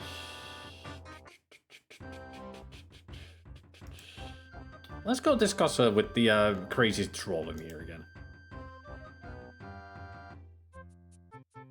Oh. Shut up, sit down, no talking. If He's you're moved. mad, you don't want to run around infecting everybody else. That's exactly what I needed. Him to move, so I could get this.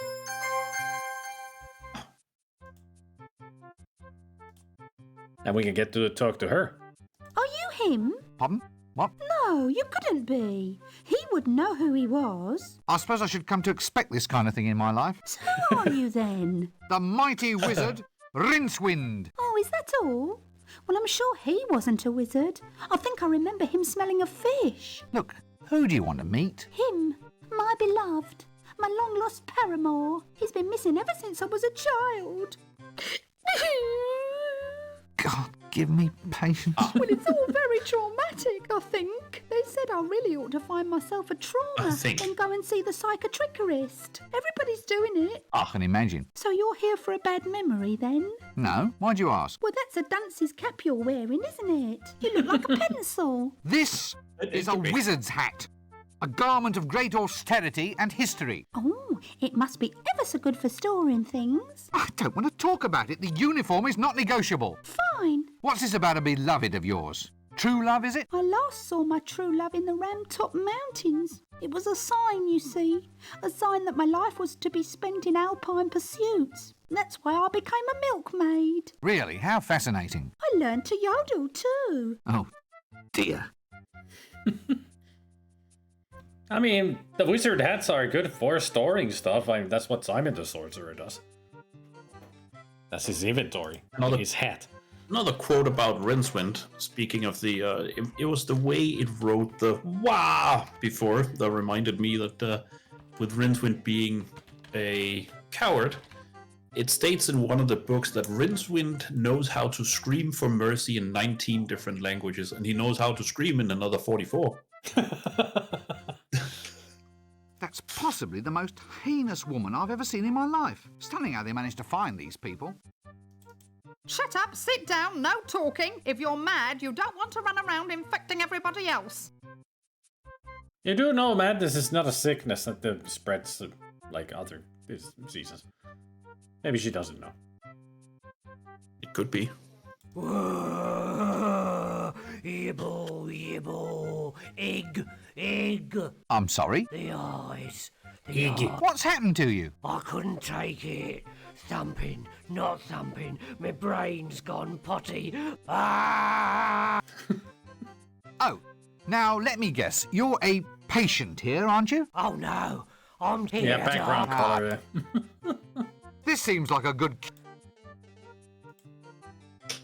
Another thing is the the name, the psychiatrist, is another thing that Pratchett does several times. Like he does it with the word continuum, which becomes continuum. And the other one is actually banana, which specifically Nanyarg. It states that Nanyargs know how to start spelling banana, but she doesn't know how to finish, so it usually becomes banana nana nana. Ah. Banana. Yes. Banana. And I'll see you later, Sandpact. See you, Sandpact. That doesn't work. And it's kind of hard for the money pouch to work when there's no money. No. Dragon detector, sir? What? Excuse me, I think there's someone calling me. I love how dejected he sounds, Dragon Detector, sir. Yep.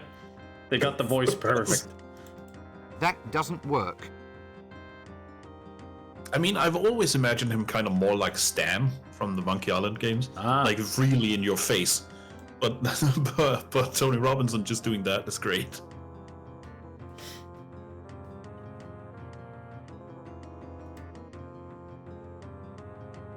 Also, Tony Robinson does actually read some of the books. Ah, cool. Stay away from them, they're bridged, so there's sections missing. Oh. Yeah, that's a shame.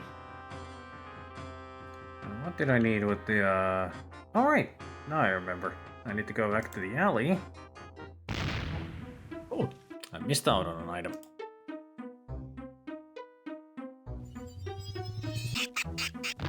Whee!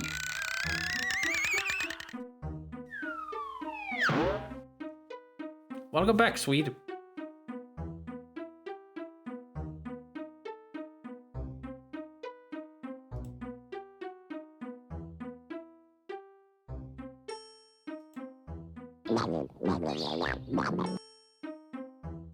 This. Oh.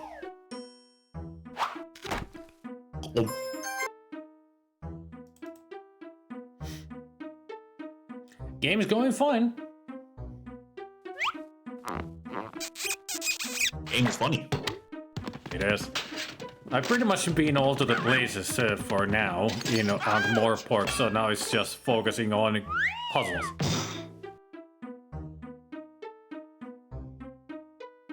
And I needed that letter for a puzzle. Oh yes, there's a moment. With the assassin training.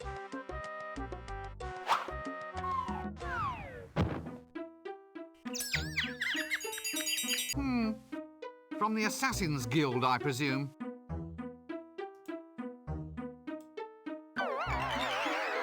Did you get the number of that donkey cart? Did you get... Even he's saying it. That was an explosion. Good grief! What is going on?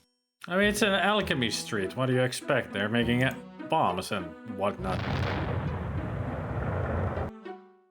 Not necessarily, but explosions are a thing that happens.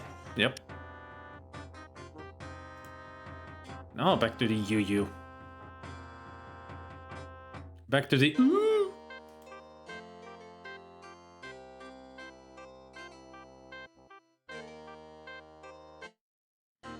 Okay, luggage. I need some items from you.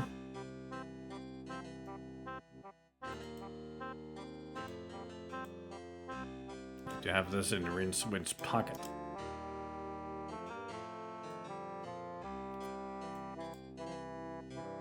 Now we set up this ladder on the window.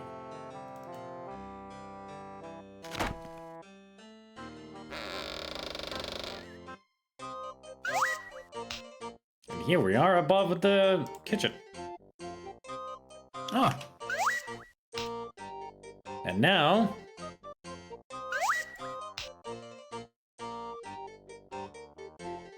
Do you actually have to click it? Yes. Ah. I gotta be so fast.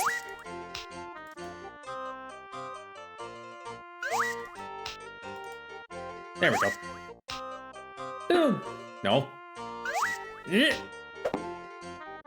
Now we have a pancake. Nice.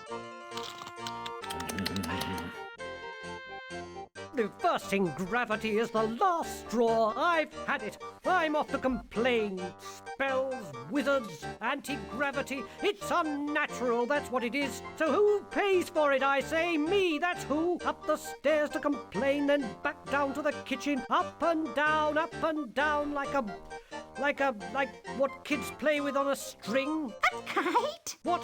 Yes, that's the one. Up and down these stairs like a kite.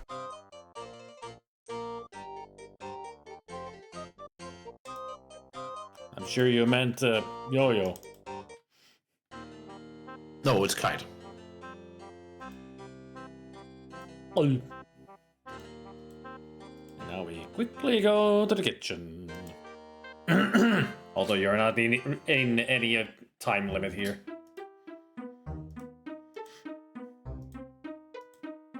But there is something in the kitchen that we do need, as we saw. A whole bunch of bananas. Actually, I'd always pictured bananas as being a healthier kind of yellow.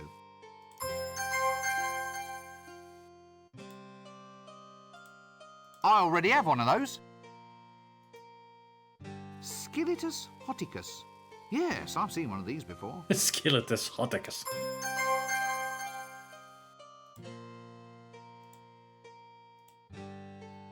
Alright, we've got another banana. Just in case our librarian friend needs a banana.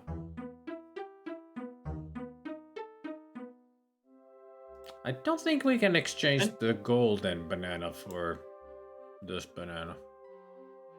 You know, he just might.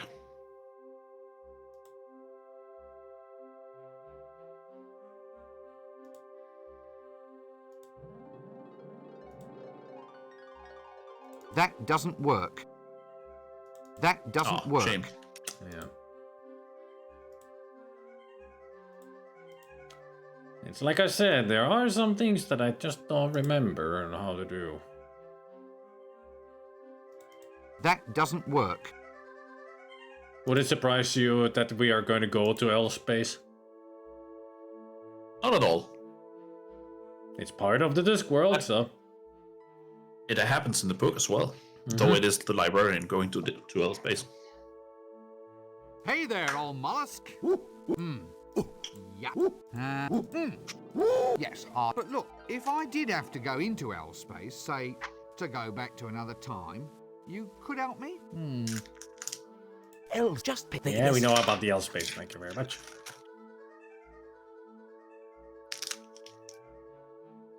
Hey, Razzle, what platform was this on? This is DOS. But I don't remember if it was on any other platform. I think it was only DOS. And find out. I'm looking it up. It was Macintosh, PlayStation, and Sega Saturn. Yeah. All right. DOS, Mac. A lot of stuff. And also the second game was also DOS, Windows, Sega Saturn, and PlayStation. And I know that the third game, Noir, was also PlayStation.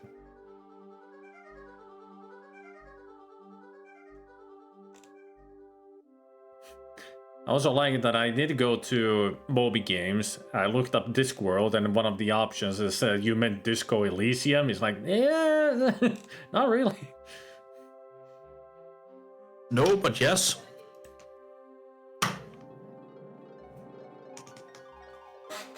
You know, I'm gonna try one of the sour candy. Go for it. I know you'll love it. But be prepared. It is super sour. I'm going with blackcurrant. That's a good one. One of my favorites.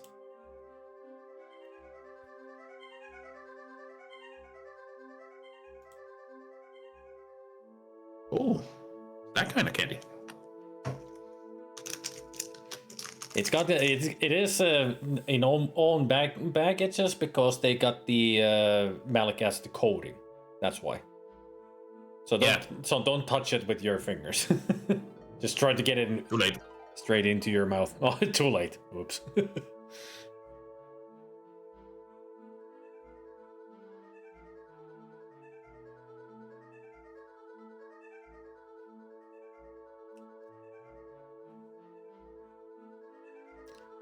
I wonder if he likes it or not. I do. Mm-hmm. It's good.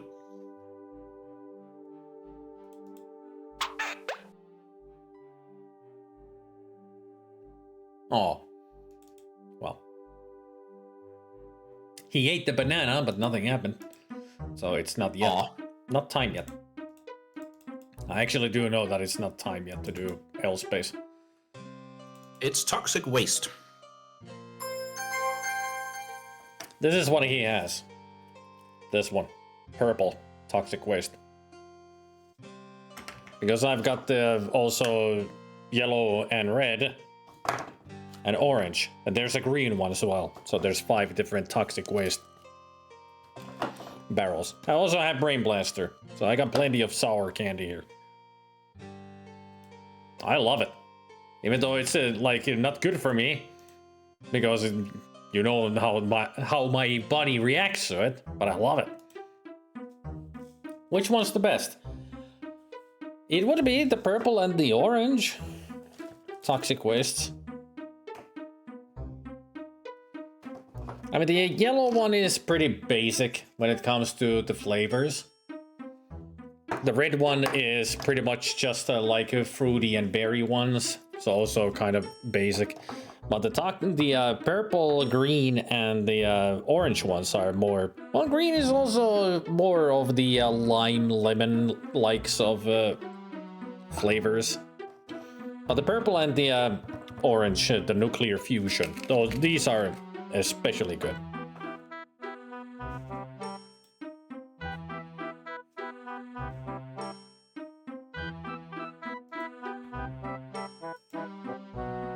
It's not an erotic dance. Get that out of your head, all of you better.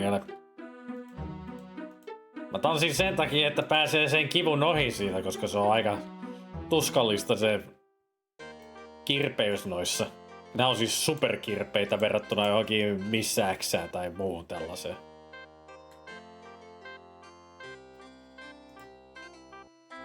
Jokainen reagoi siihen eri tavalla. Mä reagoin siihen, että mä tanssin, että mä pääsen siitä läpi.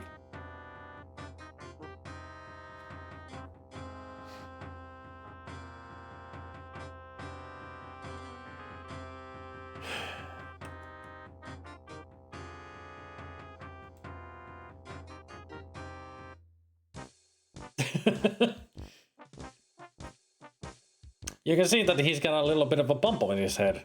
The helmet doesn't fit anymore because of the bump.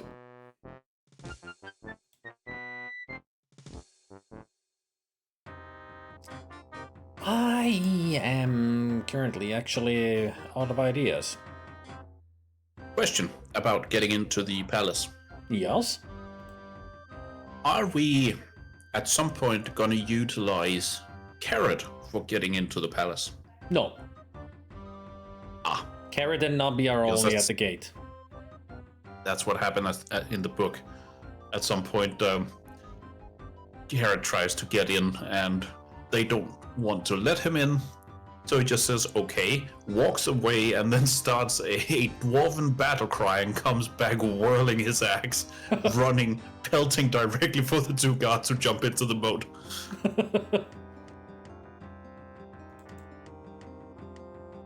So where are you from? The Hubland. Oh yeah, I did talk with her all. So where are you? Did you? Ow! Yes. Well, it's like talking with the owl in Ocarina of Time. It's a framer. Pardon? That explains. And there's nothing else to talk with them. What you Beg I nick this let they what must be very of a forget what face. they must be.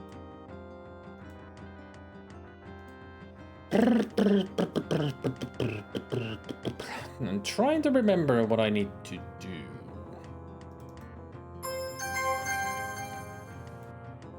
Can always take another tomato. Tomato, potato.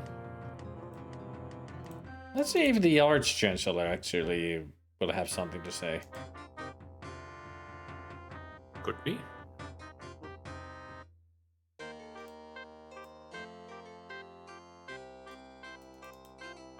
I mean, all the things that I have many items with me now that I know where to use them later, but now I'm kind of just pondering what is it that I'm missing. Because a lot of the items and the other stuff that are in my mind are in Act 2. And this is still Act 1. There's work to be done. No time for idle chatter. Well, sorry, as if I can help who supplies my voice. Say no more. Say no more. Another great reference to Monty Python. Yep. Say no more. Nudge, nudge, wink, wink.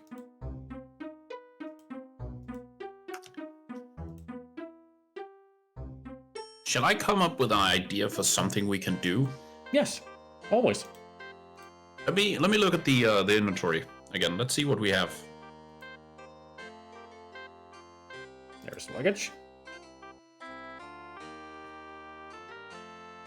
Because I was thinking when you were in the dining room.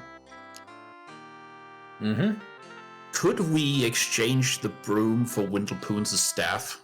He keeps shooting off stuff with it. I have a feeling that's going to be important. That, I think, might be the case. On what we need to do. Windlepoon's isn't particularly, good at noticing stuff, and he keeps shooting off those fireworks. There we go.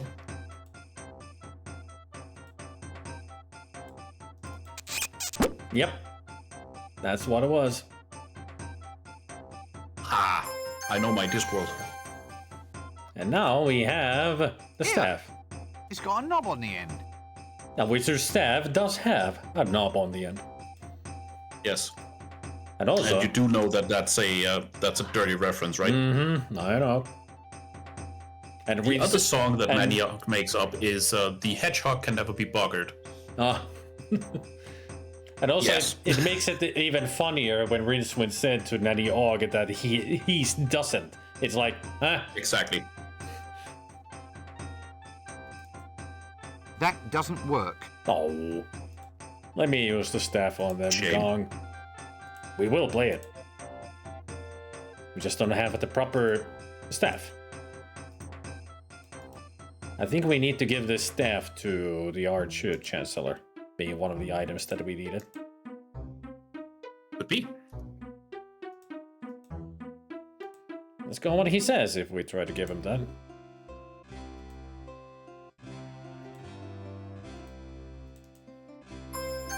There we go. That's good, but off with you. There's still more work to be done. I think if we look at the book, it'll... Featherwinkle's concise compendium of dragons' lairs. Detect dragons from a comfortable distance or your money back. That really sounds like something that the Dibbler wrote.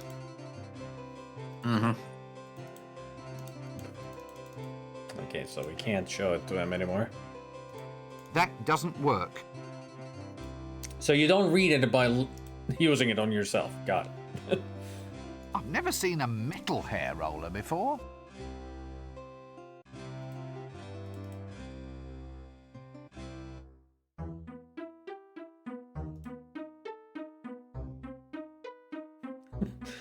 That's still a great quote from Goonfoot. So we fuck, they suck.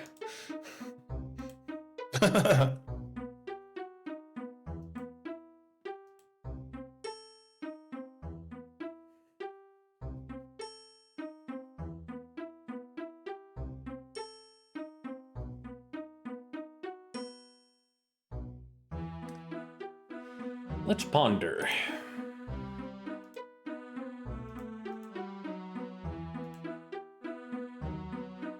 I know where to use that. I know where to use this again. I know where to use that. I know where you go. Kind of remember where you go. I definitely know where you go. And I know where you are. Know where you are also used. Can't remember where the frying pan is used. Now that I think about it.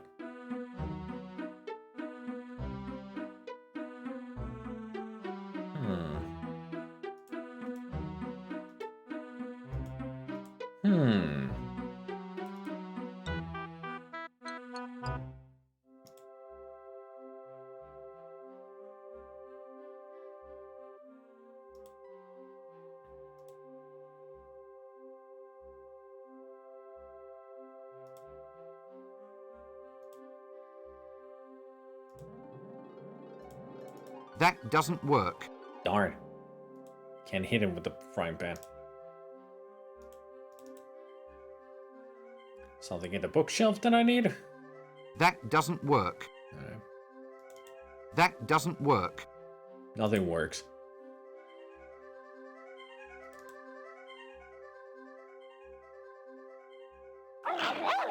Ah. Let's not press this curiosity thing too far then, shall we?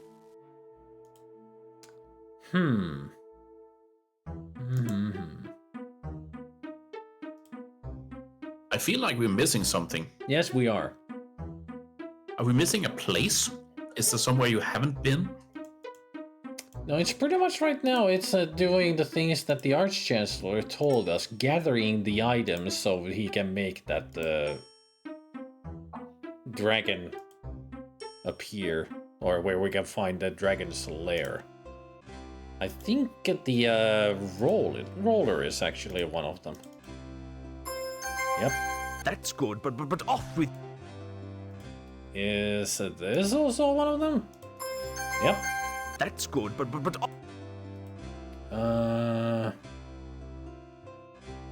starch? No. No, it's not the starch. Can't be the donkey. That does. No. Would you like some bloomers? That doesn't. No. So I thought. So we are missing at least 2 items still.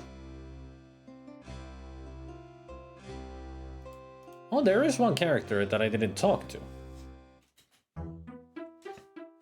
I remember now that I didn't talk to one character in the broken drum.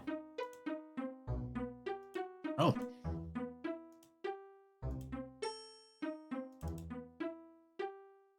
And also, I think I can get the fishmonger's picture of the octopus. Just take it.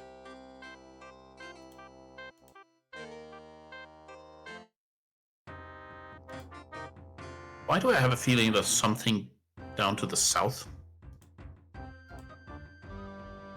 Oh, that's just the shades.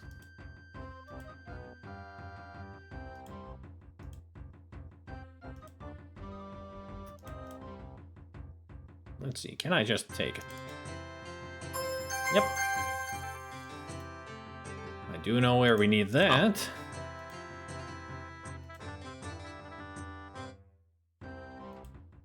I don't think I can take the caviar. He's munching on it. That doesn't... That... Yep.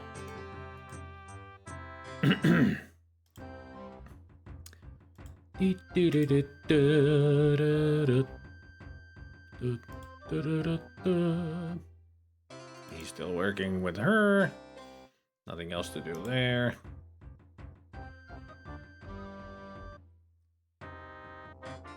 Yeah, there's nothing else but the shades here. What about that long street over to the right of it? This one. Nothing. No. Further south there. Oh, there's the livery stable. This place has I a thought little... that looked out of place. Yeah, this place has a little bit of an Easter egg. I say, this poor beast looks under the weather. That doesn't work. Yeah, you can't talk to it. No. Oswald's Hostelry. Whatever your hostel, we'll provide for it best. Quite a trim little Nice. cart, that. See? Donkey. Cart. Yep. And... That donkey certainly would need a bumper bar. Ah, yes, the common or garden sack. No flies on me. Ah, it contains corn. There. Now we got corn. Great. That doesn't work. That donkey's... That donkey...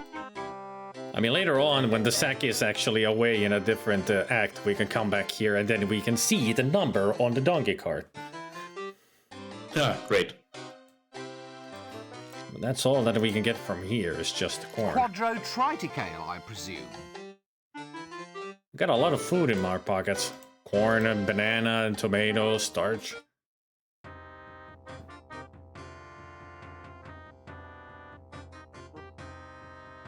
don't think there is anything. One new area will open up later in Ankh-Morpork.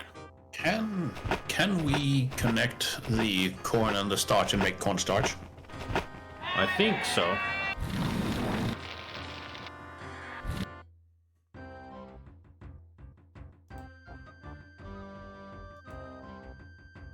That doesn't work. I think it's in some other way that we do it. Must be. Yeah, we need That's to a give good them to a person. We don't really. There isn't, as far as I remember, there isn't any that much of combining items in your inventory kind of puzzles. But there are lots of where you need to give items to a person and they will make something for you.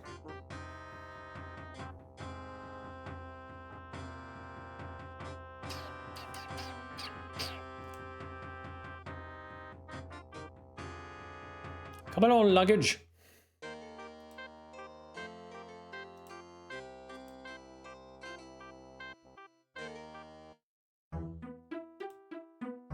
Maybe it's the corn that we need to give to the Arch-Chancellor. Highly doubt it. Could be. I mean, he did mention 5 items in total, and we've given him 3 now. I think.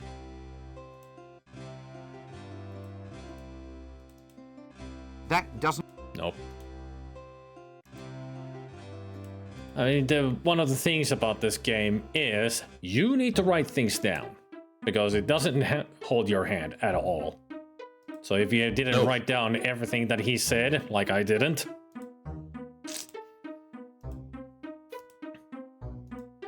I mean, it is from his list of things that you need to figure out the facsimiles, as in what it is towards to. Like the metal hair roller and other stuff. So let's go back to the broken drum. And talk with that one person that I didn't talk to.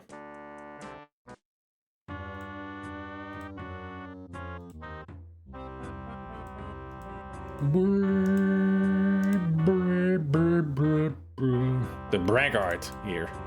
Hello? Hello? Hello? Oh, yes. That's it, is it? That's the way you greet the greatest hero of our age? The one, the only, the invincible? You what? I'm important, me. I can't just go around answering any old greeting, you know? Well, how would you prefer I greet you then? Well, shoving a pint in my hand would be nice. I'm Fleabart the Incredible. Greatest thief in the multiverse. Fleabart. I've survived everything. I fought the ant god of quacks and he doesn't even exist. And I survived the valley of the scantily clad, amazingly well hairstyled Amazon women. I've even escaped from the Temple of Offla, from which no other man has returned in fewer than 3 pieces. I don't believe a word of this. Huh? You dare to doubt the greatest hero of our age? Yes. I'm known all up and down the river, I am. The river? Yeah. The River Ankh? Isn't that a little dangerous? You have to watch out for all the goiters and the yaws. Yours? What's yours? Mine's another pint, thanks. Then there was the time I boast blah. Barkeep, a drink.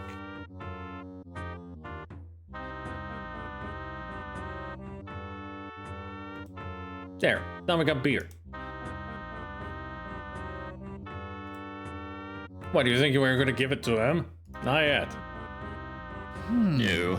That characteristic scent of turpentine, crushed cockroaches and recycled beer. This must lead to the wine cellar. Recycled beer. Wine cellar.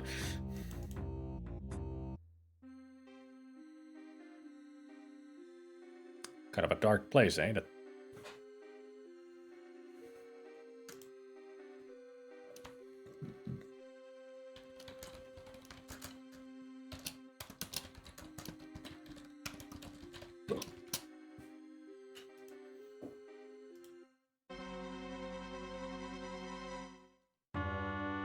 Yeah, you won't go in there. It's too dark. Then maybe a couple of rats hiding in the darkness. You don't want. You do not want to meet the Ankh-Morpork rats. There's only one of those kinds that you want to meet. Ah. It's the death of rats, of course. Naturally. Squeak.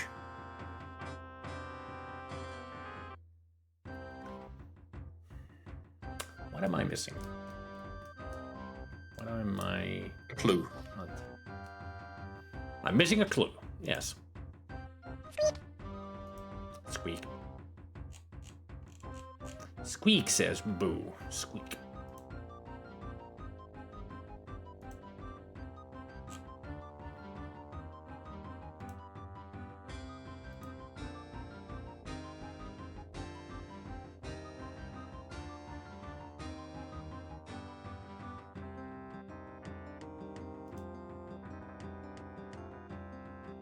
Oh wait, it might be actually in this act that I need to do this.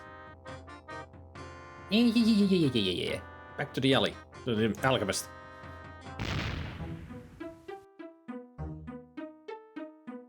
Do you somehow need to get the imp? Yes! I had a feeling. So in my pocket, I need the donkey. Trust me, I know where I'm going with this.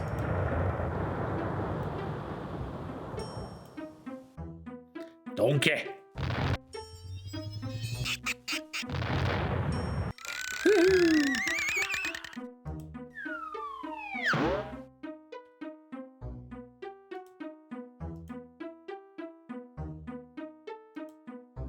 It's this chimney that we need to go to.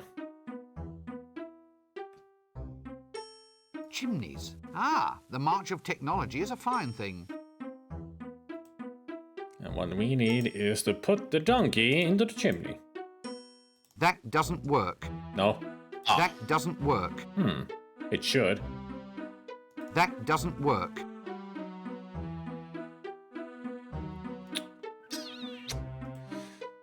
We are supposed to stuff it with something.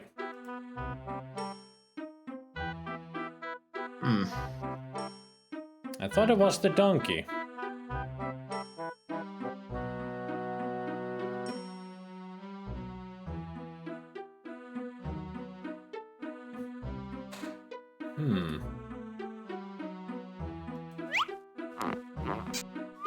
There we go.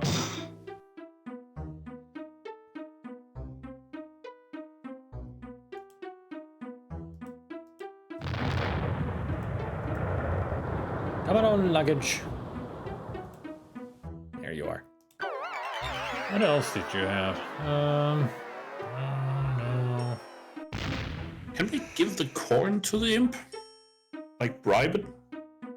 No, there is a way that we need to do this. I remember the way. I just don't remember exactly what item I need.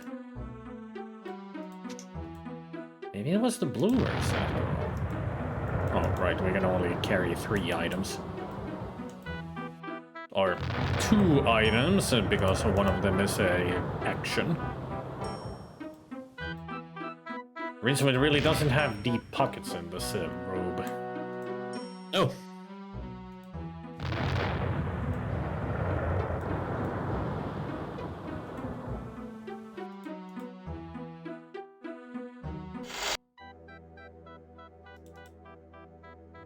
That doesn't work.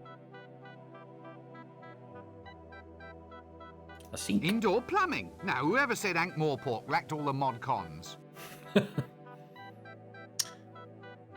I don't think I'm gonna answer that. That doesn't work. Leave the imp alone. Funny little blighter. Let's actually see if he will take the corn. That doesn't work. Yeah.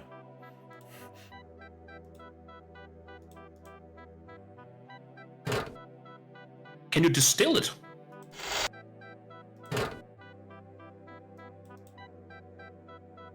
That doesn't... Yep. It's cooking oil, so... That's what we needed to do to start this. There, we have created popcorn. And also gotten ourselves an imp. Almost. Yep. Well, he's very quick. It is. Leave the camera alone. Okay. Enjoy your popcorn.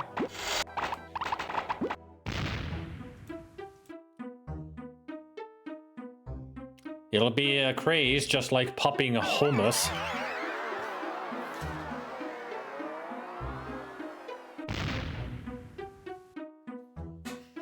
Does Rincewind have moons or bananas as emblems on his robes? Both. And stars.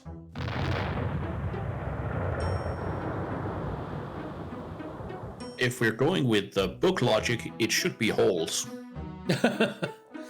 From being, stabbed at and followed and tried, murdered, and all those kind of things.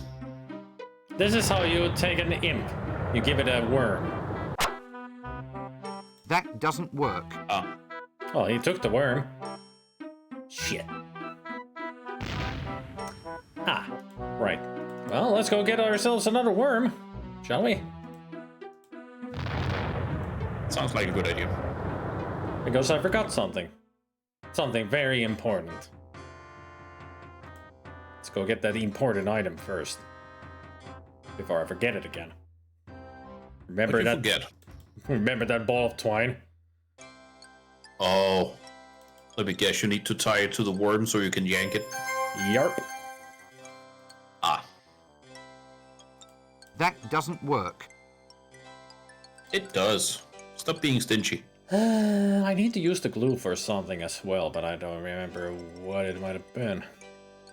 Maybe something later. Yeah. Possibly. I think it's something later. At least now we got the ball of yarn. Or string.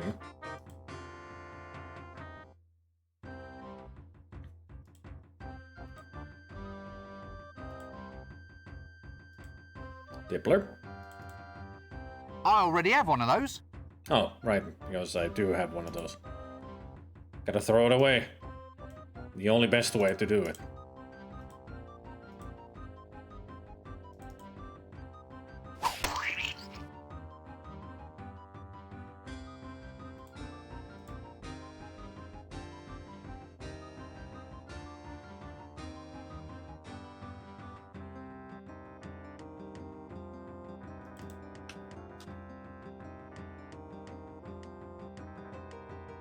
Eek! Eek!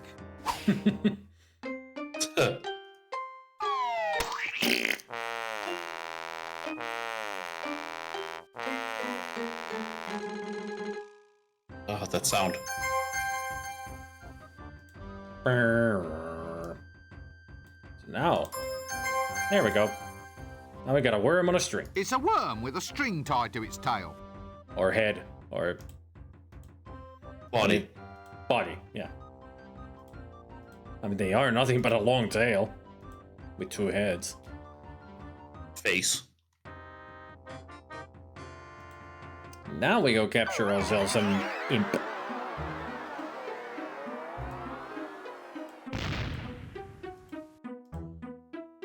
We should. I hear that's good luck. Or something. Or something.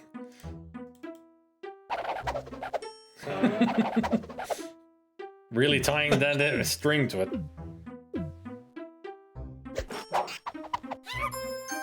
Yay, we got an imp. Pesky little blighters, these imps.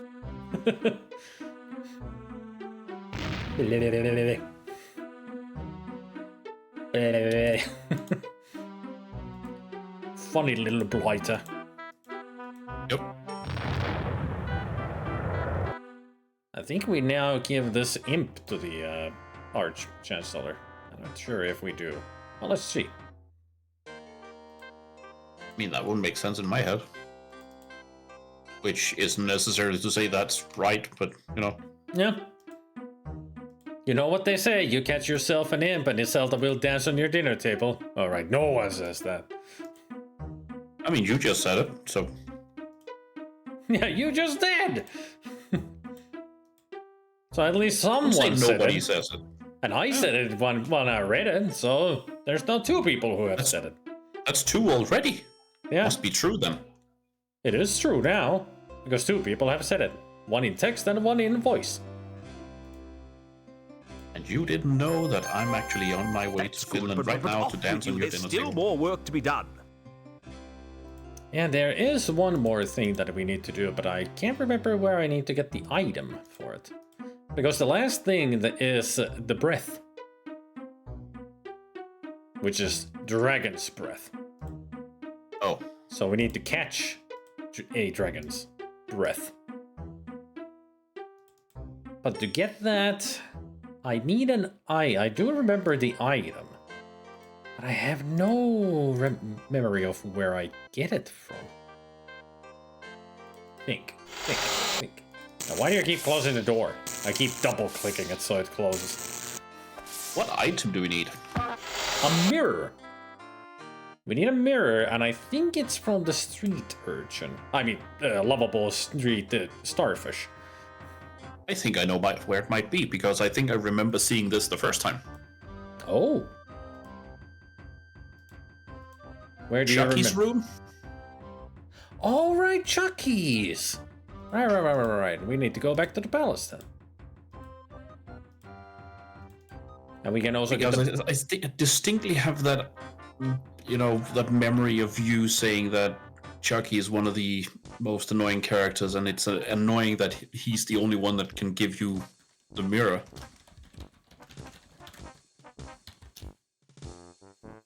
For some reason, that's just stuck in my head. Huh. Well, let's talk to the other guard. Look, this is important. I demand that you two idiots let me go inside. Clear off. I don't think you should pay him any attention. That's love, that is. Putting up with an old bag of a wife. What? Well, your friend here was saying how massively unattractive your wife actually is. No, just mostly unattractive. I'm sure she actually got in a beauty. Help! Help! And now he's got a black eye. You can even see it from here. Oh, that's awesome.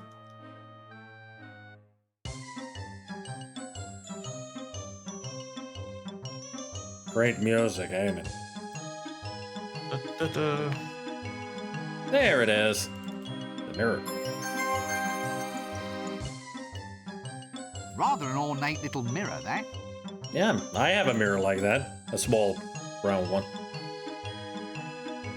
Used to use it when I used a proper razor for shaving. Because it's one of those that is a little bit concave, so it zooms a little bit. Yeah, it distorts. The jumbo size. Love those lampwicks. Great. And he's a real performer indeed with all this stuff. Eye makeup, rouge, hair cream, all seems a bit dandified if you ask me. Yes, definitely a hat stand. Well, from the looks of it, it's a stand because it's got the same. It could be upside down or the right way up. Clever. We didn't see whoever's in the bath. Thank Offler for small mercies. That doesn't work. Last time I saw a ring as big as that, there were druids dancing round it. Ah.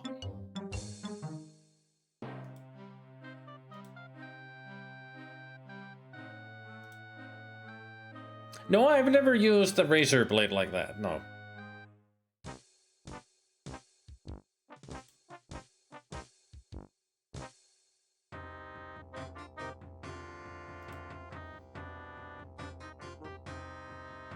Also, Zelda, you're gonna love this sequence. I think I am. But then again, it's Discworld. That doesn't work. And it's only because we're gonna meet a great character here. Oh. Just gotta remember, take the mirror with you, because the luggage cannot get up there. Whee!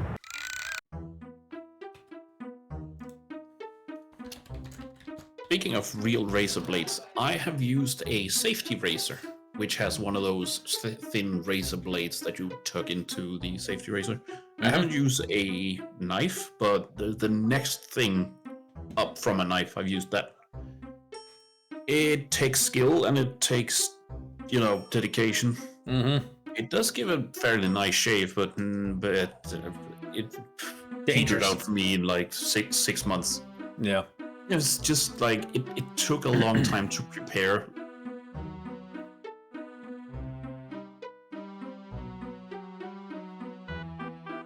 Rincewind is fast. He's already at the tower. Wow. Oh, I know who you're gonna meet here. There he is. Yeah. A bit slippery, is it? It's fine, I assure you. Maybe you'd better just spit on your hands. That's going to make it even slippier, isn't it? It might be worth a try. But then I'll slip and die. Is that really so bad? Philosophically speaking. It is from where I stand, yes. Death does have its positive aspects, you know. It's easy to do lying down. Also, have you ever considered the saving on food, rent, and clothing? Are you saying that this is my appointed time to die? Well, since you put it like that, no. But I thought, there he is. And I'm happening to be passing, you know. It's a kind of outreach policy. If it's all the same, I'd rather wait. Oh, if you insist. I'll see you later. How much later? Don't start reading any long books. We'll see you in the second game. Wizards have the honor, albeit a dubious one, of being claimed personally by death. Not only that, but wizards can actually see and talk with death. Despite rumors to the contrary, he is not a cheery dinner companion. I do wish that creature wouldn't keep looking over this way and licking its chops. That actually It's got a knob on the brings end. up a little tidbit from the beginning of the game. Mm-hmm. When Death is standing on the corner and the drunk goes past him, he says, "Watch out." Yeah, he shouldn't be able to see Death until he's actually died. Yeah. Because he's not a wizard. But wizards and witches can. And witches can even, cheat him into, or a bargain with him, rather. Happens in a couple of the books. That's the palace. The patrician lives there. Down in the cellars, other people don't live for quite so long. Yes, a good example of post-dynastic October rock. Oh dear, I think I'm going to be rather ill. Why is it that there's never a flag on any of these things? Oh, it's got a knob on the end. Of course it's got a knob on the end. Like every big staff should. Hello, Grumpy TV. Hello, Grumpy TV. Absolute greatest quote from this game is "Sit down, shut up. If you're mad, we don't need you running around infecting anyone else." We've heard it a couple of times already since I've gone to the psychiatrist.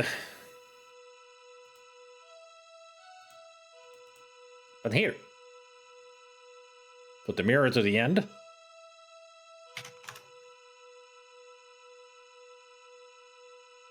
That doesn't work. I do wish that creature wouldn't keep looking over this way and licking its chops. But it has to.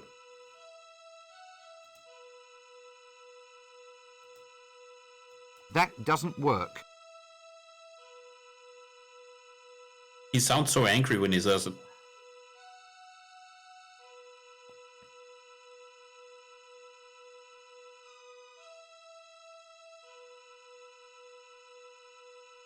That doesn't work.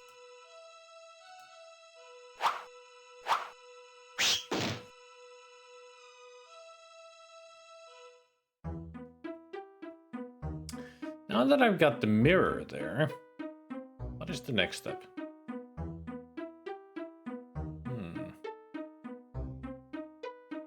What am I missing?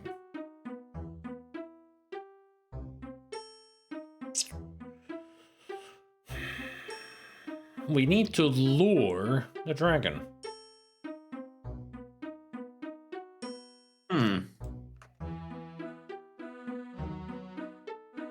And Rincewind is not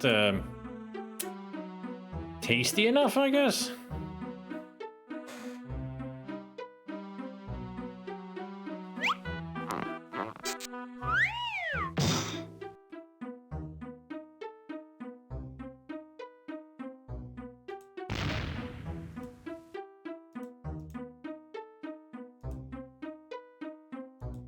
I'll hang on to this myself. Apparently Eric Idle then wasn't around to record that one.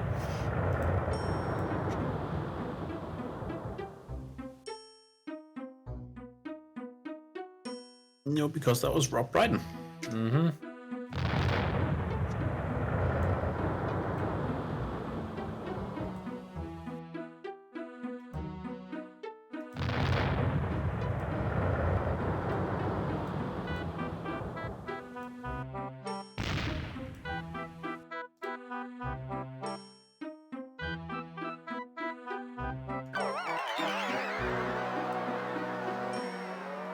I mean, it should have worked. Just putting the mirror there should have worked because... Oh, I need to touch the mirror so we can shine it at the dragon to attract it. Because the shine... Dragons are attracted to shiny things. Apparently. Naturally. I mean, gold and other stuff. So. And such like. Yep.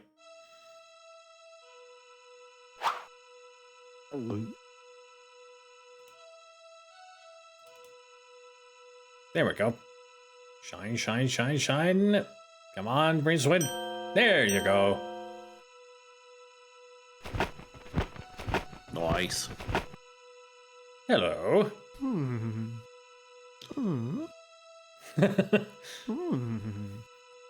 Ooh, magnificent. Now get out there and slay them.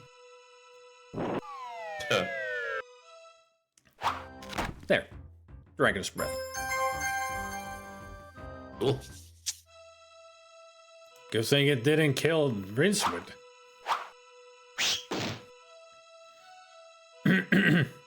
I'll be right back. All right.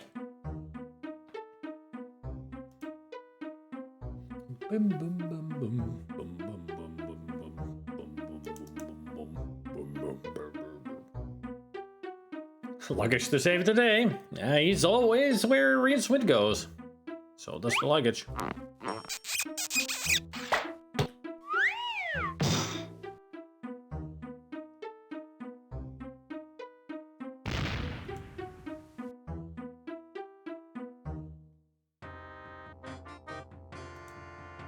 Back to the university to give it the final item to the Arch-Chancellor. And then we move on to Act 2. It's all tight.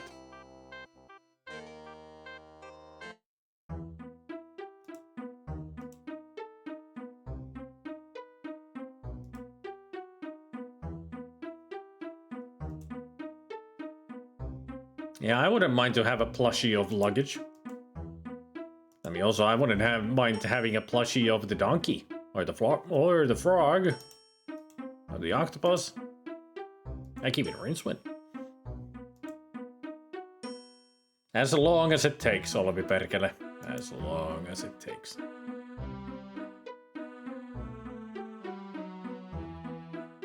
They were kind of like...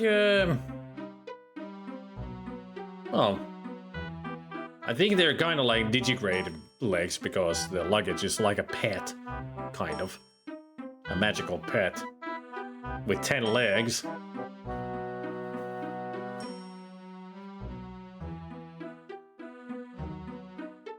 Or maybe here there are more like cartoony legs that any character would have. There is a plushie of luggage.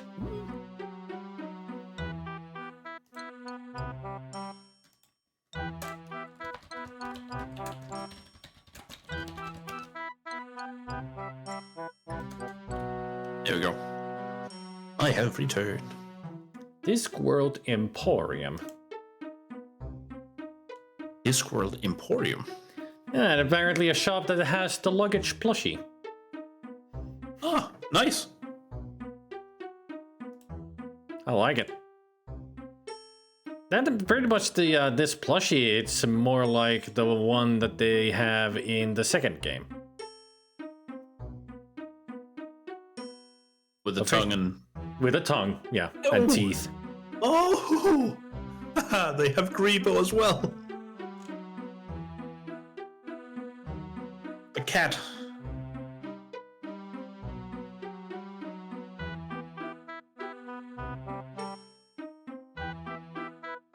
You see the cat, right? Grebo.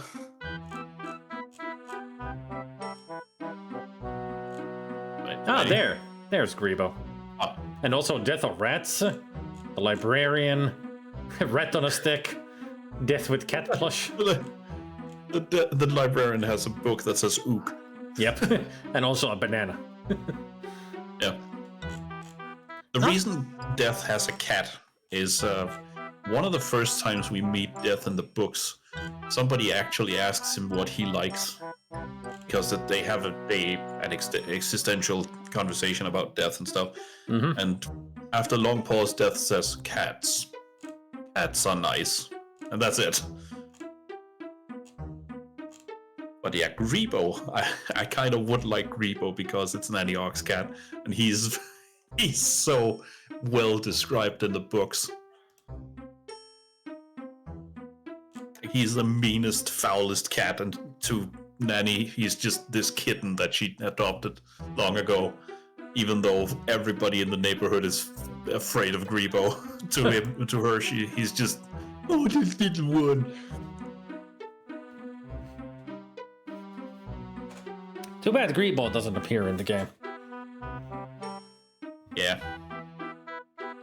I might need to buy me something from this place.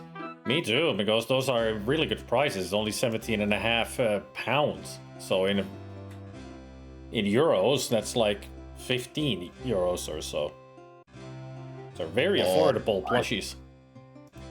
Oh, there's a shirt for about 20 euros with Granny Weatherwax on it and her sign, I ain't dead. I very nearly. I'm considering that. Dragon's breath? Look. Ready, Asalta, to close up at this act? Yes. Excellent! Well done, that man. Now that you've finished all the tedious work, all we need is a truly heroic wizard to actually trace the lair and take all of the glory.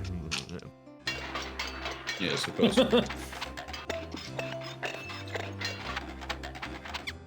There. A metal detector. I mean, layer detector. That's what it is. Gold all right, detector. Breakwind, you may go and Breakwind. try to do something useful around here. No more big dinners for slackers. Right, well, I'll just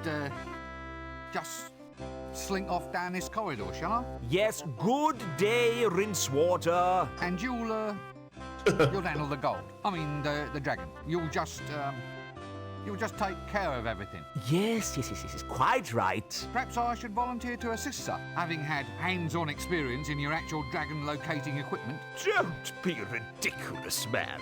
We need someone of character and virility, of strength and guile. Someone, in short, who is not you. Carrot, then? What has 100 eyes, drinks blood... but he's not a wizard. Good grief, boy. How should I know? Well, there's one right behind you, sir. I hope that's not a valuable rug.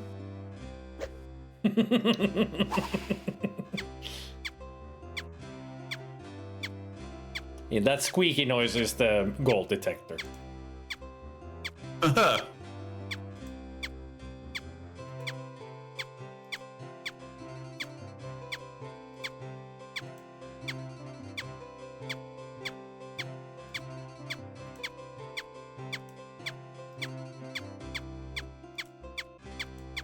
There we go. There is the gold. Rich! I'm rich! Rincewind. Oh, you're Rincewind. Fabulously wealthy! Well, he forgot what the detector is for. Comfortably well off! Yep.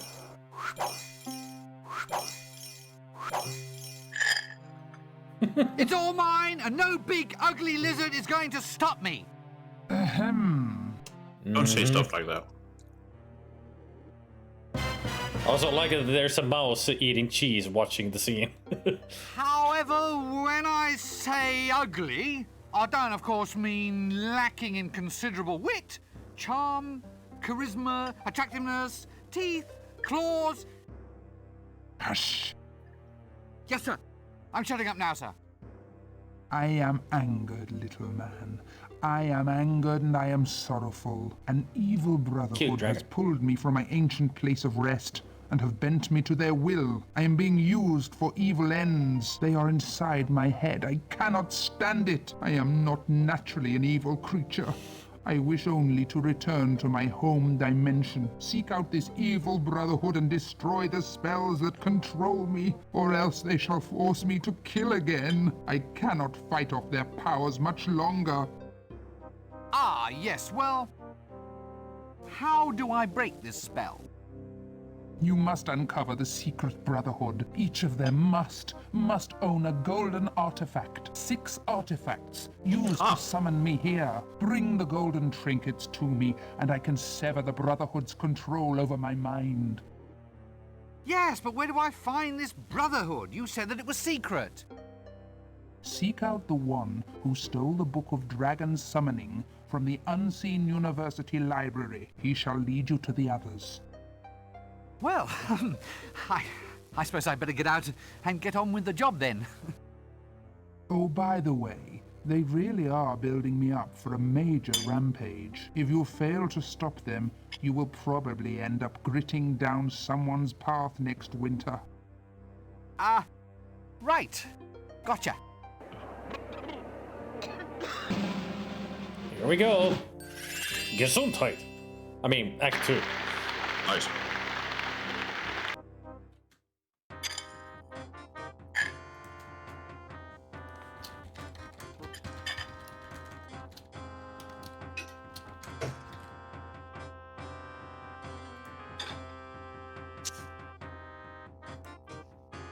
So now it makes more sense about the whole beginning of the game with the people shouting dragon. Now we just need to figure out who these 6 people were. So we get their names? Well, eventually we will find out who they are if we just look at people closely. I mean, because they do have names in the book, and they're hilarious. Oh, by the way, see something? Yep. Oh.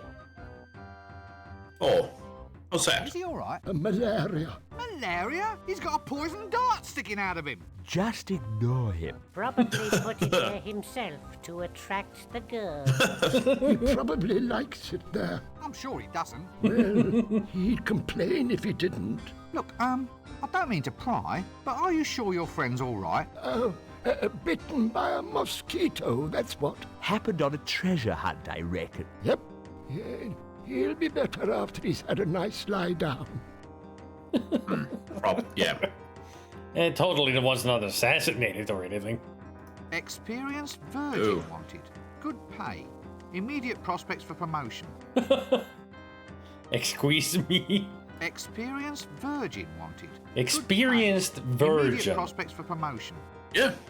Free dragon In the victim Discworld, you can be a disposal vestal service. virgin. Free dragon victim disposal service. Reasonable rates. Contact Prendergast Path Gritting Emporium. Is Prendergast a familiar name? No. It was just compared to what the dragon said before. In trouble with the law? An open and shut case looms before you. Then try the Assassin's Guild Witness Relocation Plan. We will relocate any witness to the bottom of the River Ankh within the hour. Uh-huh. Yeah. It works. Hang on. I'll go find the book that some of this plot is based on, because it has a great opening as well. All right.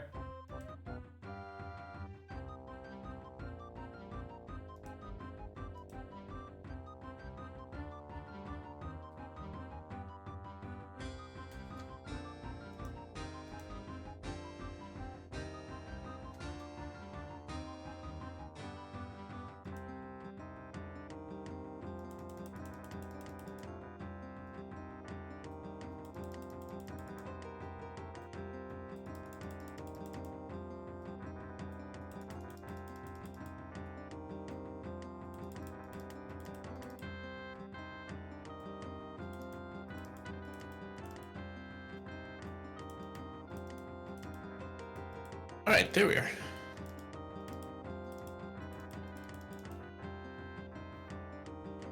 See something different? Oh, it's a cook now. Unseen University's cook? High time justice was done, if you ask me. You! Yes. Yeah, what is it? What are you doing here? They say I'm a pancake thief. I also got done for impersonating a frog in a toad-only zone. If you ask me, these bylaws are going too far. But he's not even French, so he cannot be a toad. Or a frog. Dragon detector, sir? Still got the dragon detector. Well, excuse me, But like I said, that we do get hints on who the people are that we need to find. One we have already seen. Ooh. Remember the Dunny Man? Yeah. How I said that he's got a gold tooth? Absolutely. See? Right there. When he smiles. Yep. Let's not investigate that too closely, shall we? That doesn't work.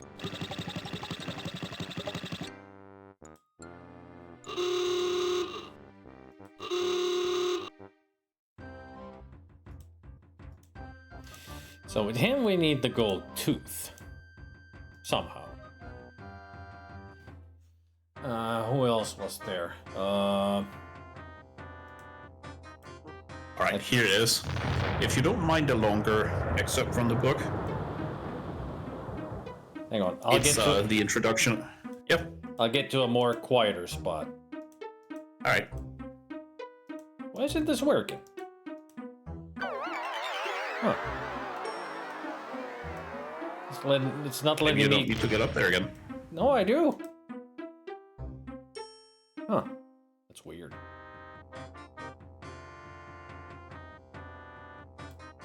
Anyway, go ahead. It's the introduction of the secret order. It starts off with now a black robed figure scurried through the midnight streets, ducking from doorway to doorway, and reached a grim and forbidding portal. No mere doorway got that grim without effort, one felt. It looked as though the architect had been called in and given specific instructions. We want something eldritch in dark oak, he'd been told. So put an unpleasant gargoyle thing over the archway, give it a slam like the footfall of a giant, and make it clear to everyone, in fact, that this isn't the kind of door that goes ding-dong when you press the bell. The figure wrapped complex coat on the dark wood, and a tiny bard hatched open and the suspicious eyes peered out. "A significant owl hoots in the night," said the visitor, trying to wring out the rainwater of his robe. "Yet many grey lords go sadly to the masterless men," intoned a voice. "Hooray, hooray, for the spinster sister's daughter! To the axeman all supplicants are the same height, yet verily the rose is within the thorn. The good mother make bean soup for the errant boy," said the voice.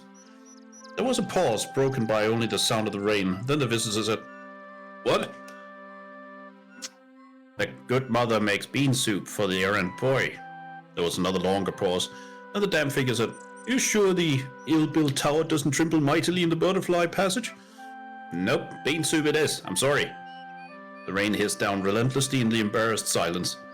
"What about the caged whale?" said the soaking visitor.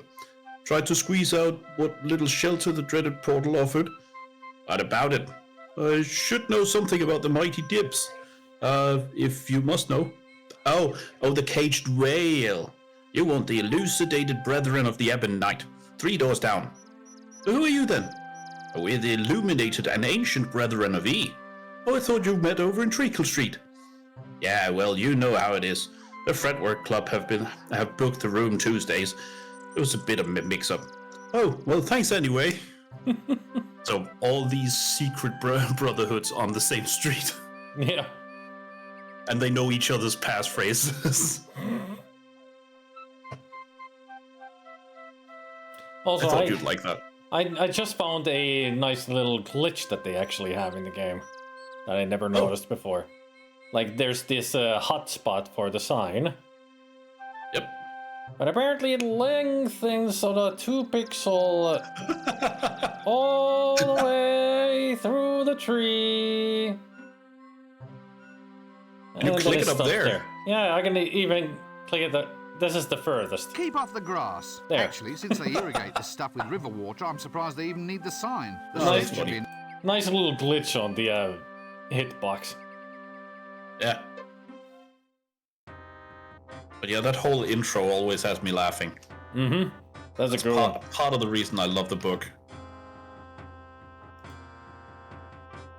Also, the way they reference the secret passphrase is like, nope, bean soup it is. Bean soup it is. Still looks like dry grass to me. It's great. Good grief! It looks like it's been made by a catapulted elephant. A catapulted elephant. Mm-hmm. All right. At least it wasn't a catapulted cow. True. A massive, scaly, city-roasting, all-destroying, foul, lumped, slavering... Ahem. Yet somehow majestically beautiful dragon. A screwdriver. Just what I've always Good wanted. save. Really? Yep. Please. Oh yeah, we still have the treasure. Treasure? Ah! This isn't treasure. This is booty. This one is almost treasure, but with a wee hint of bullion about it. This one isn't treasure. I describe it as valuables.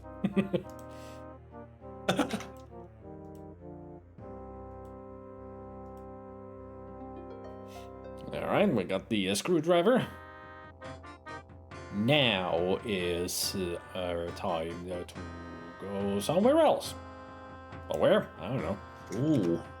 I mean, we do need to find out who they are and where they met and how they summoned the dragon.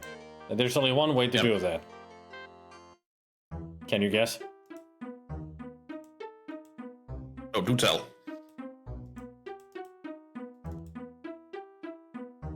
Through L-space? A little bit of time traveling, yeah. Ah. And what better way than the L-space? But also, we do need that banana to go to L-space. And since now we got all the riches of the land. All right.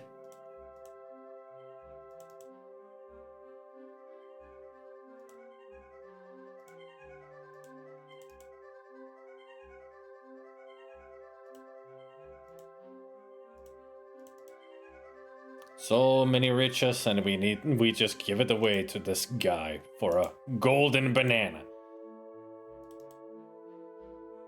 Here you are, then. What? You mean this? This is actually all the gold in the kingdom? Yeah. Well, technically, we're a democracy, you know. One man, one vote. The patrician's got the vote because he's the man. But Yep, that's all there it is. There we go. Yep. Did I lie? Oh, fine. It's just, I never thought you'd actually... never mind. Is it all right? I mean, you haven't changed your mind or anything? No. Can I have my banana, then? Sure. Here. Right. Yeah, right. Right you are, then. I'll just go off with all the gold in the dictatorially democratic regime, then, shall I? Yes, indeed. Die horribly somewhere. Yeah, we have the gold banana. A solid gold banana. How very odd. Banana. You can really tell that Eric Idle is northern. Yeah. Banana.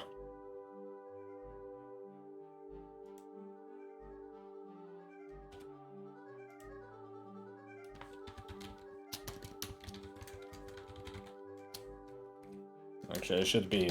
Ooh, golden banana.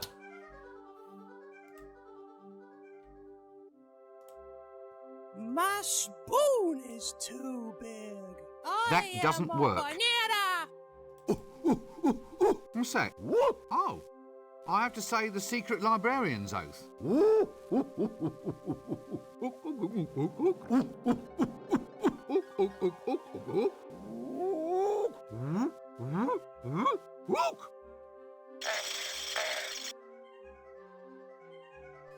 There it is. Is that all? What happens if I ever reveal the words to an outsider? Oh, yeah, I see. Actually, I never even knew you could do that with an entire 16-volume encyclopedia. Worst things happen at sea. On some ships, I suppose.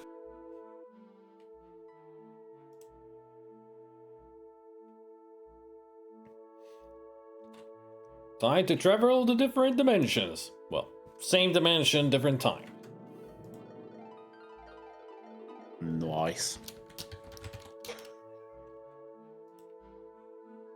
The way into L space.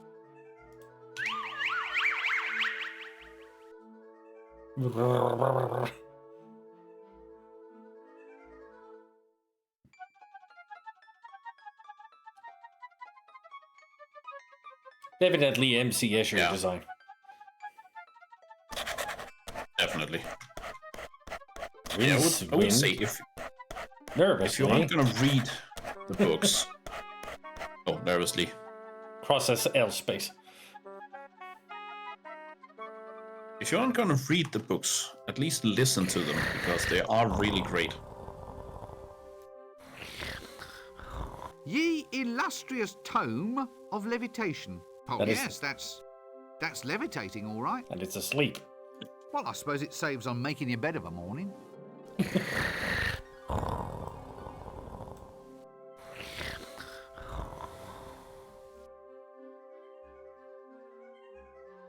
I do highly recommend them.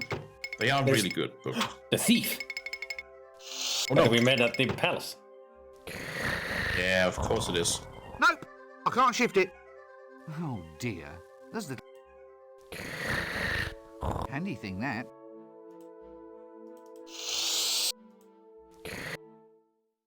There he goes.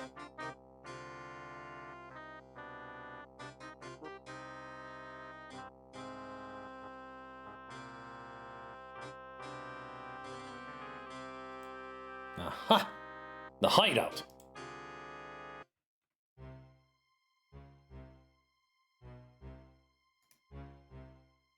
Outdoor plumbing? What will they think of next?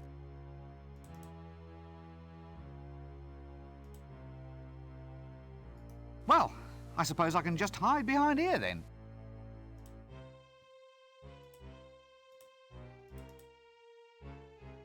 Ah, that's better. Now we wait.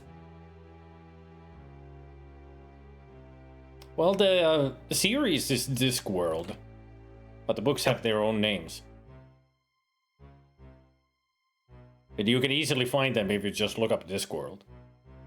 Yeah. There are 41 books in the main series, which are then split into, I think, 5 sub-series. Like, some are about the Watch, some are about death, some are forbidding about knocker below wizards. the forbidding slot. Force whatever, you know. Sorry. This one is mostly gods.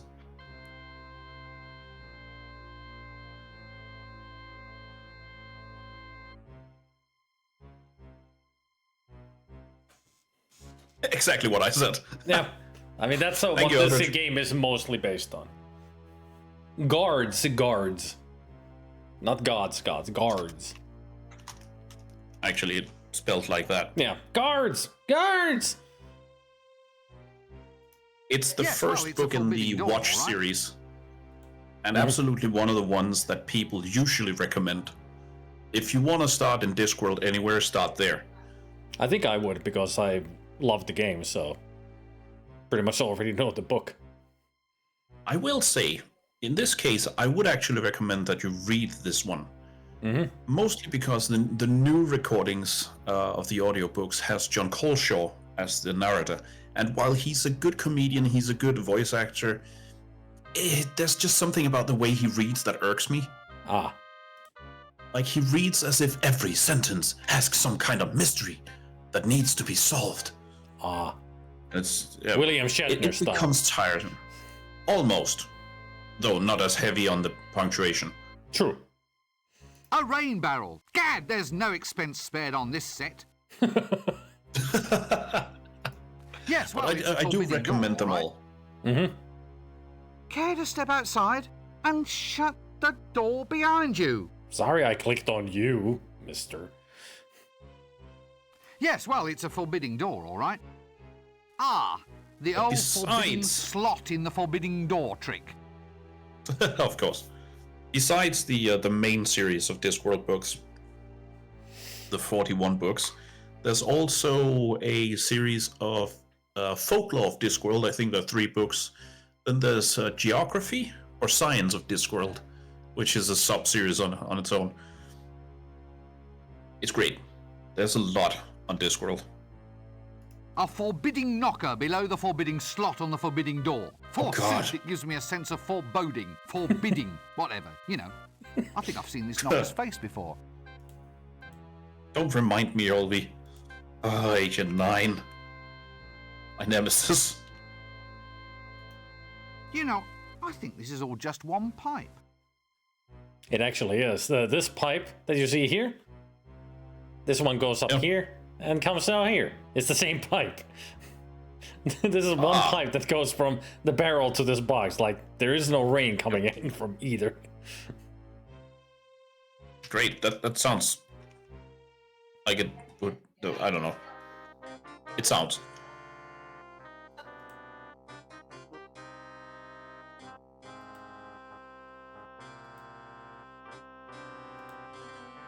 Well, now that we know where the hideout is,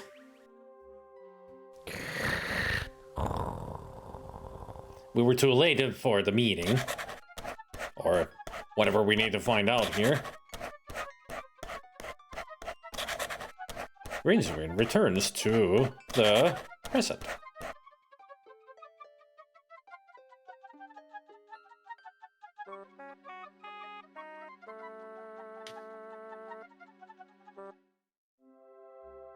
And go back.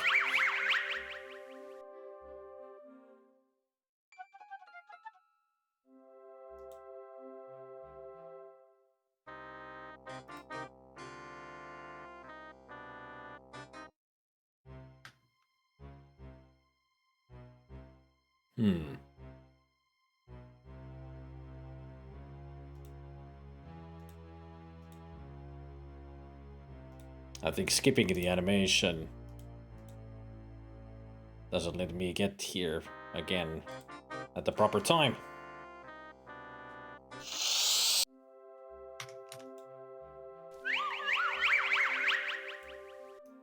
Unless I was supposed to do something else. I mean, now we know that... Anything that.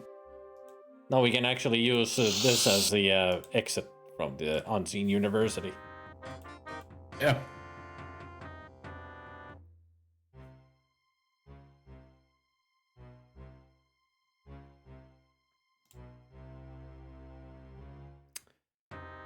Da, da, da, da.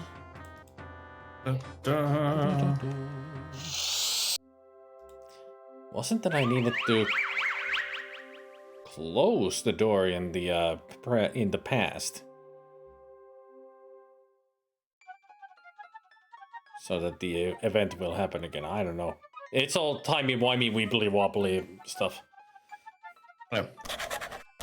That we have to figure out here.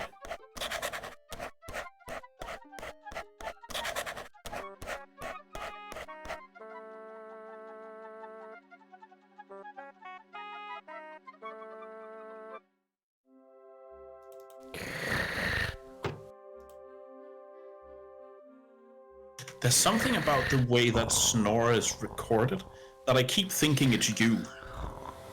Really? Yeah. Not because it sounds like you, but because of the way it's recorded, it sounds the same as when you start talking. It's the same place in my headphones. Ah. Here we so go. I keep thinking it's you that starts going. I think it's because it's so close to the microphone. There we go. Just needed to wait to see the sequence again. Ah. And now he's running around like a headless chicken, and we're gonna go to the hideout and wait for him. So we can listen on to the conversation. Actually, I'll show you what happens if we don't listen with the glass. You save, so you don't need to do all that again? A bit too late now. No, actually. Yeah, it's too late. Hail, brother door opener. Doorkeeper! Opener, keeper, what's it Yeah, doorkeeper. Well, I don't have to open it to just anybody who turns up. You could be a spy. A spy?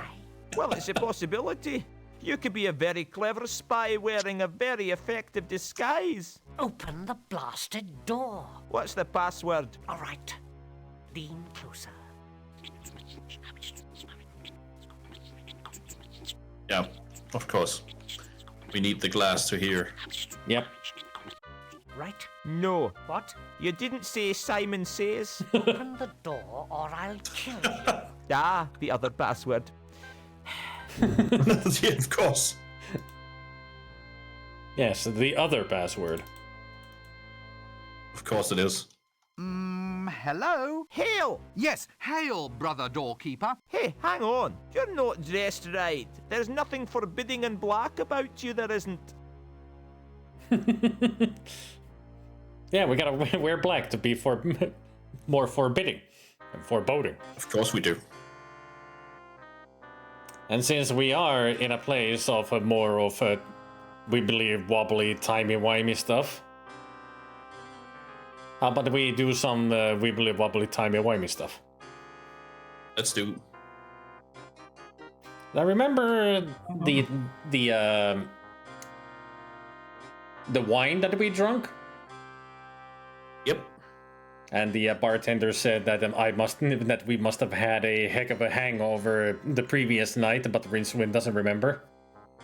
Yeah. There's the hangover. Ah. Oh, so that's where I slept it off. Odd stuff, this counterwise wine. The A reannuals. multiverse of ramifications seems to hover right before my eyes. I imagine so.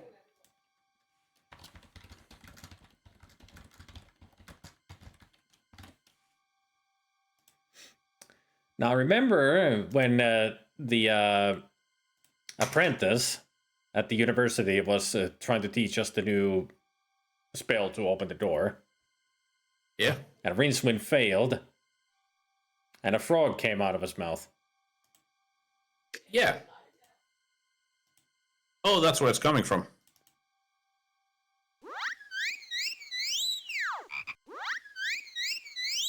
He literally had a frog in his throat.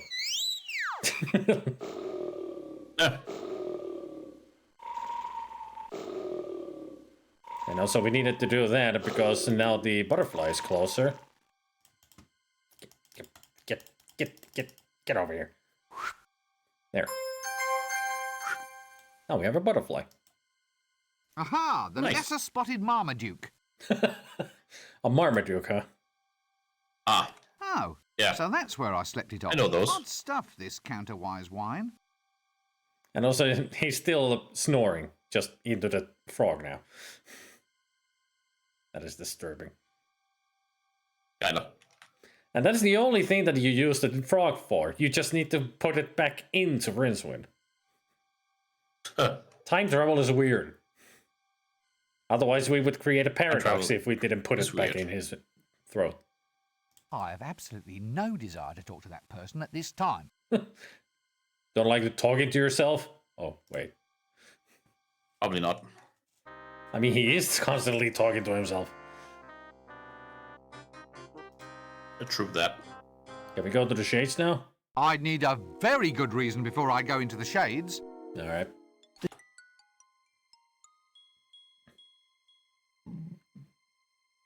And I mean, Rincewind, we can probably find you one. What else timey-wimey, wibbly-wobbly things can we do here? Oh yes, the drum. It is called a drum for the reason A lovely drum and drumstick set. that is still a drum. It's not broken yet. Mm-hmm. But the next day, it is called the broken drum. I wonder what may have happened here. The drum broke. See something different? Yep. dude isn't in full getup. The Hoplander is One of the laughing and then he lifts up and farts. The one on the right. There's a burp. Burp.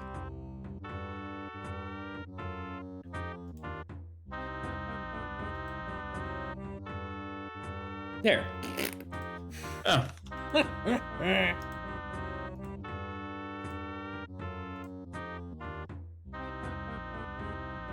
Well, there's the braggart still. Well, the scared guy is not here. Small and strangely vulnerable. I sense a tragedy in the offing. Who are you? What do you want? Nothing. Look, I've just come in here for a quiet drink. I mean, it's not like I'm asking for any trouble. Why don't you all just leave me alone? Just stay away from me or there'll be trouble. Trouble? No, this is it. Trouble's coming. Such as? Oh, terrible, awful, painful trouble. I'm the toughest bar fighter in town. Really? Yes, so just don't try anything. I could. Chinese burns can infect, you know. You could be crippled for life. Look, my name is Rincewind. I'm just a wizard. I'm not here to beat you up. Oh, well, I'm Horton Shortly, barbarian at law. Barbarian at law. No, I'm not. I'm a horrendously psychotic adventurer. Oh, and I'm not the type of weedy little guy who gets pushed around in bars. Don't assume that just because I'm frightened of the noise of cornflakes that I might not be a serial killer. Don't think just because I like cats that I'm some kind of wimpish... Yeah, I'm sure you're not, but I really must go now.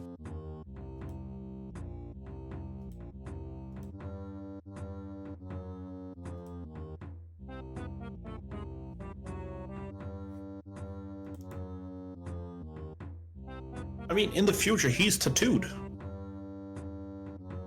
Ah, you'll be this bar's resident psychotic maniacs then? Yeah, it's manic barbarian gut squishers. We here to squish some guts. Maybe we squish your guts if you want. Just a little. Just for fun. Oh, you want fight? No need to trouble. I think maybe we kill him a little bit. Later is not... If we... You want...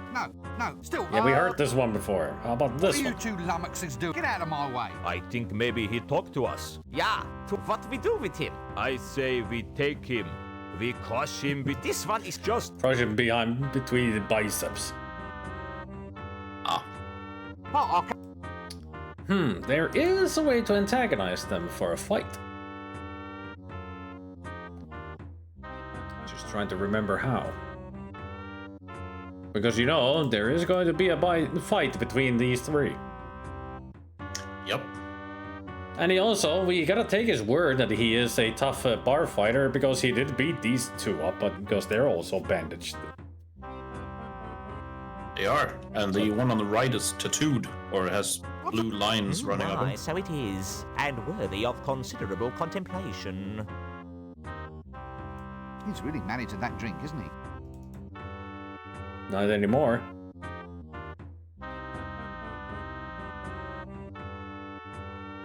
Yeah, remember they said when we talked with them that if you put the glass upside down, they want you to beat up your guts? Oh, yeah. Now there's gonna be a lot of thumping, I'm guessing. That doesn't work.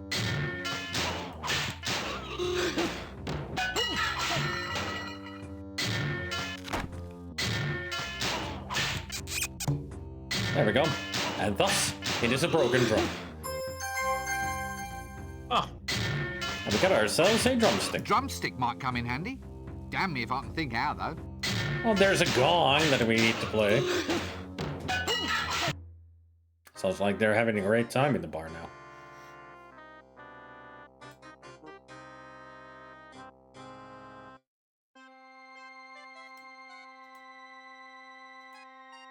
Anybody out here? Not at night? Okay. Poetic, isn't it? That doesn't work. Poetic doesn't work, apparently. Oh. Not really a surprise.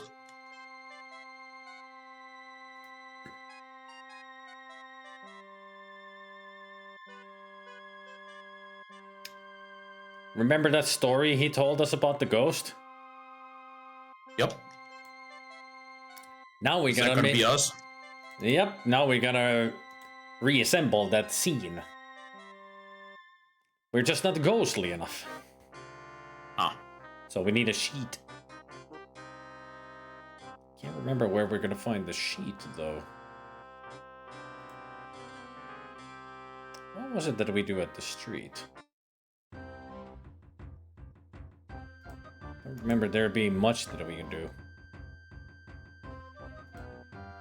Oh, wait! Right. I remember.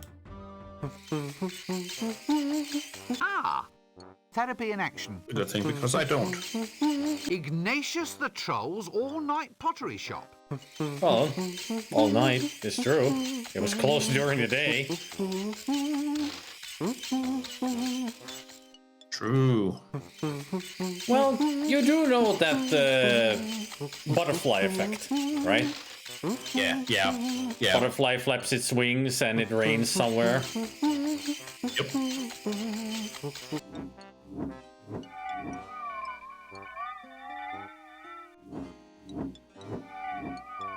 Chaos theory, yep. And in the future...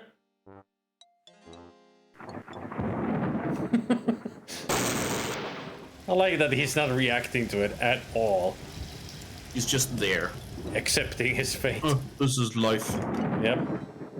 But hey, we needed a dark robe, and we knew only one person who has a dark robe.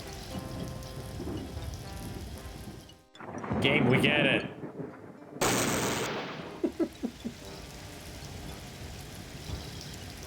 You could have done that in the park too, and the lamp turns into an aquarium. I wonder if we could have done this with all the lamps in the game. I mean, knowing Pratchett, possibly. Yeah.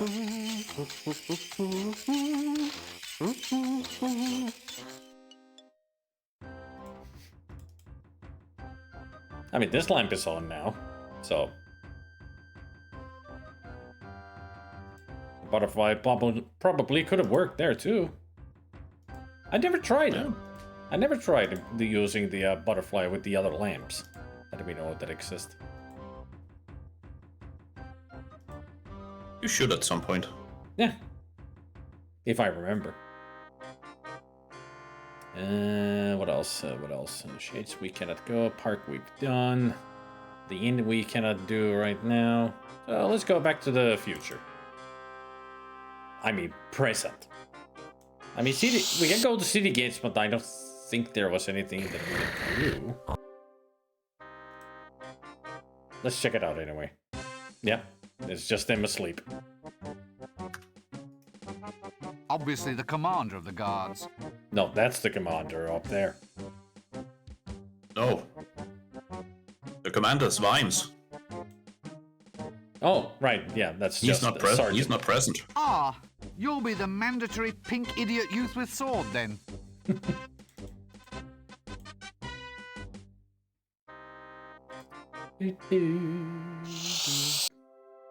Back to L-Space.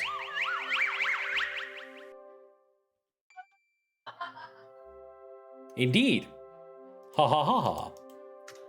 And also the sleazy guy has returned. I have absolutely no desire to talk to that person at this time. Pointlessly.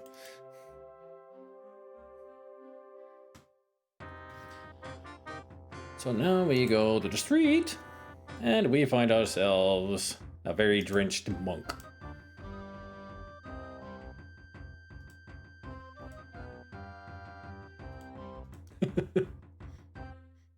He don't look good.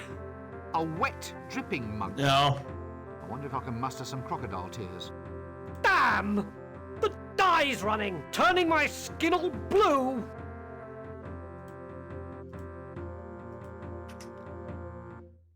Aw, poor guy. Or well, something. There's the robe. A monk's robe, and a very scratchy cloth too. No wonder they're always in such bad moods. There, we got our disguise for the meeting.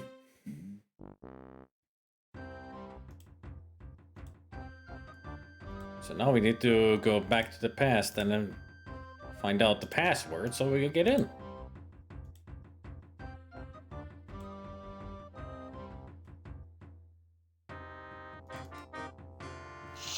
All this timey-wimey, wibbly-wobbly, and we don't even have a phone booth. This is a shame.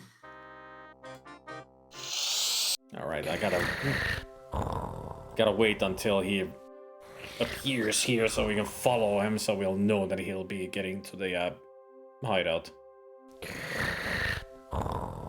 Kind of annoying that you actually do have to do this every time.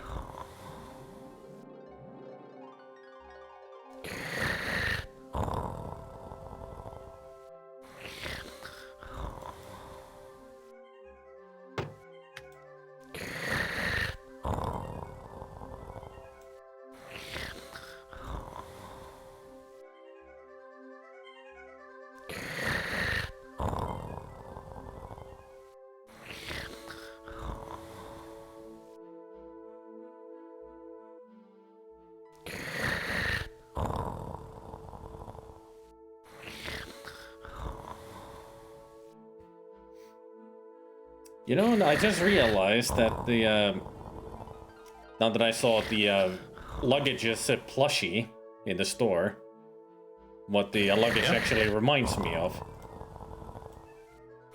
Especially that plushie. Chesty from Don't Starve. Yeah. It's got the same teeth and a hanging tongue. Not as many legs, and also Chesty is like a hairy pumpkin. But still. Similarities.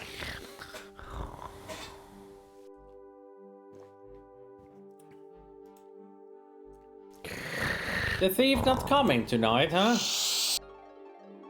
Maybe it should, because the golden book is still there. Maybe I'm not far enough.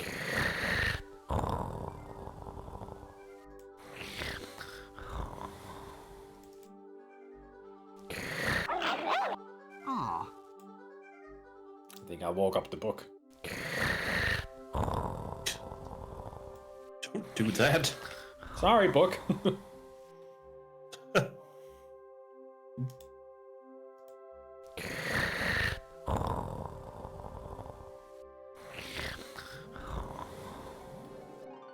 I don't know what's happening, but it's not working. Where's the thief?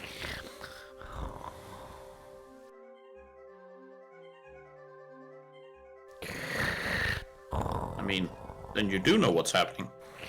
Not much. Nothing's happening. But something should be happening.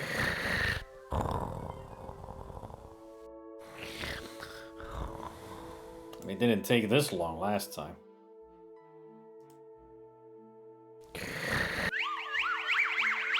I'll just reset.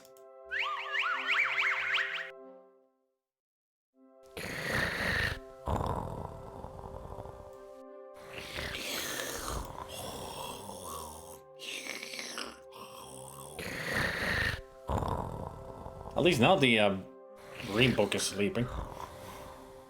Not gonna disturb it this time. Ah, here we go. What's the sound of magic?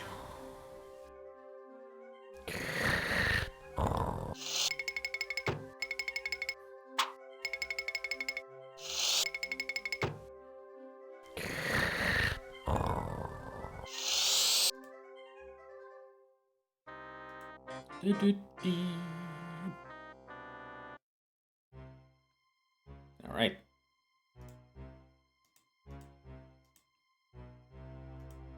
It will be time to listen for the secret code. Ooh.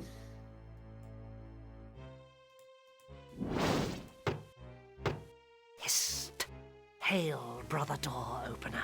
Doorkeeper! Opener, keeper, what's it matter? Well, I don't have to open it to just anybody who turns up. You could be a spy. A spy? Well, it's a possibility. You could be a very clever spy wearing a very effective disguise. Open the blasted door. What's the password? All right. Lean closer. It's spoons, swordfish, right? No. What? You didn't say Simon Says. Open the door or I'll kill you. Ah, the other password. The other password. Also, you gotta remember to turn this in drain pipe, otherwise you won't hear it. Aha, nice. And now... There. Oh, we looked the part. Luggage tried to look the part, but nope. Hello? Hail! Yes, hail, brother doorkeeper. Right, give me the password and I'll let you in. Oh, all right. Let's see now. It's blah, blah, blah, spoons, blah, blah, blah, swordfish, blah, blah, blah, right? No. Hey! You didn't say Simon Says. Simon Says. Okay. Welcome, O fellow brother of the elucidated brethren of the sword. Elucidated the brethren of the sword. Hail, brothers! I wonder who that is. Hail! Hail! Hail! Yay, right! Hail! Once again, we elucidated brethren of the sword. So now we know at least 3 of the We characters. shall weave the webs of power. For we know now that it is our destiny to rule this city. Woo! Chucky, chucky, chucky, chucky, chucky! Hail! Yes. Once I thought it was my destiny to build a papier-mâché dinosaur in my bedroom. And I thought it was my destiny to win the men's overland saxophone championships. But now, I finally know that it is my destiny to rule Ankh-Morpork. What's wrong with the patrician? What might I say? A marine company with these, my loyal comrades. A new age shall dawn, my friends. Hail! An age of power and majesty. Hail! An age of freedom, without indoor plumbing and the job losses it entails. Hail! A world where a man can carry out his legitimate wealth redistribution business without worrying about quotas. Hail! Where cheap replastering will be outlawed in favour of major structural reinforcement. Yay! So that's a place where low mackerel sales will be a thing of the past. That's the fishmonger. And compulsory smoke-through cleanliness. And that's will be the rigorously chimney sweep. enforced. Hail! Brother Brigwit, Brother Broom, bring the tome. So there's one that we don't know, but I know who it is. Power. Brother, Pencilhead. Oh, dark spirits of the universe. Looks more like a used match, doesn't it? And so forth. Except now, these sacrifices, as we consign the potion. I played this game many times, Swede. The power of the dragon. Dragon gun. Dragon gun.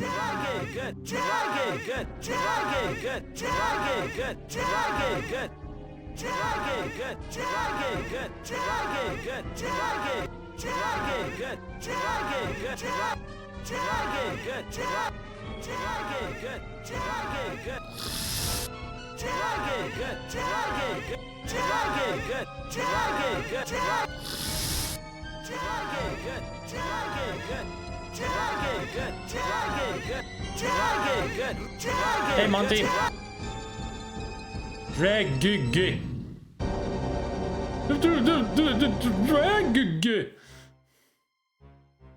There we go. Rincewind, you do know that means that you were part of the circle, so there's 7 members that has to be taken care of. Did you think about that? No, did you, Rincewind? Probably not. Although it is in the present time, and the dragon said 6 because they have golden items, which Rincewind doesn't. He doesn't have a golden item. True. So he is safe. And he probably didn't chant the dragon. Yeah. Let's think now. I need to find a sheet so I can look like a ghost to bother the scared guy.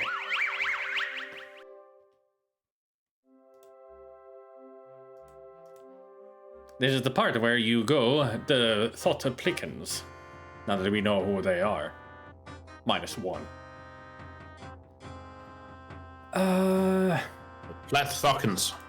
Let's go to the inn. There might be something there now because it's a new act and there might be people around here. No, not yet. There will be some people here that you might actually recognize from the books. Ooh.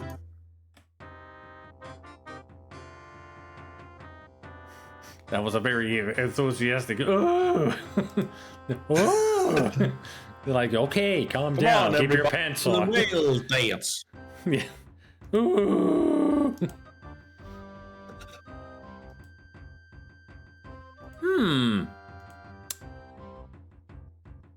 Dippler's got new items, look like donuts. Ugh. Something around here smells like cinnamon dipped toad balls. Right here, sir. Sugar donuts. Normally a penny a piece, but for you, 2pence a bag. I shouldn't do this, mind you. I'm cutting my own throat.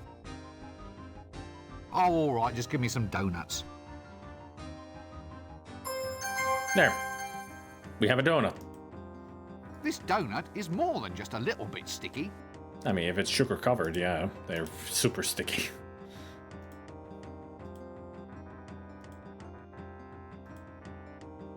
The way the elucidated brethren are portrayed here, they remind me of, from one of the later books, the auditors of reality.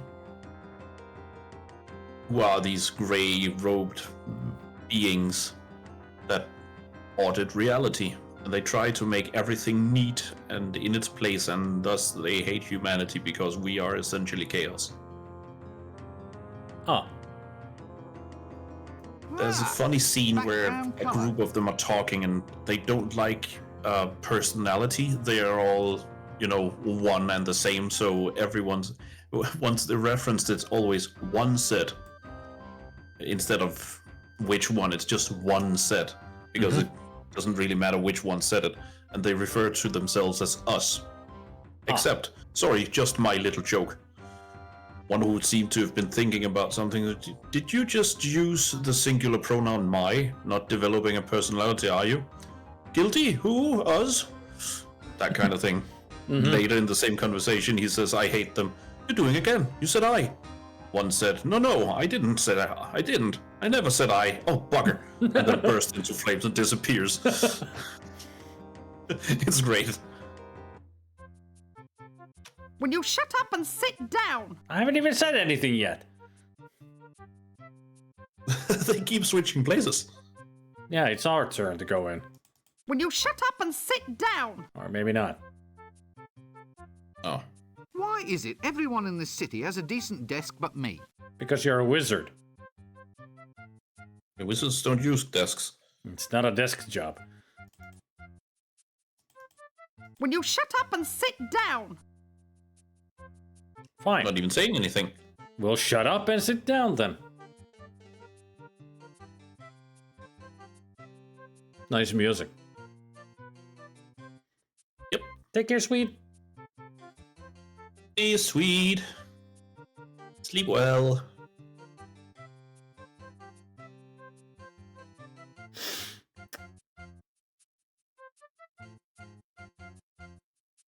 It's just like waiting in line, isn't it? Yep. Although I don't think we can get in just yet. Ah. I think we need to prove that we are insane in some way. I think. Or maybe I'm thinking of Simon the Sorcerer, actually. Dreamy time snoozy snoo.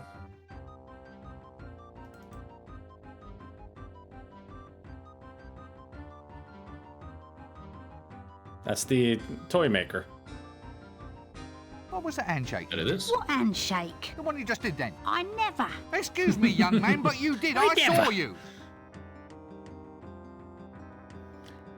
So apparently the toy maker is part of the lovable street starfish. Like What? The handshake, you did it again. Did not. Did too. Well, look, let's say, just as for instance, that I did know about a secret handshake. Now, if I told you, it would no longer be a secret, would it? That's a double negative. What? Wouldn't no longer? It's a double negative, so? So, if by telling me it wouldn't not be secret, then by telling me the opposite must be true.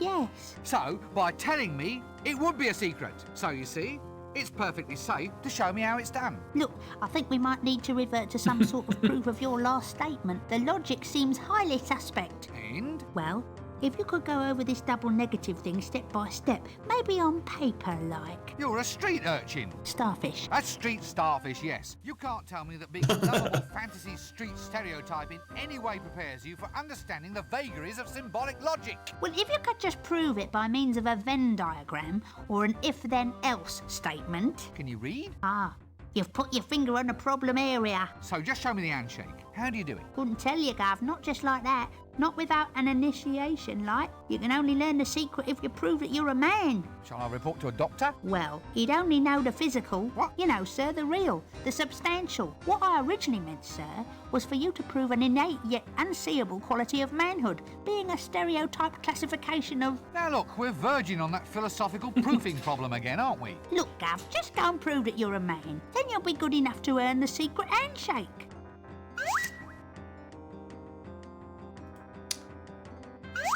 Prove yourself to be a man.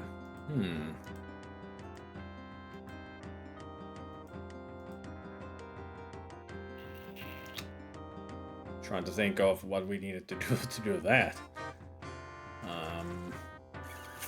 Oh, right, because it's Act 2. You want to see something interesting? Yeah.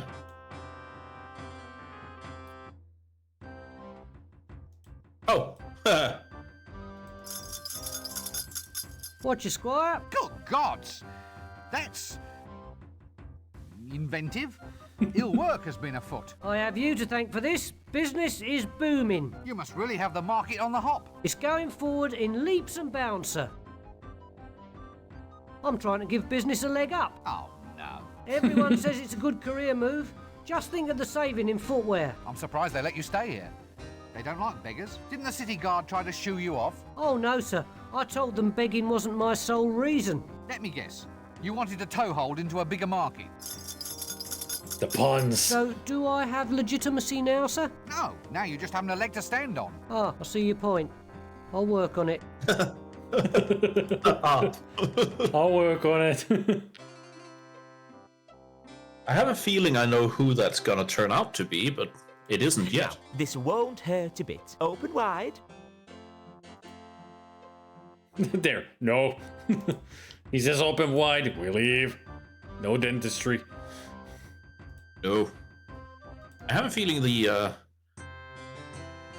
beggar is gonna turn out to be Arnold Sideways.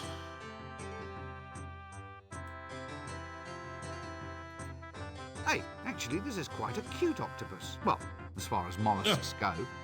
It is cute. Is an octopus really a mollusk? Fairly hectic, sir. The ray over there keeps trying to escape. Escape? How Well, not an octopus, but squids are mollusks. It's kind a of. ray of hope. Oh, sir. true. I think you're eating too many fish eggs. It's good for you. That's... Isn't caviar expensive? I don't mind shelling out the money. No more puns. Yeah, Wizards please, never no more. would take a yo. Don't say it. Oh, come on, you can keep up. Stop it. You get me all tongue-tied. You're floundering for new lines, sir. Oh, be quiet. You're giving me a headache. Fish puns. Really have to dredge the bottom to get up into more of those.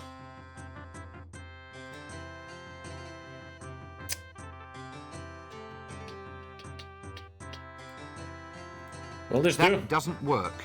Darn it. I mean, we should be able to just get the... Ah, yeah, the string. Tie it up. There we go. Now we have captured a cute octopus. Hey, actually, this is quite a cute octopus. Well, as far as mollusks go. Oh. I need a bathroom break. I'll be right back. All right.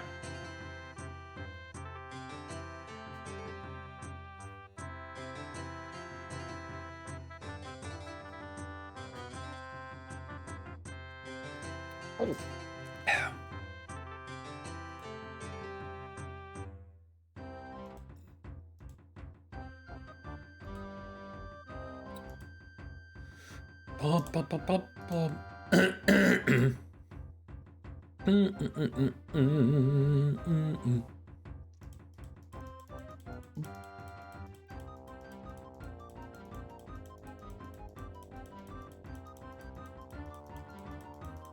Yeah, but the octopi are much smarter than the spider.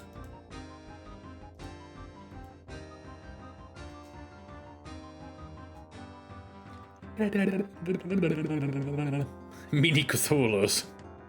Or the heads of Cthulhu.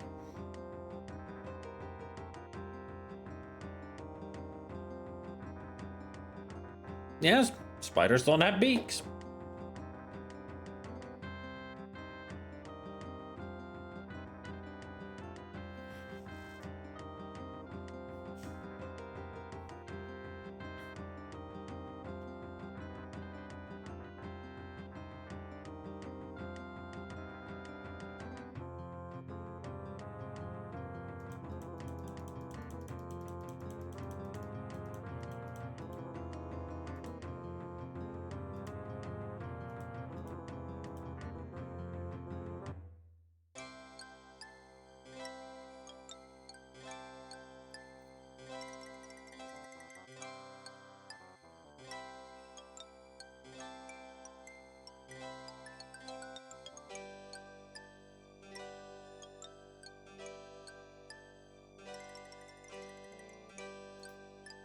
Special today, Sweet Pretty Pony Home Abattoir set. Somehow I don't think it'll catch on. That'll be the name like that. It should be My Little Pony.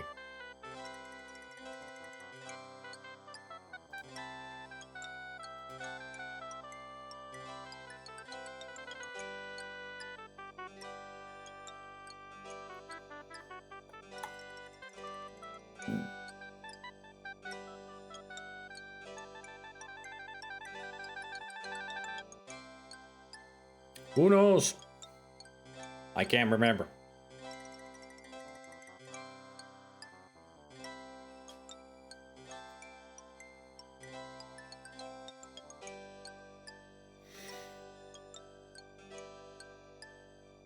My Little Pony Abattoir set sounds like a riot.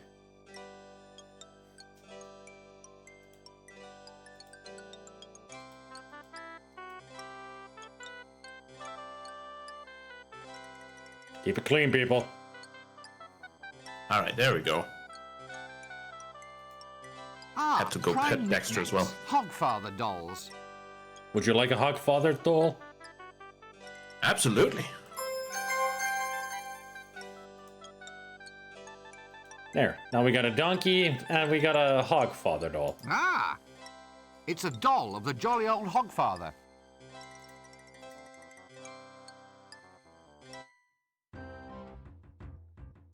So now we need to go somewhere where we can get what we need. Aren't I the smart one? Yes. It goes to show that I'm getting tired because my brain is slow. I guess so. I mean, we could stop for today. Yeah, we could. Actually, not a bad idea. It is. I'll just go It is getting late. I'll go to the Unseen University. It's a good place to stop. Yeah. Save this game. Get them evil bastards. That's a good save name.